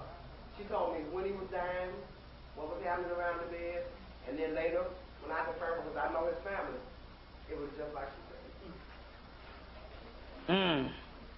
Before the video came out, she said he wanted to have on this white suit the whole nine, and the video come out, he had the white suit Sunday, so I'm like, yeah. whoa. Well, yeah, we can start back. Well, this one thing I can say since we started back, it's not by mistake. Now, one thing about it, in spite of all the stuff, he did know he was going to die. And I'm going to give him that. He did know he was going to die because the new CD that's coming out in 2 weeks has him nailed to the cross dead. You know what I'm saying? Okay. Yeah, right. And I mean, that new video with the white suit, like you're saying and all, you know, the man literally knew he was going to die. So that is profound in that particular sense. And not only that, too, they've been having a Tupac marathon on the TV, on BET all this last week. And I put doggone it, all his videos from the last 3 years, he was constantly talking about dying. So if his coming was just for that alone, he was constantly talking about dying. You know, they showed some of these back videos like 93, he was talking about dying. You see, so maybe that was the reason why he raised a little hell while he was here. Yeah. So that's it. So now, what we're going to do is Sister Shakira is going to read her. How you doing, sister? She's going to read her channel from Tupac Shakur. Okay, you go ahead. I got this. You thinking to pick up that far? Yeah. Yeah. Okay. Well, I just sit right here. This will work. And we're going to read this here, and she'll get it. Yeah. Okay. This was yesterday, 10:10 p.m. This is my warmest greetings to all. First, I was very surprised at the impact my death had on the nation, especially young people. Wipe your tears and don't be sad because I'm peaceful and happy. In fact, I'm very, very happy. I extend my deepest love to all the people. I feel your love vibration, accept your prayers.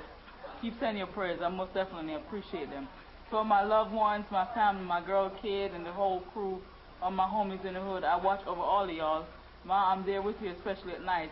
You can sell the crib in LA and keep what you think you should. Tell my sister to keep on being there for moms and don't fall to pieces every time someone mentions my name.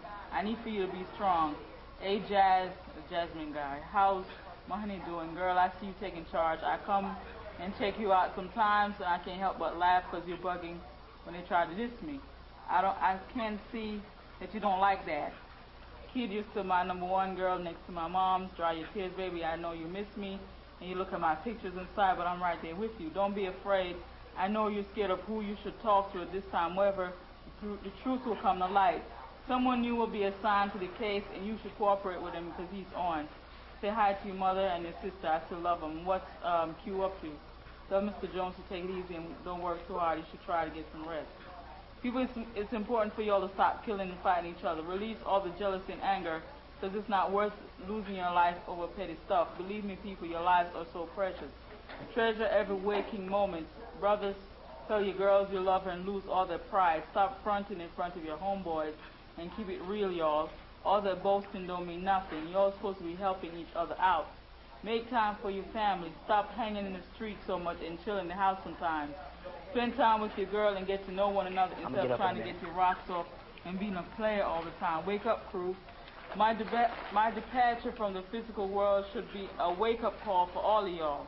Real soldiers don't give up. They keep on fighting to the end.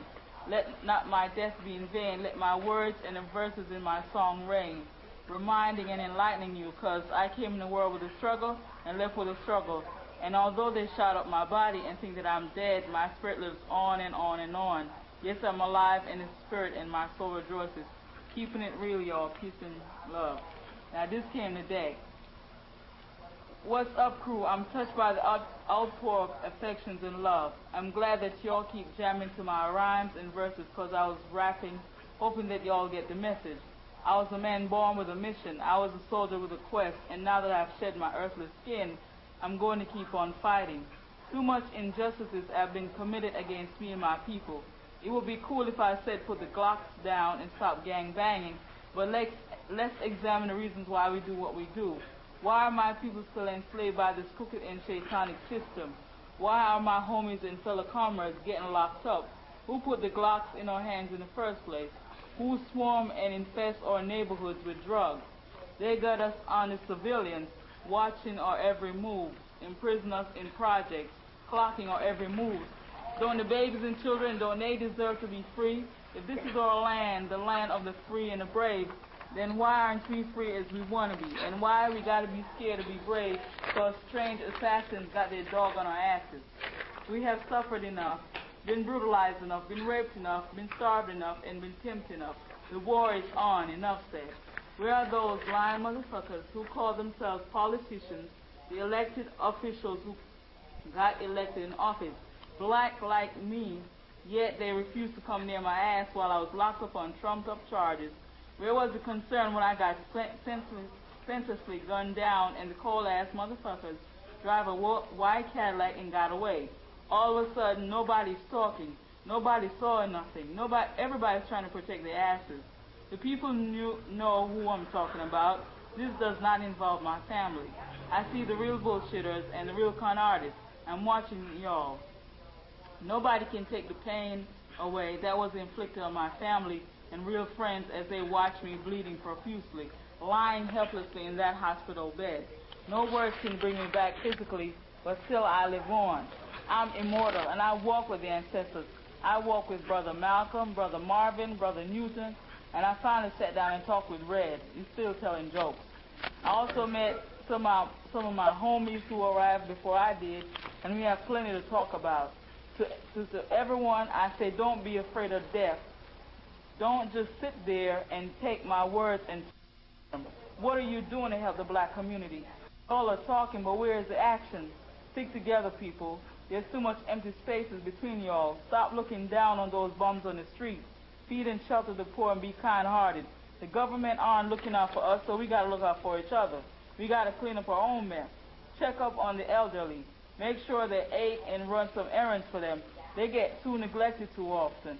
Visit the sick in the hospitals and don't turn your back on the brothers in the jail cells. They represent a part of you that's locked up. When they kill me, they kill a part of you too.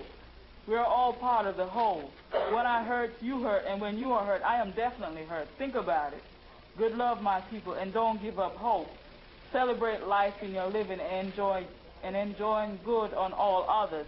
All power to the people from Brother Huey. One love from Brother Marzael. That's a deep brother. Brother Malcolm says he's checking out Minister Farrakhan and laughs. Free the land, y'all. Stop being slaves and become masters again. Keep your heads up. I'm out. Brother Abdul Shakur. Now, it's interesting that some people is new to this as far as the channel. That don't sound like something that can be true, that you can get in contact with a person that's passed from the physical body. But once you start living this and stuff, this is actually so commonplace until now. Obviously, we're dealing with a spiritual element that the majority of people can't even think can be done. You see what I'm saying? And basically reading this to the masses of the people and all, they would never ever believe this type of thing and all. So it's funny that we could even get this particular spiritual channels that would actually come down and stuff. And basically that's letting you know that, man, for the mere fact that for you to witness a person death, what, about 2-3 weeks ago now? 2 weeks ago, and then all of a sudden, you see what I'm saying, you could actually get that channel. And it's funny because the brother, he contacted Ricky, Cam. He said he was coming in very strong with Cam because he said that the reason why he contacted Cam because Cam said, well, he said, but you don't know me. We didn't know each other in this life, but we used to be partners in another life. Yeah, he said we used to be partners in another life. So therefore, he was coming in very strong with Cam, which is Ricky up in Massachusetts. He was coming in strong with him and all and different things. And basically, he was telling him, he didn't tell him too much talk too much about himself.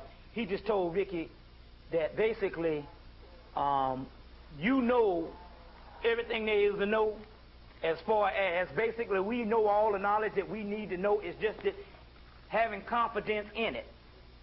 So basically, that's what he was saying. You know, basically, you know what time it is, or you know the spiritual things and all. It's just a matter of having confidence in it.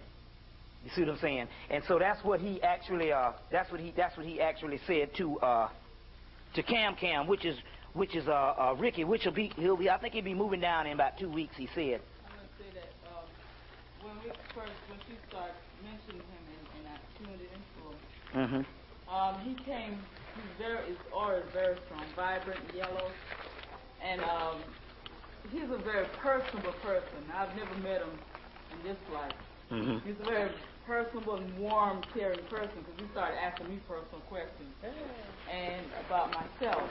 Mm-hmm. Like, how come we didn't get running peace over before? You know, and how come you're single? You know, little stuff like that. Mm-hmm. He likes, you know, the female energy.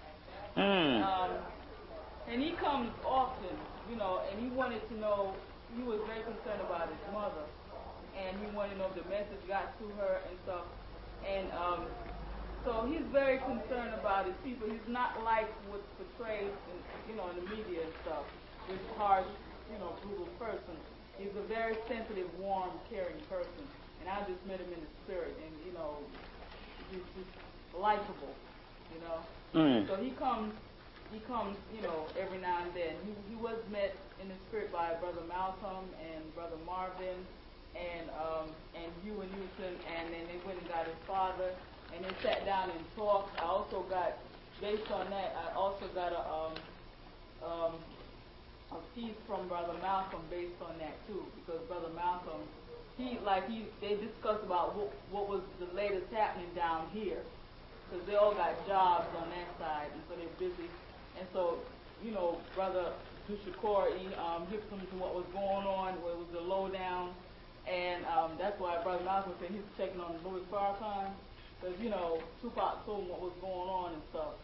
And so I have a piece that I'll type up and I'll just put it here, and about what Brother Malcolm had to say, you know, about us in general, his piece of advice to us, you know. And so, and he's learning. Tupac is like, he's learning, he's going through the schooling, and he's schooling on that side, and he's learning, but he comes in and out, you know.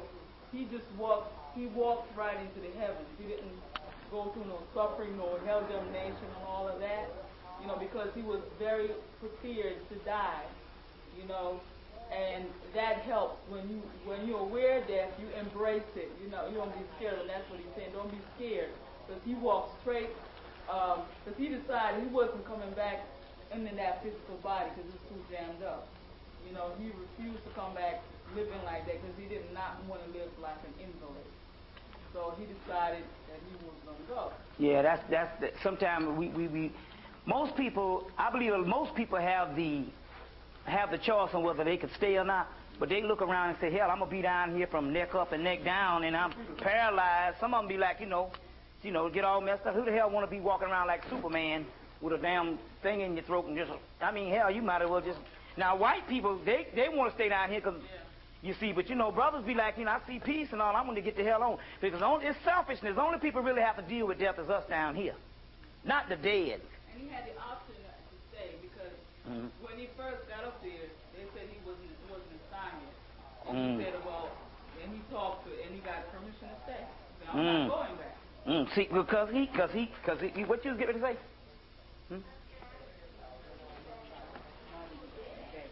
Yeah, but he didn't say who did it, did he? He said he believes it's an inside job. You know, Biggie didn't do it, and he knows it's an inside job. And he was rushed out of the house without his vest on, and he said he blamed himself for not putting it on. Well, what Juju got was that that guy was into a whole lot of stuff. Yeah. The emphasis is on him. Sure. It's like the record company was started by getting some money from some niggas that he got to pay up. You see what I'm saying? Because you got to, probably the origin of it. Where did he get the origin of it? He is pretty damn young.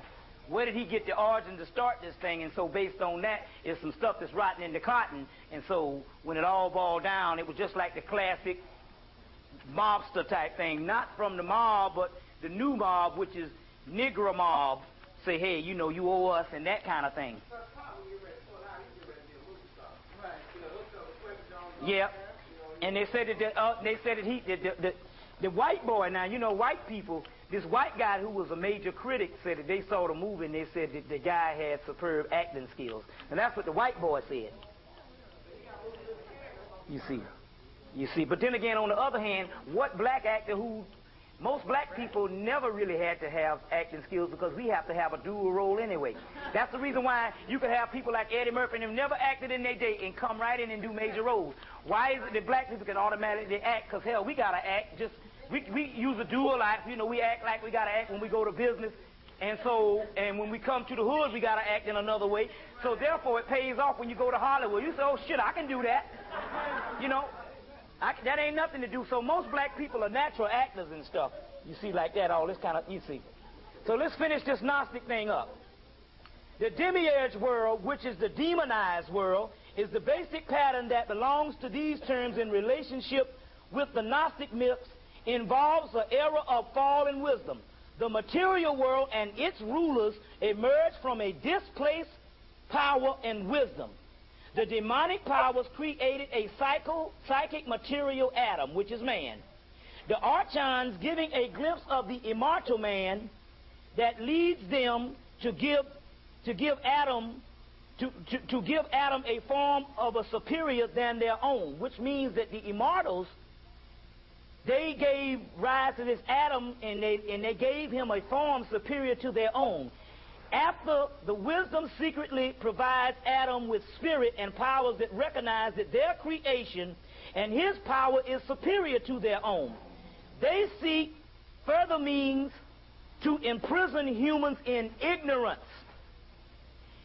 And to imprison humans in ignorance. So this is just verifying what I told you. Once they saw what they created, because Sophie had snuck up behind them, they realized they had created a power that was superior to their own because it had the original Christ of the original creator broken up and put into all of us that will become one now, and that's what you get the word covenant from. And the Ark of the Covenant, which is a disc, which is all of the stars, all of the ones down here coming back to oneness and stuff. So once they realized that, they said, well, we got to keep them in ignorance. So that's why the last 2,000 years we've basically been steeped in ignorance. The Gnostic mystery, the angels are demonic powers that seek to introduce passions into humankind, thus enslave the Gnostic race. The demiurge was unable to eradicate all of the Gnostic race, which is black people. The Creator gave devices and schemed with his powers, but the rest of the episode is clearly variant of Christian Jewish tale. Now, the other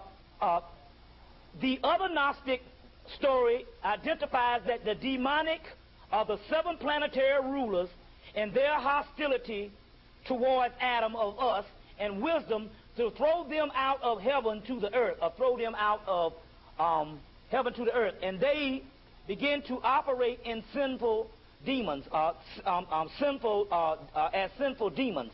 Now, basically what it says here, in order to counter the influence of the demonic powers, the immortal, which is our ancient ancestors, or the actual gods, sent Gnostic spirits into the world to reveal knowledge. And they tried to pollute these beings by maligning their seed with them, but this plan failed. Now, what do they mean by that? They said that in order to counter the God that sets over this particular realm and his particular angels, they sent other gods from Sirius and the other planet, the other spiritual zones, to give us knowledge. So basically, they sent channels and different things to the priests, and they wrote down all these things in Scripture. And so the Gnostic race said, hey, we know what we'll do to get them off the path. We will pollute their seed. We'll pollute their seed within them. But their plans failed. Now, why did their plan fail? Because they tried to pollute the seed by, they created what you would call a counterfeit spirit. They tried to pollute the seed, but their plan failed for the simple fact that each time a counterfeit spirit comes in touch with a black person, it becomes a real spirit, which means, you know what I'm saying, which we are examples of that ourselves. You see what I'm saying? We are examples of that ourselves. So the basic thing that did work is they gave us passions and stuff based on material items to get us off of the to get us off of the higher realms, to get us off of the actual higher realms. So now I want to get you a few other scriptures and stuff, and then I want to get this thing going on, but I want to give a few other scriptures. What they say is, in contrary to what we say, the Gnostics also believed that sex was first pleasurable, procreation second, which means, okay, we know you're going to have babies, but that's given. Then you are trapped into a reincarnation cycle. But they said that spiritual pleasures was more superior for the simple fact that you can harness a certain amount of energy within you, which you know is sexual tantra. So therefore, even in the Gnostic thing, they said it is not. Now this is going to sound strange to you because you've been thinking in a way of thinking. You've been in a way of thinking a different doctrine. They said that it is not bad to abort the baby. Now, people saying, yeah, boy, yeah, you know, it stirred me too, but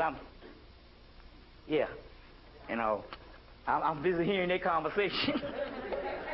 Yeah. They say it's not really bad to abort the baby. Now, what does they mean by that? They knew that most of the people on the earth was going to have children anyway. What the Gnostic people said was, hey, that you are only stopping a spirit from being trapped in the damn prison anyway. So it's not really bad. It only becomes bad when it was, and you know, they used to use certain birth control and all this kind of thing here, but they said it only became bad based on moralism when they say go forth and multiply, because the dollar brought want to keep spirits down here trapped. You see what I'm saying? So when you look at it that way, it's not bad, for the simple fact you didn't kill nothing. You can't kill that. You can only stop that from dying. It's dead when it comes into the physical body, unless it gets the chance to live and coming into knowledge of self. So that means it can come into the physical body for reincarnation after reincarnation and don't learn no knowledge, and that means you just talking about something that's being dead the whole time it's down here. It's only living when it comes into the knowledge of what it really is, because the original thing you were God, because you were that of the original creator. You see what I'm saying? Or either that of Atlantis when you knew that you were gods. So the only time you live is that when you see, so they say coming into wisdom. That's in what? Proverbs. The coming of wisdom is the knowledge of the Lord. One of them, what do they mean by that? They're talking about the knowledge of you being Lord. I self Lord and Master Islam. You see what I'm saying? I self Lord and Master. So that's what they mean by that. It's when you are becoming that particular part. So it wasn't nothing to it wasn't nothing for them to abort, for the simple doggone fact that it's different than what you're thinking of. They were stopping something from coming, and they can abort for the simple fact that they understood that this was death down here. And that's the difference on what. So we're talking about changing a whole way of your thinking, is what we're talking about here. Changing a whole way of your actual thinking and all. Now, they talk about the fool. What is the fool? The fool is deceived by the visual realm. So like I've been telling you before, they said that nigga, they're crazy. I can't see that. That's some old spook stuff. How in the devil I can see? It's the same thing with the same thing what the Christians been saying, but they done distorted stuff until you just get a bad flavor on anything they say, because their stuff was rooted out of this. So they say the fool is deceived by the visual realm. The fool, good and evil, are exactly the same. So they're saying as long as you takes on the practices of this original fool, you are a fool too, and you are exactly the same. For the wise person will be nourished by truth and knowledge, and will be like a tree planted in the streams of water. Indeed, there are some people who have wings, and they fly to the visual realm. This is far from the truth, for which leads them mainly to fire. Now, let me explain that to you in a few minutes. Will presently truth-like absorption, and will shine upon them corruptingly. What they mean by that? As beauty. And take them captive in sweet, dark sweetness, and will catch them up in fragrant pleasure. Now, what do they mean by that? They say here that a person who goes to the light, or go to the, I want to get this right, go to the fire, he will be caught up because he'll be trapped in beauty. Anytime the beauty thing on the physical realm, and you are so captivated by the beauty, that's one of the desires of Adal Abrath. They keep talking about fire here. Fire. Guess what Adal Abrath is? The original sun is the sun behind the sun. Our sun is a reflection, supposedly, of an original sun. The original sun being Sirius, which is now not in space, is down here on earth and is inside of you. That's where Sirius is. Heaven realm is within. That means that it is inside of you. And when you look out there, and if you so happen to find that by this star in the constellation, you're only reflecting something that is inside your brain. That's the way it is. Ain't nothing out there in the heavens. That's all a hologram. But when you see the light, you're only reflecting something that's on the inside of you. It's just like being in a dark house and you got a movie screen of the physical world, and you thinking that movie screen is reality. And while you're looking at that, you can't see the actual stars that's inside of your head. Even because you're looking in the movie and seeing the stars up in the sky, but all that is nothing but a reflection of what's on the inside of you. So, when you're dealing with the real sun is the hidden sun. Amen Ra. Amen, which means hidden. The hidden sun. Amen Ra. So the real sun is inside of you. The fake sun is out there in the sky. That's Adal Abrath. That's who Adal Abrath is. Remember now, Adal Abrath rules the 7 planetary spheres. He don't rule his upper triad because you can get out throh binary understanding, which I'm going to explain how to kill him. And then you go to this is called the archetypal world, and this is the primordial mobile, which is Keva. But all of this goes like in a way down here because one is in the other. We'll explain that in question and answer. But the key is the sun right here, Tipperath, number 6.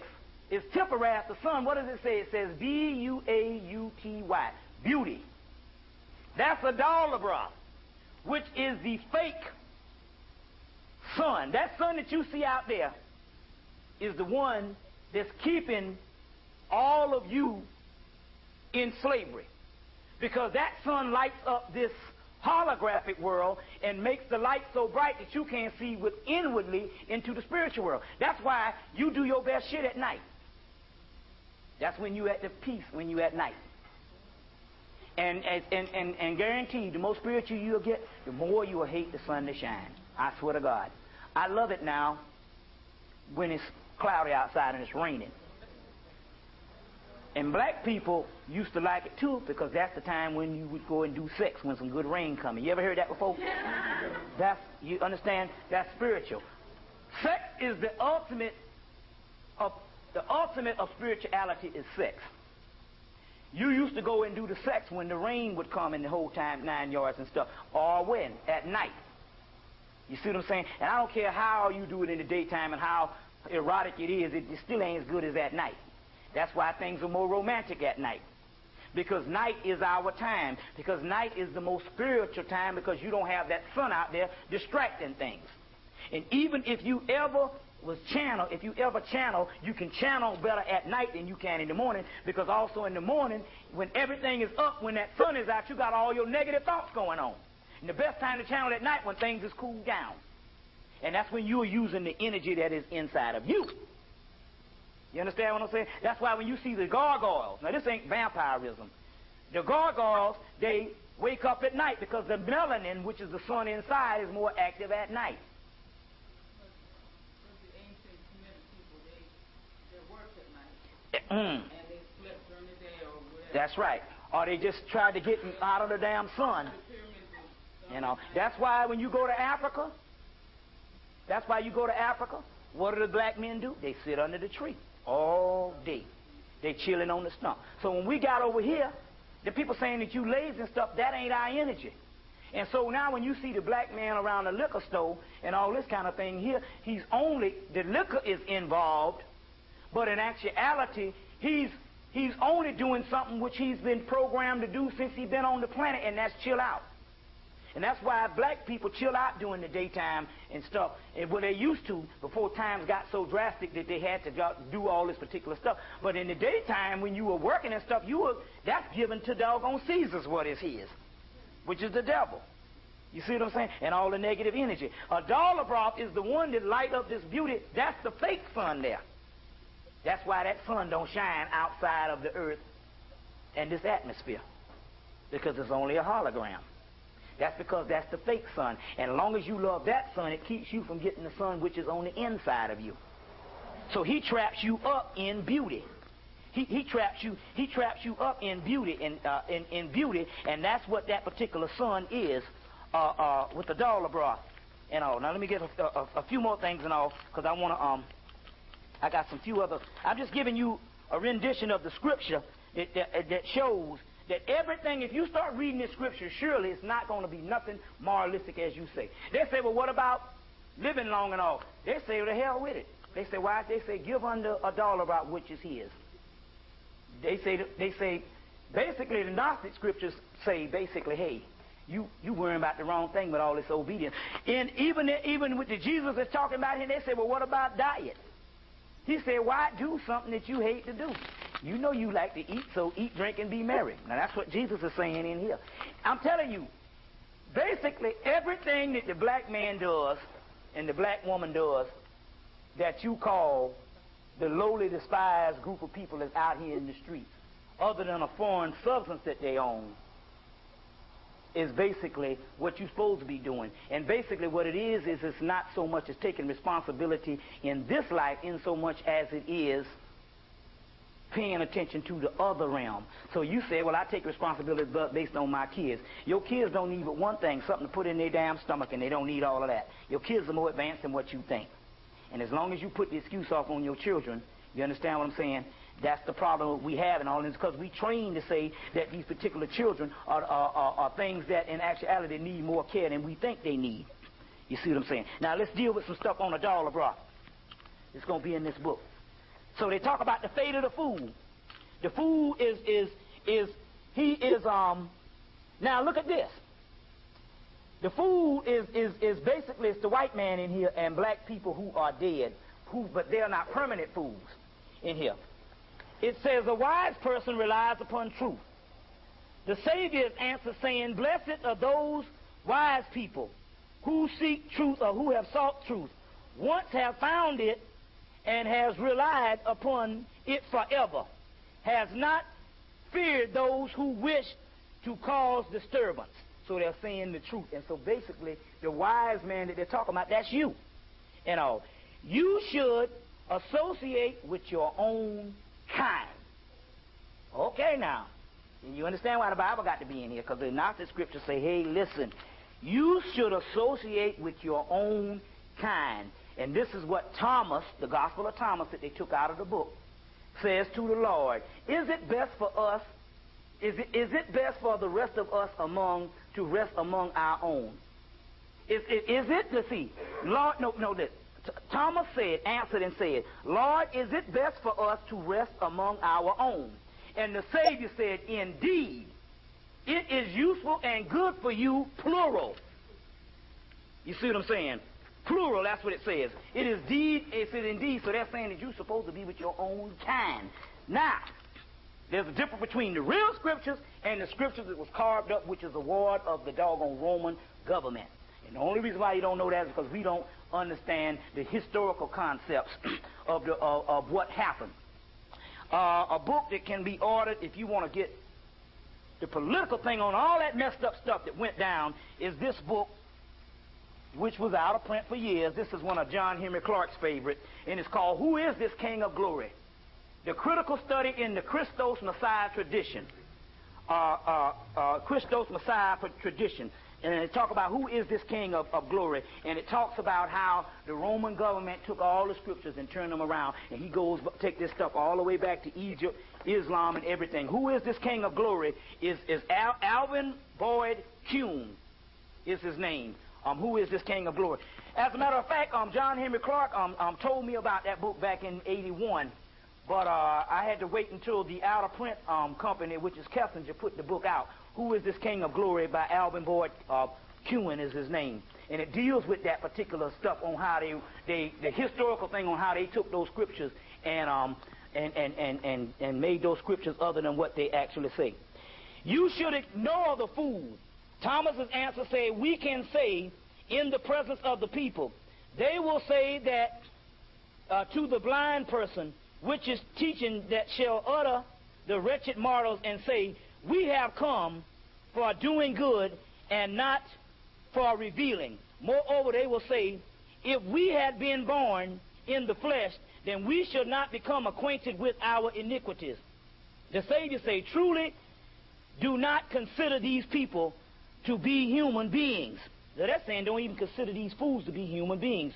Rather count them as as domestic animals. Now let's go back to the thing before that on what they said.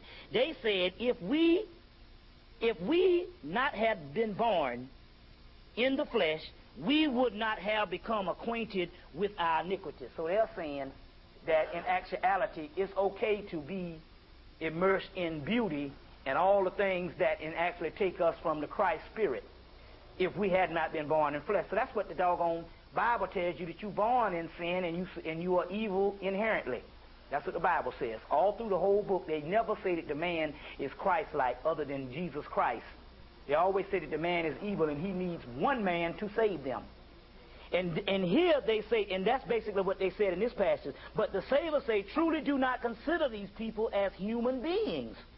Rather count them as domestic animals. For just as animals devour one another, so also human beings of this kind devour one another.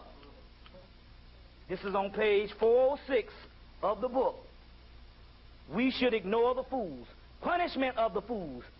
By they are excluded from the kingdom, insomuch as they love the sweetness of fire, which is the sun, and servants of death, and pursue deeds of defilement. The perfect desire of their ancestors. So they're talking about a people. It's as plain as day. They will be cast down into the abyss and punished, and the fate belonging to the bitterness of their evil nature.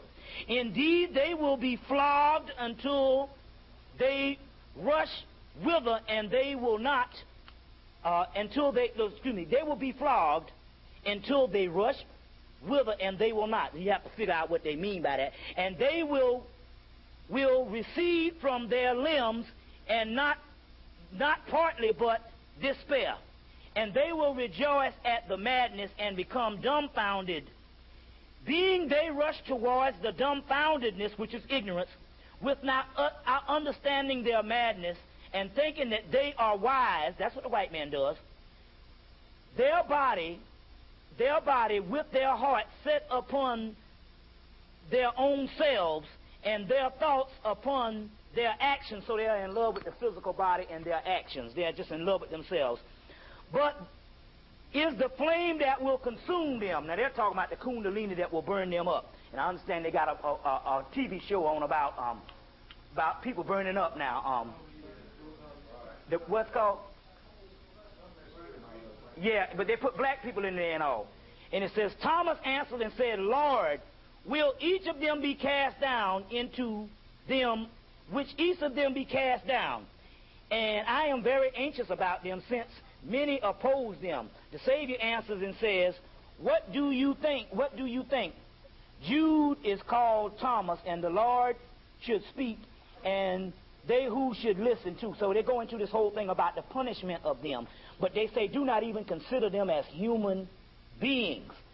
Now, here it is in black and white, and now, the beautiful part about this is we can't front no more and say what the Bible says, because this is the real stuff that the Bible came from. Dug up in 1945. You see, dug up in 1945. And all this, these are the real ones. Now, there's two of these. There's the Gnostic Scripture, and then there's the Nag Hammadi Library by James Robinson. But I would suggest the Gnostic Scripture, because what they do is he is going, since it took them 19 or 18 years, but they have gone in and actually they translated them at first, and you got the raw scriptures in the Nag Hammadi Library, this big book. This one, they came in and they put the headings under what the actual scriptures say, so you just go to the headings and then boom. Sometimes you could read the headings and don't even have to go into what the Christ is actually saying. Go into what the Christ is actually saying. But it's beautiful in here, and this is the beautiful part about this, which makes this different than the Bible. In here the Christ surely states, he says, I am the Redeemer, but I myself have to be redeemed. And then I will redeem those who I come after, and they redeem me. He never ever has a superiority that he is over the people that he is coming to redeem, because it's talking about the Christ which is in you. And it says the Christ is in you. So this is like your inside spirit speaking inside out. And it says, I am the Christ, which is your inner self. Saying, I am the Redeemer, but I have to be redeemed. So that's what you're doing now. You're going through the struggle to redeem it. Then it says, I come and I redeem them, and they redeem me, which is saying that, then he even said, then my siblings, we are all at one. So that means we're talking about none other than, they give you in so many words that you're talking about a race of people other than one person, because the Christ is within. And never in here does he come and literally says that he is above the people that he is redeeming, because he is in every one of the people, which is clearly stated in all of the book. You see what I'm saying? So we're talking about pure scriptures if you take the time to sit down and read them, and all, but never read them as if it's outside of yourself. And that's where you mess up. Reading some damn person that you think walked the earth 2,000 years ago, when it is meant for you to get this book now and read this particular book as a doggone pathway to your soul. You see what I'm saying? As a pathway to your soul. Now let's get a few other things on Adalabra. Few other things on Adalabra, and then we're going to go into how to kill him, and a few other things we're going to deal with before we close out tonight. You know, the reproof of Adalabra's arrogance. Their chief is blind because of its power. It lacks the acquaintance, and it is arrogant, and it said of power, it is I who am God. There is no one apart from me. This is what he said. He's so damn arrogant. And you know that's the Bible does put that in there to let you know who's talking. It is no one apart from me. It is said that I sinned against eternity, and the utterance is got up to incorruptibility. Now it says, then there was the voice that came forth from incorruptibility, and saying, you have mistaken Adalabra, which is the God of the blind. So what happened is that Sophia came in and said, Adalabra, don't lie. There is a God before you, and he lives on the earth. And Adalabra is very jealous, and they say, I am a jealous God of Adam, and I must suppress him and keep him into slavery, and keep him into slavery, and all. So it's still talking about that particular Adalabra. The passes of Adalabra, passes of power out of Adalabra.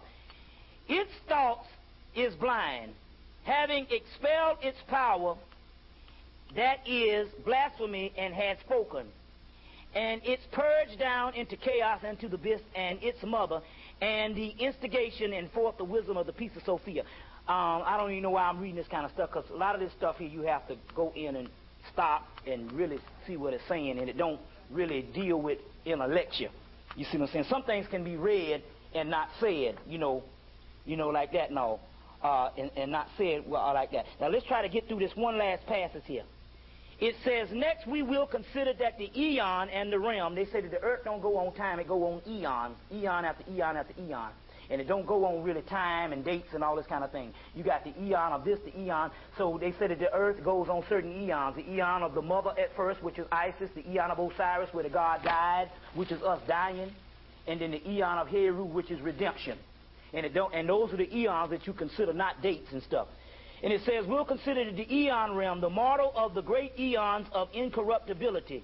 They will also go to Sakla. When you see the word S-A-K-L-A, that's another word for a doggone Adalabra, their god, and they will go to the powers, cursing the great men that dwell in their glory. And they will say to Adalabra, what is this power of these people who have stood in your presence, who have been structured from posterity from Cam, or the blackness, and Ayapath and Japhet, which means as this sons of Noah were hell. If one of the sons of Noah was black, that means that his brothers couldn't be nothing but black, and the damn father can't be nothing but black.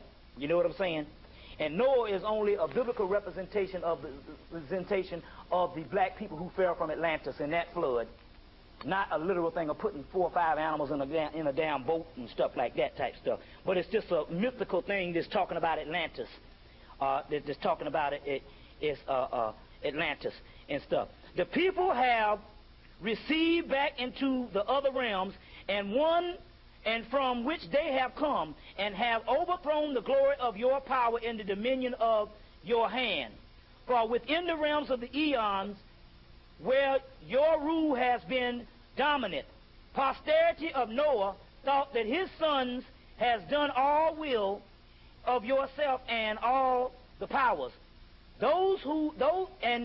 While also those people are the people who sojourned into glory, have done the pleasing to you, and but rather upset your entire throne. So they're actually saying that whoever these archons, they're talking to their father, Adalabroth, and they're telling him how these people of Cam and Noah have actually came and tore down your stuff and have gone back to their regular realms. So this is one that's also talking about resurrection. Now, this particular book, the Gnostic Scriptures, is talking, it gives you the actual, it gives you all the particular stuff that's actually going on in the Gnostic world. Now, this particular book, the Pistis Sophia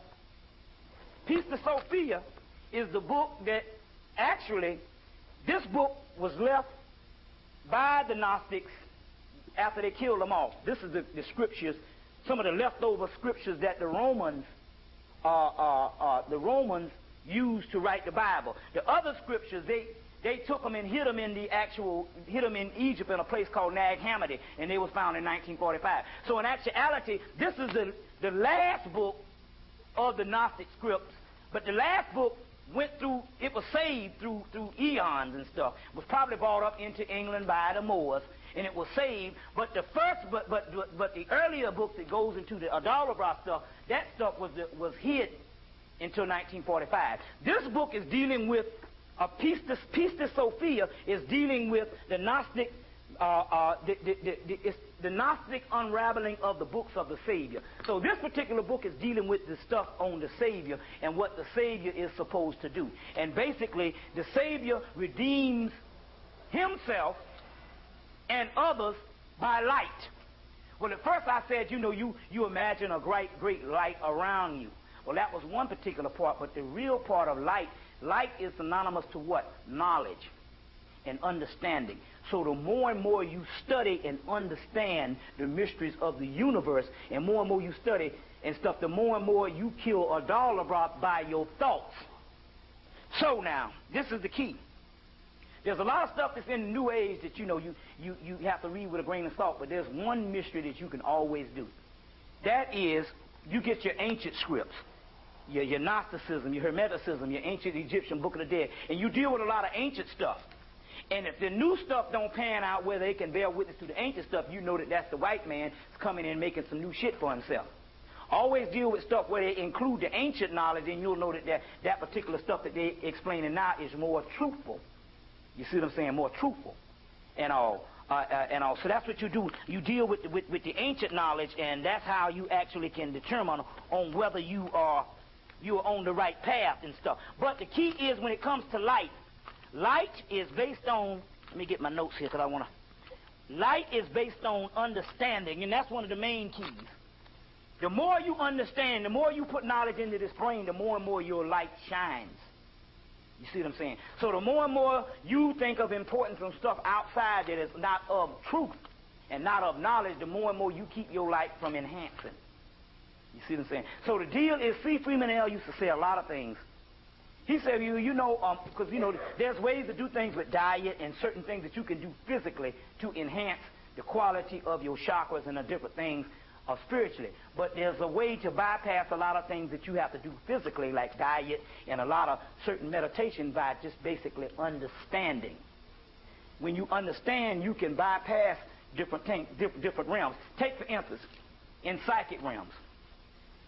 You got people that don't understand ancient knowledge, and they can only pick up psychic things based on what somebody's mother's doing or what kind of marriage. And basically that's what you have on your psychic hotlines.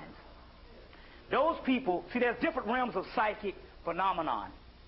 And based on your level of understanding the great mysteries of ancient, you greater get to the realms that the other psychics can't get to. Some psychics can only deal with the fourth dimension and the third dimension, which is basically mundane realms. You see what I'm saying? So when you come in and ask them something about something very high spiritual, they can only give you the mundane part of it. You see what I'm saying? Or they won't even pick it up because they can't get on that realm. But the more knowledge you can have, the more you can get on higher realms. So even in the psychic realm, a person as a psychic don't necessarily mean a person has access to the knowledge that's on those realms, because it's gateways. And you can't get on those gateways to try to understand. So certain spiritual entities can't even come and even sojourn with you now unless you have a certain knowledge of those spiritual entities. You see what I'm saying? So because most of those people are just basic psychics, where a psychic is only conducive to the knowledge that emanates it. So basically, if they don't know of any type of knowledge, they can only do psychic things based on the physical world. So they can do things based on a little bit of things to tell you what's going to happen in the future, a few things of what's going to happen, and a few things that's happened around you in your everyday life, but they can't tell you things on certain realms. And when it comes to some of these some of them, they can't get to that because of racism.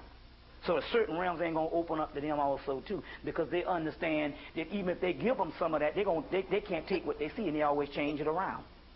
You see that? White people are very limited. White psychics very limited on the realms they go. Right, and see, like, take for instance, when I was up in New York, Bill Lilly said, I'm gonna take you by this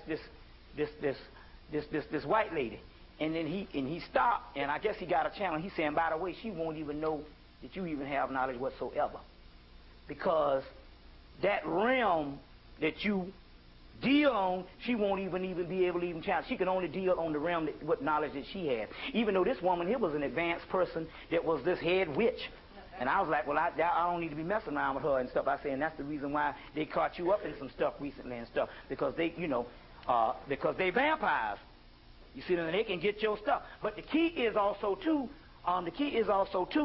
a lot of them, I have met some of them, and they're psychics, but they have no way of knowing that I have any knowledge whatsoever. Although they can see your light and stuff, and they can say, oh, your aura is real strong enough, but they don't know because they're not on that particular realm. They're not on that particular realm. So the best way to kill him is basically, you based on your understanding. So even this, and I've come to find out now, even with the books, it's one thing to read the books, and it's one thing to just, if you just take, for instance, if you just take some time to yourself. A lot of times when we take time to ourselves, we have relaxation. We don't be thinking about nothing knowledgeable. Take time to yourself, but just sit down and think on knowledgeable things. Something that's knowledge on how you're going to get out of this, and what are the things that the stuff that you have learned by now, and therefore you will get the actual channels, or you will get the actual understanding. There's only one problem with getting a certain understanding, because we don't have confidence in ourselves. When the stuff come to us, we just say, oh, that's just some shit. I'm just thinking of some shit.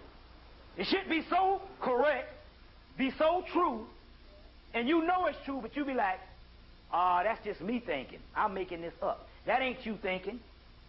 That's actually a channel, and you thinking it's something else, because we don't have confidence in ourselves. And I'm guilty of that myself.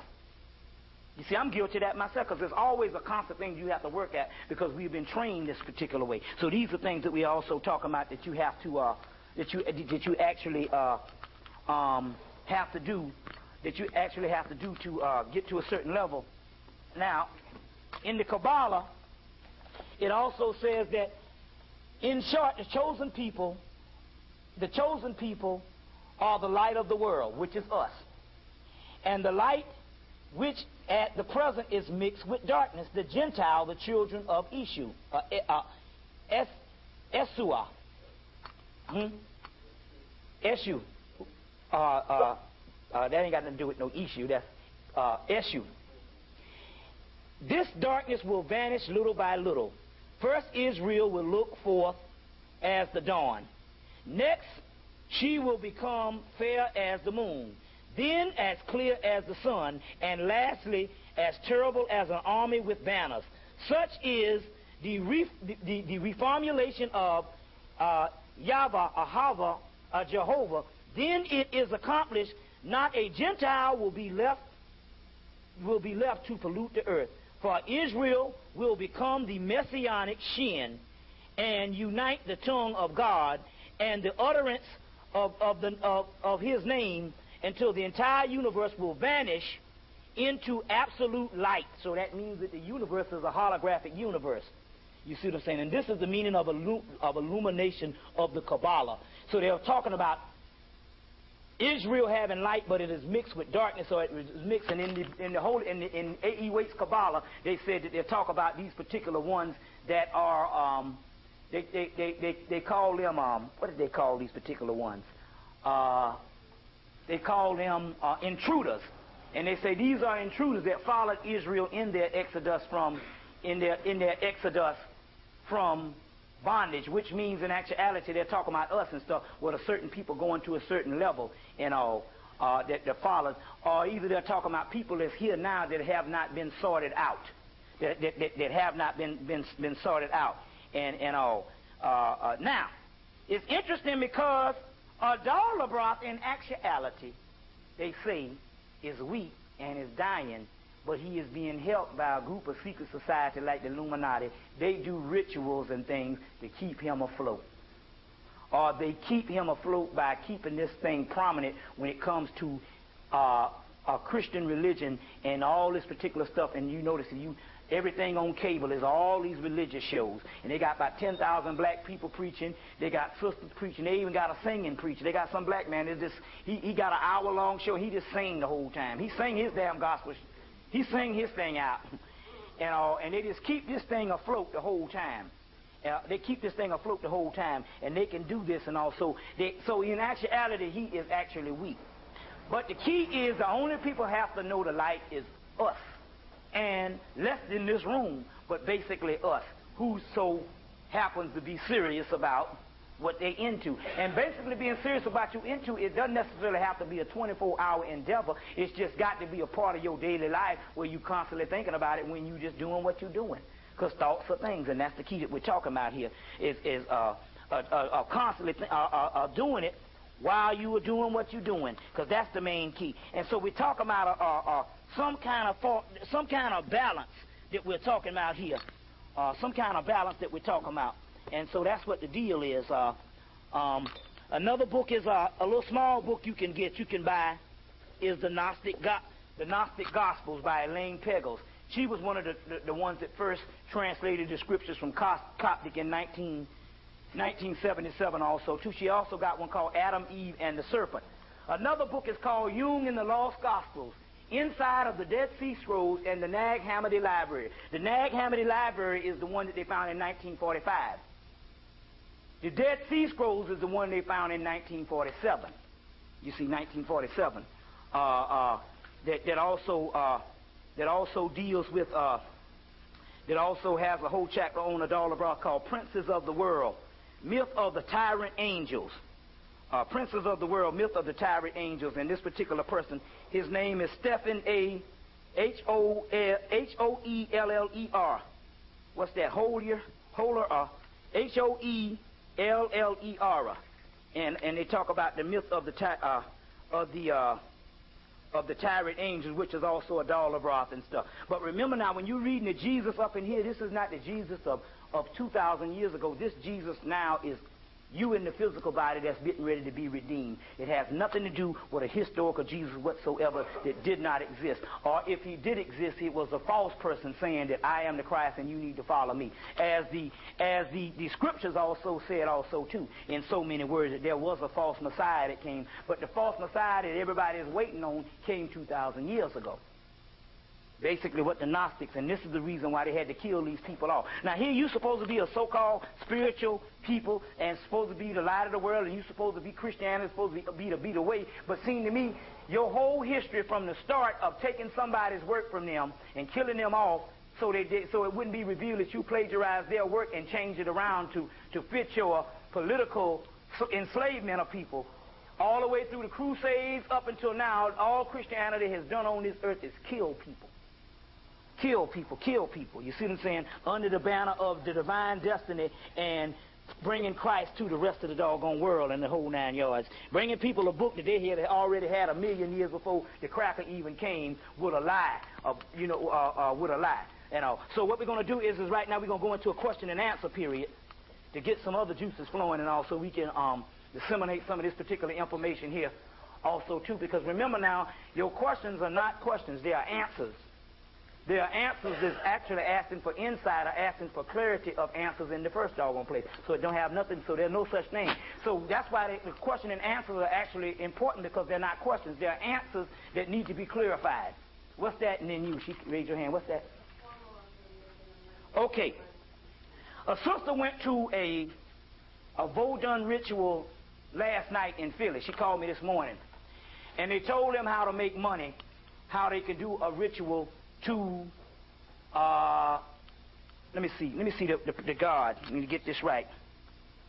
Which would be equivalent to, remember now, any god you can cross-reference to,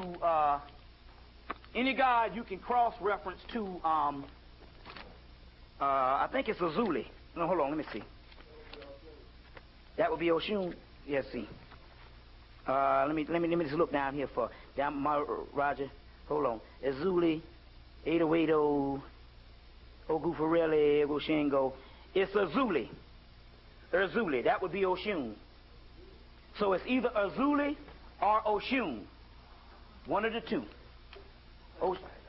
Azuli, Oshun, which would that be in Isis? Which would that be in Egypt? Aset or Het-Heru? Het-Heru. Hathor Het-Heru. So it's Oshun, Azuli, or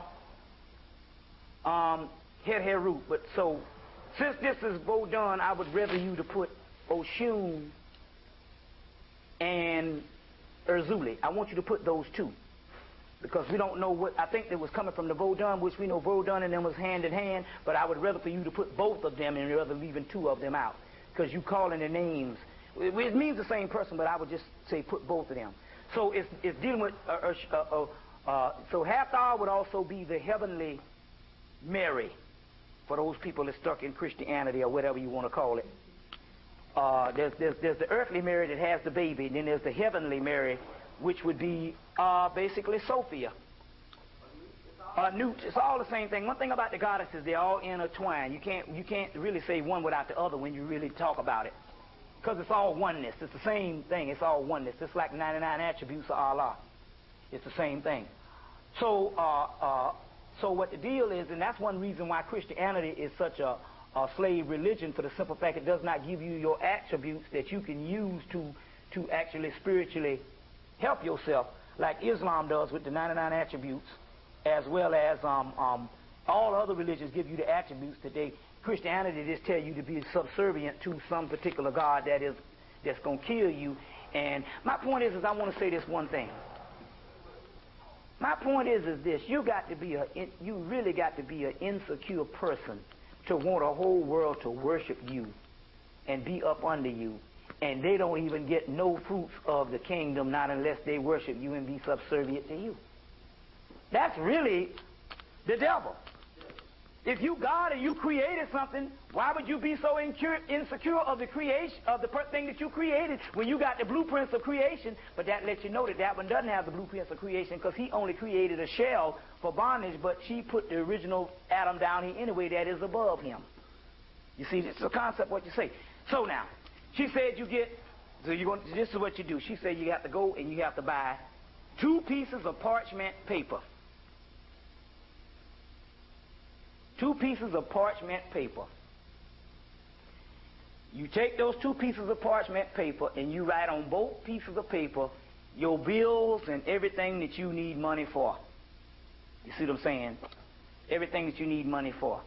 I would say basically be moderate or be moderate when you do these things and all. Ask them what you need and not no dream shit. And don't ask for no kind of stuff of some foolishness. You know what I'm saying? So ask for what you need and stuff, you see. Like that now. So don't ask them to give you a damn career in singing or some other dumb junk. Or give you $1 million so you can act a fool and be like RuPaul and the rest of them crazy fools out there. So what you're going to do is so the first thing you're going to do is you're going to get the 2 pieces. You're going to list all your bills on the parchment paper.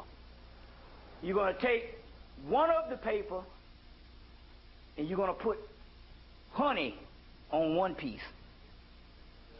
And you're going to fold it up and you're going to put it, that's Oshun, right? Yep. Or Azuli. And you're going to fold it up and you're going to put it in a paper bag. Then you're going to tie that paper bag in a string at the top, and for some kind of reason you're going to take that string and you're going to either put a thumbtack or you're going to tape it up under your table. Whatever table you got, whether you got a kitchen table, end table, or whatever kind of table. You got what I'm saying? You put it up under your table. If you got a bar in your house, put it wherever you put something. Put it up under a table and let that bag hang down. The other piece you're going to take and you're going to put it on the altar or on a shelf or anything, you know what I'm saying, and you're going to put a pink candle on it and burn it. And basically, they say that this supposed to just give you everything you need. And they say it's a real good one coming from, I mean, these people had to come in there and spend $10 just to get this ritual from some sister that went to Haiti to get this particular ritual. So you see what I'm saying? Yeah. So you being witness to the stuff and all because you know Oshun. So those people who need to, how many people need to spell Oshun right? Okay, and Azuli is, let me get, okay. I didn't. What was it? E-R-Z, what's that? E-R-Z-U-L-I-E. And that's the particular ritual on that. On that particular thing. So that's all you have to do. And basically, I'm going to tell you, basically, with people that's doing stuff for the first time, basically, it works. It works. And everybody I told the 4-penny ritual, too, about going to a crossroads on Monday and putting 4 pennies on each corner of 4 pennies on this corner, 4 pennies on this corner, 4 pennies on this corner, on each corner of the crossroads and asking Legbar or Elegbar for financial lead. It usually works about a week after, but everybody used to do that, and it actually did work. You know, did it work for you too?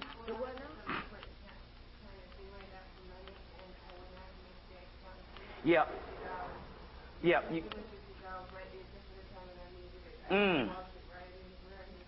Yeah.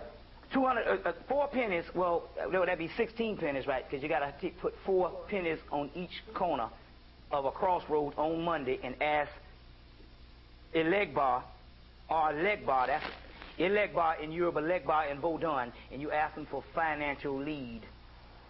Financial lead. Huh? You spell it Elegbar for him. E-L-E-G-B-A. Yeah, E-L-E. Yeah, that's and ask them that and stuff. And that usually works. My brother used to do these things, and he would go and try to get these loans and stuff, and he, you know, the loan don't be no more than like $200, and he say, go to the people and say, I want $5,000, and the woman say, I can't give you that, but then she'll end up giving him $1,000 for something that I think something like an old beat-up piece of card. It was only $200 he was supposed to get back. She gave him she gave him like $2,000. So he used to work them to death. They stopped working when that's all you about. That's when they stopped working. You just doing rituals to get money. You don't give a damn about nothing, and you start doing rituals like that. That's when they stop working for you. What's that? In reference to the rituals, to Oshun, it always helps if you do things on the proper time. So Tuesday is Friday. Right. So that means that is true. And see, the sister, the woman in the Vodun priestess might have gave that, but the sister, when she called me, she didn't know that. I got to call her back because that is right. Now, unless you're dealing with Obatala, everybody, and even him, and even he is what, Tuesday? Now, unless you're dealing with Obatala, which is every day. There's a difference in the traditional Europe, but they got a 4-day week. And each region has a day, and some of them double up, like Oshun and Ifa is the same day. So the difference depends on where what system you're under. Right. Fridays is Oshun, pretty much everywhere. Right, and so I would suggest to do that Oshun ritual on Friday, and Legba is Monday. Monday. So numbers. So you do it at 5 o'clock on Friday. Well, you know, or either you get in the process of writing your stuff out. You could start it at 5 o'clock on Friday, or writing your stuff out too. You see what I'm saying? All that too and all. But then again, on the other hand, that's what I said in the earlier of the lecture, is we got to start going back and doing the type of stuff that's going to help us out with the Orishas. You see what I'm saying? Because each person has got at least 4 Orishas around them, helping them the whole time. And so it's your job to try to find out what Orishas is around you, and what Orishas is around you, and pay homage to them, or either just to recognize that they are there around you. You see what I'm saying? But they some trick a bunch of niggas now. I'm telling you. Huh? I'm available for reading because they want to get into that. Yeah. Yeah. Also, there's a good book called The Sufi Book of Healing, which is an excellent book to try to work with the 99 attributes of Allah or whatever. See, I believe that in actuality, you know, some people, they love Islam. That is, and some people love this.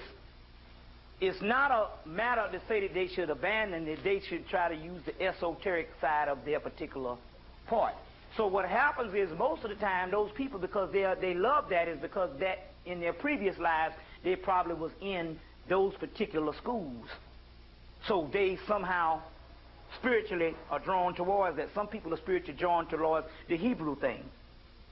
That means that you need to deal with the Kabbalah and more Hebrew things. Some people are spiritually drawn towards the Islamic thing. That means that you need to search for Sufism. Christianity, since it's a derivative of both Hebrew and Gnosticism, you need to search for the Gnosticism, as well as the Hebrew thing can also deal with that too. Some people are drawn towards the ancient Egyptian thing, which you need to search towards that type of thing. But on the other hand, it's good all the time to embrace all of it, because you don't want to be sectarian in your mind and stuff, because that's what's messing us up now. So many groups. You see what I'm saying? And with our mind, we always try to be superior over other groups when everything is in fragments.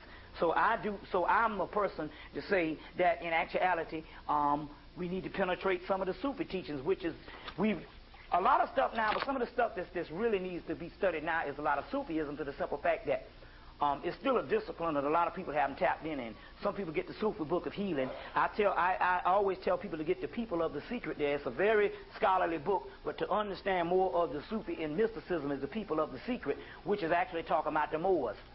Suf mean woolly head one was another name for the Moors. So I tell them to get the Sufi. I tell them to get the Sufism, as well as getting the Way of the Sufi and the Way of the Sufi and a couple other books. One thing about some Sufi books, they give you spiritual teachings, but they don't give you a lot about the discipline. But each person, whatever discipline you are drawn towards, that's the one. So sometimes you like Christianity. That means that you just got to search for the mystics in Christianity. You see what I'm saying? What's that, brother? Was any significance to this eclipse?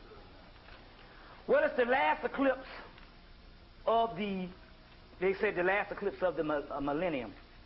I would say that it was very significant inwardly than it was outwardly. I think it represents a certain energy, not only on the planet, but a certain energy that is now we have available to us to polarize within us. You see, if you go and read any of these books, even when you read the Bible, because like I said, now I'm not telling you to abandon the Bible, because I just tell you to just get the first 4 Gospels also too, and that way you can be done with the stuff that even though those people who wrote those were doggone masters, Paul was a doggone Gnostic priest. You see what I'm saying? And I would say also, to look at what stages. In every stage, they got a certain stage that not only did they say the world take, but the body takes. Your Revelation is nothing but a book of alchemy. That's what it is.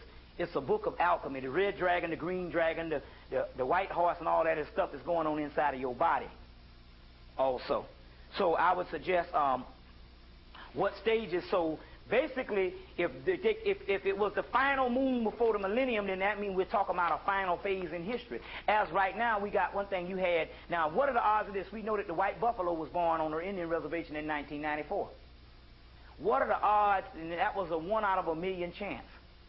Well, it was a 1 out of a 3 million chance that a second one would be born, and a second one was born this year, another white buffalo, which even transcended the Indian scriptures that they didn't even count on. You see what I'm saying? That they didn't even count on. Which also gives rise to there's 2 messiahs in the world. People don't know that Egypt had 2 messiahs. They had Heru and they had Mayat. Mayat is a form of the messiah too. It's the feminine half. That's why you get the word Horus Marku or Har Marku, which is Heru, Mayat, and Ku, which means pyramid, and it means word made truth.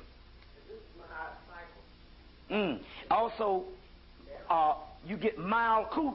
Malkut, which is the end of the Kabbalah, which is the earth part, is called a kingdom. It's called a fallen daughter. It's called a fallen daughter. And it's Malkut, which is a form of Maku, Heru Maku, or Horus Maku, word made truth. And Ku means pyramid, so it's talking about apex. And so the fallen daughter and a form of the Messiah of this in this is both male and female. You get the word in Samaria, you get the word Tiamat. That's Tiamat, land of Mayat, Tiamat, which is also talking about the Great Mother, but the Great Mother will be in the end. Land of Mayat, Tiamat. You get in Islam, you get the Messiah, which is also feminine, because you get the word Mahdi. It's Mahdi, which is Mayat-di. Mahdi is a form of Mayat, which is the Messiah in Islam.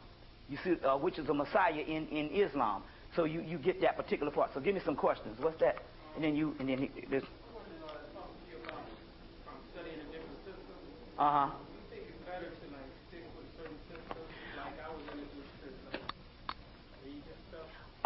At this particular time, there's no such thing. You always fall short of sticking with one system. I'll tell you why. Because those systems originated at first was mystery systems in school with complete comprehensive systems. Since the mystery system is closed down, you have a fragment. And so now the fragment is what you can't pick up on one, you pick up on the other. So the thing about the knowledge is the knowledge didn't start from different areas all over the world. It was one landmass, and it was different schools that was teaching the same thing. So I would say that the Orishas is the Egyptian system, as well as the Egyptian is the Orisha system. The Kabbalistic is all of that particular stuff, because we got the Kabbalah on the walls of Egypt. I got a picture of that particular Kabbalah with the Pharaoh holding it up. So I would always say that right now, everything is so much in fragments till you'll fall short just going in one discipline. At first, I used to study the Egyptian, and I wouldn't look at nothing Hebrew. I wouldn't look at nothing. I say this is it. But then I found out that that's fragment too, because Egypt wasn't just this one little discipline with the Book of the Dead and the gods. It was a bad system. You see what I'm saying? So, first of all, I want to say this. There are certain sciences that we used to study, and at a certain time, those sciences stopped. They had a break in them based on people coming in and tearing down the priesthood. One way, so the energy on those sciences, you can get a certain amount of knowledge, but the energy, if you want to get to the energy side, I would suggest to add Yoruba and Vodun in that particular system, because those systems didn't never stop. Those systems, Vodun in Europa is the only system on the planet that you can account from way back in Atlantis that didn't have a stop up until this day. That's why the Orishas work. You see what I'm saying? And I'm going to bear witness to that, because like I say, I healed my niece's heart. She had a half a heart on Friday. I did an Avatala ritual that Friday night, and Monday she had a whole heart when he went to Philadelphia, but the doctor killed her anyway. You see, the doctors killed him anyway. So what Like where I'm coming from, it's like it stunts my growth when I try to go into other things, and instead of studying this and getting out into it deep and learning a lot about one system, learning a little about a lot of systems, you're saying after a while it all starts coming together and yeah, the whole picture starts. it will come together.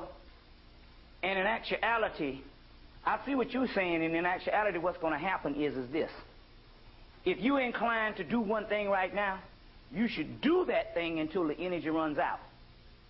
You see what I'm saying? But don't think that you're doing it because this is the only thing there is to be. What's that you were saying?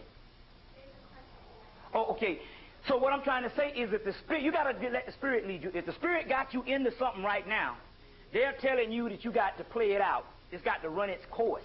I'm not saying that you aren't supposed to do things, but on the other hand, in doing that, you're supposed to familiarize yourself with other systems also. And then when it comes to the point where as you up against a wall, then you understand that this is not the end all and be all of things. The reason why I have gone very far in such a small amount of time at such a young age compared to most people is because I was not sectarian in my ways.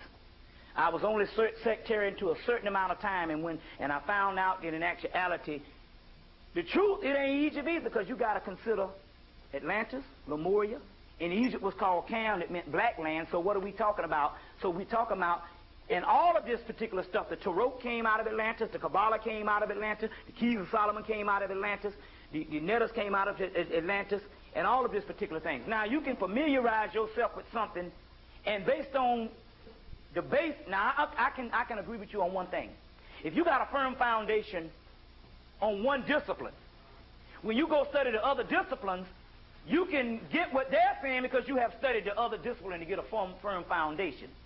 You see, so it's best to be rooted in one type of thing also, too, and that is good, too. Take, for instance, also, I would say that the best thing we did at first when we studied the Afrocentricity, it was best to study that first before I got into the metaphysics, because when I got into the metaphysics, if I didn't have an Afrocentric background and understanding the history and all that was black, when I got in there, these white people will make you believe that this a whole other discipline, and it ain't got nothing to do with black or white, and this thing came from some other place that didn't have nothing. But I knew that. I can tell.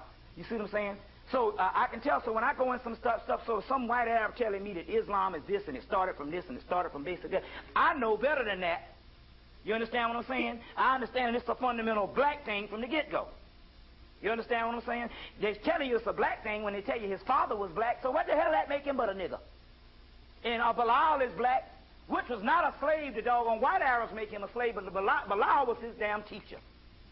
You see what I'm saying? So it's best to be rooted in it's best to be rooted in the Afrocentric form, because there's nothing that came outside of black people. Because guess what? All that is black. There is no such thing as no other knowledge but black knowledge. You see what I'm saying? This sister here then you. Okay. J-U-N-G, what does that mean? And secondly, you had mentioned, I know I'm from Pennsylvania, kind of caught my attention. You had mentioned something to the fact that the women in the knowledge of consciousness versus the men in the consciousness are clashing or something. I don't understand. Okay, Jung is just a psychiatrist that learned how to cure these crazy psychotic white people by taking this Gnostic scripts and Egypt and all of that stuff and studying alchemy, and came up with this. And before he died, he said, hey, he told them white people straight up, everything is about them niggas that you oppressing. That's a person. This is a person, Jung. He was a great psychiatrist, and it's like that. What I meant was I was talking about walk-ins. You're going to find out when you go into consciousness, you're going to have all kinds of obstacles that's going to be in your way. One of the obstacles is they can get through you through your mate if your mate is not conscious. And it doesn't have to do with male or female. It just has something to do with the one that conscious you that can get through you. And it's best to somehow, in one kind of way, is to get your person to a certain level. If your person rebels against it to the point where as it is hindering you, there's one thing to do. It's called leaving their asses. Basically, kick them to the curb. Okay, so you find a big conscious group in Philly? Yeah, there's some sisters called the Sisters of Sekhmet. That is a real conscious group. That is very conscious. And all, but it's just like any other place. You have the ones that are, and then you have the masses that's not. But there's a group that call the Sisters of Sekhmet. They're really doing some real good stuff and all. You see, also too. They take stuff and run with it, and all this kind of thing. You. What's that? Okay, my question is this: one lecture you said something about we should stop praying and doing all praying to be a God. We should think into existence, that kind of thing. And but I guess what I want to know is in Santeria and Yoruba, when you talk to the Orishas, you gotta pray and petition them and be humble, come to them in humble prayer. So I guess what I'm wondering is, when we talk to the Orishas, do you demand or do you? Let's put it this way. Okay, there's two things going on here. People don't know that there's a bit of history in Santeria or Yoruba that you see. There's two kinds of Yoruba. There's the ancient mystery system of Ife. Then you would have the fragmented religion that's passed down where the people, based on the influence of Islam and Christianity, started using the deities to worship them. I'm telling you what the Yoruba, the deities came to me themselves and say, we don't want nobody worshiping them. And all I'm saying is this: it's a different way that I deal with the Orishas than you. If you go, it's a trickster. That's what the whole reason what the trickster is. They talking about psychology when you read the Legba. If you are on the level that you are worshiping them, then that's what you better do. But when you get to the security that you are God too, then that don't work for you no more. And so with me, I can't come with them on the same level that most people that's in the newfound religion come. It don't work for me. The only time I come with them is I got to come with them just like I'm talking to you. I got to come with them on the Flatbush homeboy style, cutthroat style, or otherwise they don't matter. Now, why is that? That's based on my initiation. They say I'm supposed to know better. You see what I'm saying? And the reason why a lot of stuff is in static is the reason why the actual... Okay, I'm going to say this. I just want to say this while it's on my mind. It's the reason why a lot of the Nigerians and the Haitians have not been able to transform this thing on an apocalyptic level. Is because throughout the years it has become a religion with ceremonial practices. Also, it is the most advanced on the planet. You understand what I'm saying? But there's two systems. And it's two systems. So now, my thing is in that ritual, I ain't going to give them no more than a damn libation. You understand? I ain't praying to them, none of that stuff. I might put a few cuss words up in there to dilute that. And I'm telling you how they deal with me. And it just depends on what level you on. I wouldn't suggest that if a level, because most people are not even at the understanding. And it would be a form of arrogance for you to come in and treat somebody some damn way and you new to some shit. You understand what I'm saying? Yeah, I know. I'm not in the way. I'm not in the way, but in the other way, I'm also saying that also too, I'm Oshun. But I'm saying to you, they have personalities. I know they have yeah. You can talk to someone like that, now he'll warrior. Right. You can talk to a moon like that, but he'll warrior. Right.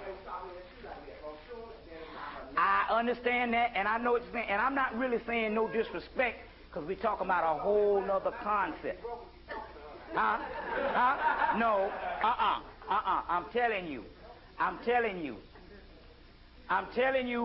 See, it's on another concept on what I'm dealing with. I'm telling you that, listen, I know for a fact you dealing with these outside of yourself, it's a different thing. I wouldn't say that based on the whatchamacallit. I wouldn't say that based on I wouldn't say that based on you dealing with a certain amount of things. And I would say that there should be a certain amount of humility. But what I'm saying is, I'm telling you how they come to me, and I'm telling you how they dealt with me, and they told me what to do. I'm telling you what I'm telling you what they come to me and tell me what to do. I'm saying, ain't nobody been more humble than me. My God. You talk about humility. My God. I've given up my whole life for it, but I'm telling you, at a certain level, they told me, look, man, you either with us and be one of us, or whatever the whole deal is. That's what they told me. I know what you're saying. Right. None of them are outside of you, they ain't your shopper. That's right. But you don't walk up and be like, bitch, don't shoot like No, I'm not. No, I'm not saying that. No, let me make it clear. I'm telling you this is how I deal with them. Let me make this clear to you how I deal with them. I have said this several times. I deal with them the same way I deal with my family members. You understand where I'm coming from? So that's the way I deal with them. I don't deal with them as any type of entity above me or outside of me. You see what I'm saying? Outside of me. Because I'm going to tell you the truth, my spirit is just as old as theirs. That's just the way it is. You see what I'm saying? It's just as old as theirs. You see? So I'm not telling you to what you call it. I'm telling you basically what they told me. They wanted me to deal with them on the level. And you have to get to that level because they was through with me on the other realm. Through with me. I can get none of that stuff to work no more. They said, you can't, it ain't about that. And once you attain a certain amount of gnosis, you are one with those gods. You see, you are one with those type of gods. So therefore, I cannot be apart from them because I am them because we are as, you see what I'm saying? Like that also. So that's what I'm saying. I'm talking about trying to get to a certain level of God. See, you think like a God, that's one thing. Thinking like a human is a whole other thing. And all the type thing. So late in the game is a form of thinking like God. Now, I say this thing too. You got people that's been over there and it's been a religion for hundreds of years now. That's because they lost the gnosis that at one time it was a system to raise up to the Godhead. You see, to raise up to the Godhead. And that's that's what I'm talking about. You know, because there is no such thing. Because my thing is I am the great mother. You see the concept I'm talking about? When you're talking about chaos is, what I'm saying about chaos is, when you're dealing with chaos, there cannot be no separation because there cannot be ultimately it cannot be a definition. We talk in defining terms to define the indefinable. To define the indefinable. And I understand this stuff, what you're saying about the respect on the type thing. But take for instance and all, where you, in naturally, case in point, doing what I do, like I told a brother to do a vote-on ritual, and the brother wasn't right, so they came to him and whipped up on his behind because the brother was, I believe the brother was an agent too, so for a whole week they made him go crazy. This is indefinable, but no way is nothing in this picture separate from the other thing. And to deal with something outside of your own self is to deal with a God inferior than your own self. That's the first thing in the doggone message to the black man. And I understand the humility part based on ego. And I think it's kind of premature for me to tell certain people that they need to do certain things and stuff if you hadn't gotten to that particular level. Yeah, exactly. And it's on one level. But see, then again, I'm explaining that because I have a basic understanding of the type of thing. It's just like when I was talking to Melchizedek. I said, "You a damn woman, ain't you?" And he said, "I like you. You got it." You see what I'm saying? But it's a whole other concept. You see what I'm saying? But I knew what was going down. I said, "You a woman, ain't you?" I could have said, "You a man too," and he would have probably said, "Yeah, too." But the concept of the spiritual, he said, "I like you." So it's a certain amount of knowledge and understanding, I would say. I wouldn't say do a certain amount of things if you didn't have a certain amount of knowledge and understanding. And I will say that much. There is a certain amount of bypass and certain amount of things based on knowledge, wisdom, and understanding. But I do know I have been a practitioner of everything in the book. I have tried it. I have tried everything in the world in one night. I went through all of them. And I tell you to God, I tell you, all the stuff, and the same crackers up in New York, they did the same thing and they burnt down the house and they exploded. Off the same deities. Crackers say, "Oh, I did that, man," and shoot, we got people that caught on fire up in here dealing with. I said, "Well, they ain't did nothing," but then again, on the other hand, it depends on what level we on. What level we on. This sister here in you. What's that?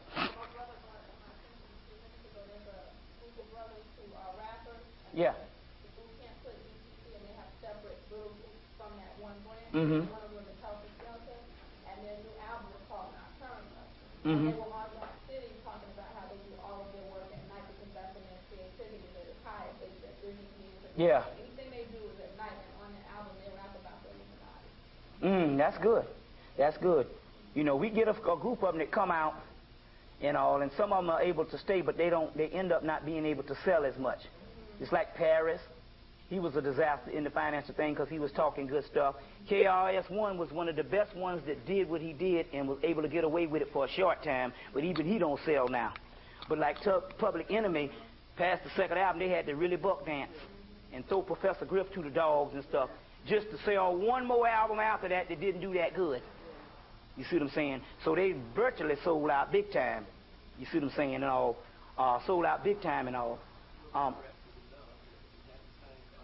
Well, Arrested Development, they said that one thing about, you know, they were good and all, but it wasn't, that thing wasn't so much buck dance with the white man as it was ego problem. They said the brother's speech was, he got the big head on the second album, and so he had internal strife with the actual band members after having to leave and all that kind of thing too also too. And that's one thing about the ego also. So that's one thing that happened. It was more so of ego problems also too, and all. And so some of them and all, but see now, that can't happen with a lot of rap because, see, back when Public Enemy and X-Clan, their stuff, the rapping style is you can turn on the record and actually hear what they're saying. But now with Goody Mob and all them there, you can't see the rap style now. You can't understand what nobody's saying no way. It's in such a chaotic art form, which is a chaos, which is this now, which is a form, which is it's looking like this now, which is a form of the cosmos. It's in such a chaotic art form until now the white man came to depict it because it's gone to that particular level. It's actually another language. It's literally another language. You see what I'm saying? And Outkast and that whole thing, what they did and all. And so now, you know, and especially with the project type language, it's a whole other realm and a whole other language now. So the white man will never be able to catch hold of this particular stuff. You see what I'm saying? Or like Parrish would say, the devil made me do it. He showed a white man. So it was another style of rap that they could come in. So now it's transformed. It's just now, but it's transformed now until it's a limited amount of groups. So now you got to get to the point where it becomes another fashion till you get enough groups doing it. You see what I'm saying? Enough groups doing it. But even your guy, what's his name? The guy that's producing Biggie Smalls is saying their next album, they're not going to do so much of champagne and all this kind of stuff here. And they're going to do so much of that. So when you get enough people doing it, then it becomes that type of language. But then the beast will have an infiltration. But the beast is not really scared about the new kind and stuff because it's not so much of turning his people on, and it's not getting the mass of the people because, you know, some people just can't understand it in the first place. You see what I'm saying? Like that. What's that, sister? This is all very new. Yeah, I know what you're saying, yeah. Mm-hmm. Okay. But I'm wondering, how do you tell the difference in a good spirit or a bad spirit? And how do you get it out of your house? Okay, first of all, there's several things you can clean your house. There's several ways to clean your house, you know, through incense, through sweeping, based on also getting rum and spitting it out in four corners of the house, putting salt under the doors, black-eyed peas, throwing them everywhere, and burning a black candle, and nothing negative can also come in. One thing about good spirits and bad spirits, there is no way of detecting good spirits and bad spirits, but only one way: to have a pure heart. You got to have enough sincerity in your heart that they can't penetrate. I have thousands of bad spirits around me as well as good spirits, but I never even encounter none of the bad spirits for the simple fact that I never encountered the bad spirits for the simple fact that they don't penetrate my vessel, for the simple fact that I'm sincere, my sincerity. You see what I'm saying? So that's the thing also too, to be sincerity. I'm not in here for self-grandizement and instant gratification and all that type of thing. Self-grandizement, I've had several opportunities to go on TV, had several opportunities to go to the white college campuses to give me more notoriety, and then from there I could take it to the point where as I would have to compromise the speech, and by compromising the speech I would have to literally, what I would have to literally do is basically I'd make a lot of money. I mean, the lecture, the sellout, but basically the lecture model for on the college campuses and big lecture models is anywhere from $5,000 to $10,000. So surely even what I'm doing now, I can be enough that I don't even have to beg for rent money. So my pursuing not having money is not necessarily that I don't have the talent to do it. It's just that there's certain ways you can compromise and stuff. And so basically you can also compromise. You can get past that by going to college campus and saying the powers that be, the evil forces, and then changing it. But even with me, I figured that the people, if it's one or two black people in the crowd, they need to know the damn truth. I would much rather for them to go to get on the road and go to some place to their nearest black neighborhood bookstore or a black college or some other type thing where we can talk amongst ourselves, that I don't have to get up in there and say things that's going to hurt their chances because they the student body and they might not be able to get no money because they brought this man up in there that raised hell. It's just like they had the series of black speakers over at Georgia Tech in 1991, and it was fabulous. Dr. Ben, Maulana Karenga, John Henry Clark, but every last one of them came.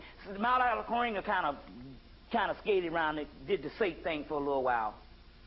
But Dr. Ben and John Henry Clark went in there and let them niggas have it.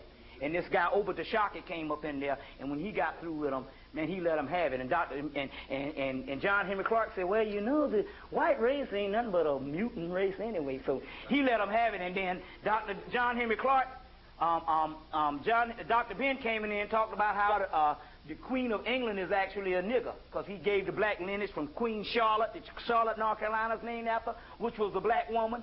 And Queen Elizabeth and all of them is direct descendants, close descendants from that, so they are niggers. And the white people got so mad and stuff. So they have never, Georgia Tech, and they had the greatest scholar network that doggone semester, the fall of 91. The spring of 92, that was unbelievable. But they've never been able to do it again because the ones up in there didn't compromise. So basically what it is your sincerity. Your sincerity. If you mean-spirited and all, and basically it's your ego. Only thing negative can hang is based on ego. It's based on ego. I really don't have that problem with a lot of negative spirits and all this kind of thing here. What constitutes a negative spirit? Jumping on the bed in the middle of the night when you're trying to sleep, just like now. Oh, you've had that, you're saying. It might be you just probably need your house cleaned out. You probably need to, like I said, you need to get you some black candles and stuff like that. And Sister Afrokiti probably knows certain ways to do certain amount of things. So that's probably what you just need. You just probably need a spiritual cleansing. Also, too, you probably need a spiritual cleansing. Also, that's what it means. Just clean your house out. Yeah, but cleaning your house out is not necessarily physically cleaning your house. That is a part of it too. But it's also talking about burning incense, lighting a certain amount of candles and type stuff like that. What's that? Yeah, probably get a reading. This Sister Shakura, Shakura here, the one that was sitting here doing the channels, basically you can get in touch with her through AWO, and she can give you a reading and try to find out just exactly what that spirit is also. Somebody has some more. What's that, Sister? Okay, I have a couple of questions. Yeah, go ahead. But my main question is, how would one kill the ego? Is that through the understanding, the same way you would kill others? Yeah, and also it's also once you cut out the desires of what you think that is important in this world, you would have no reason to feel you don't have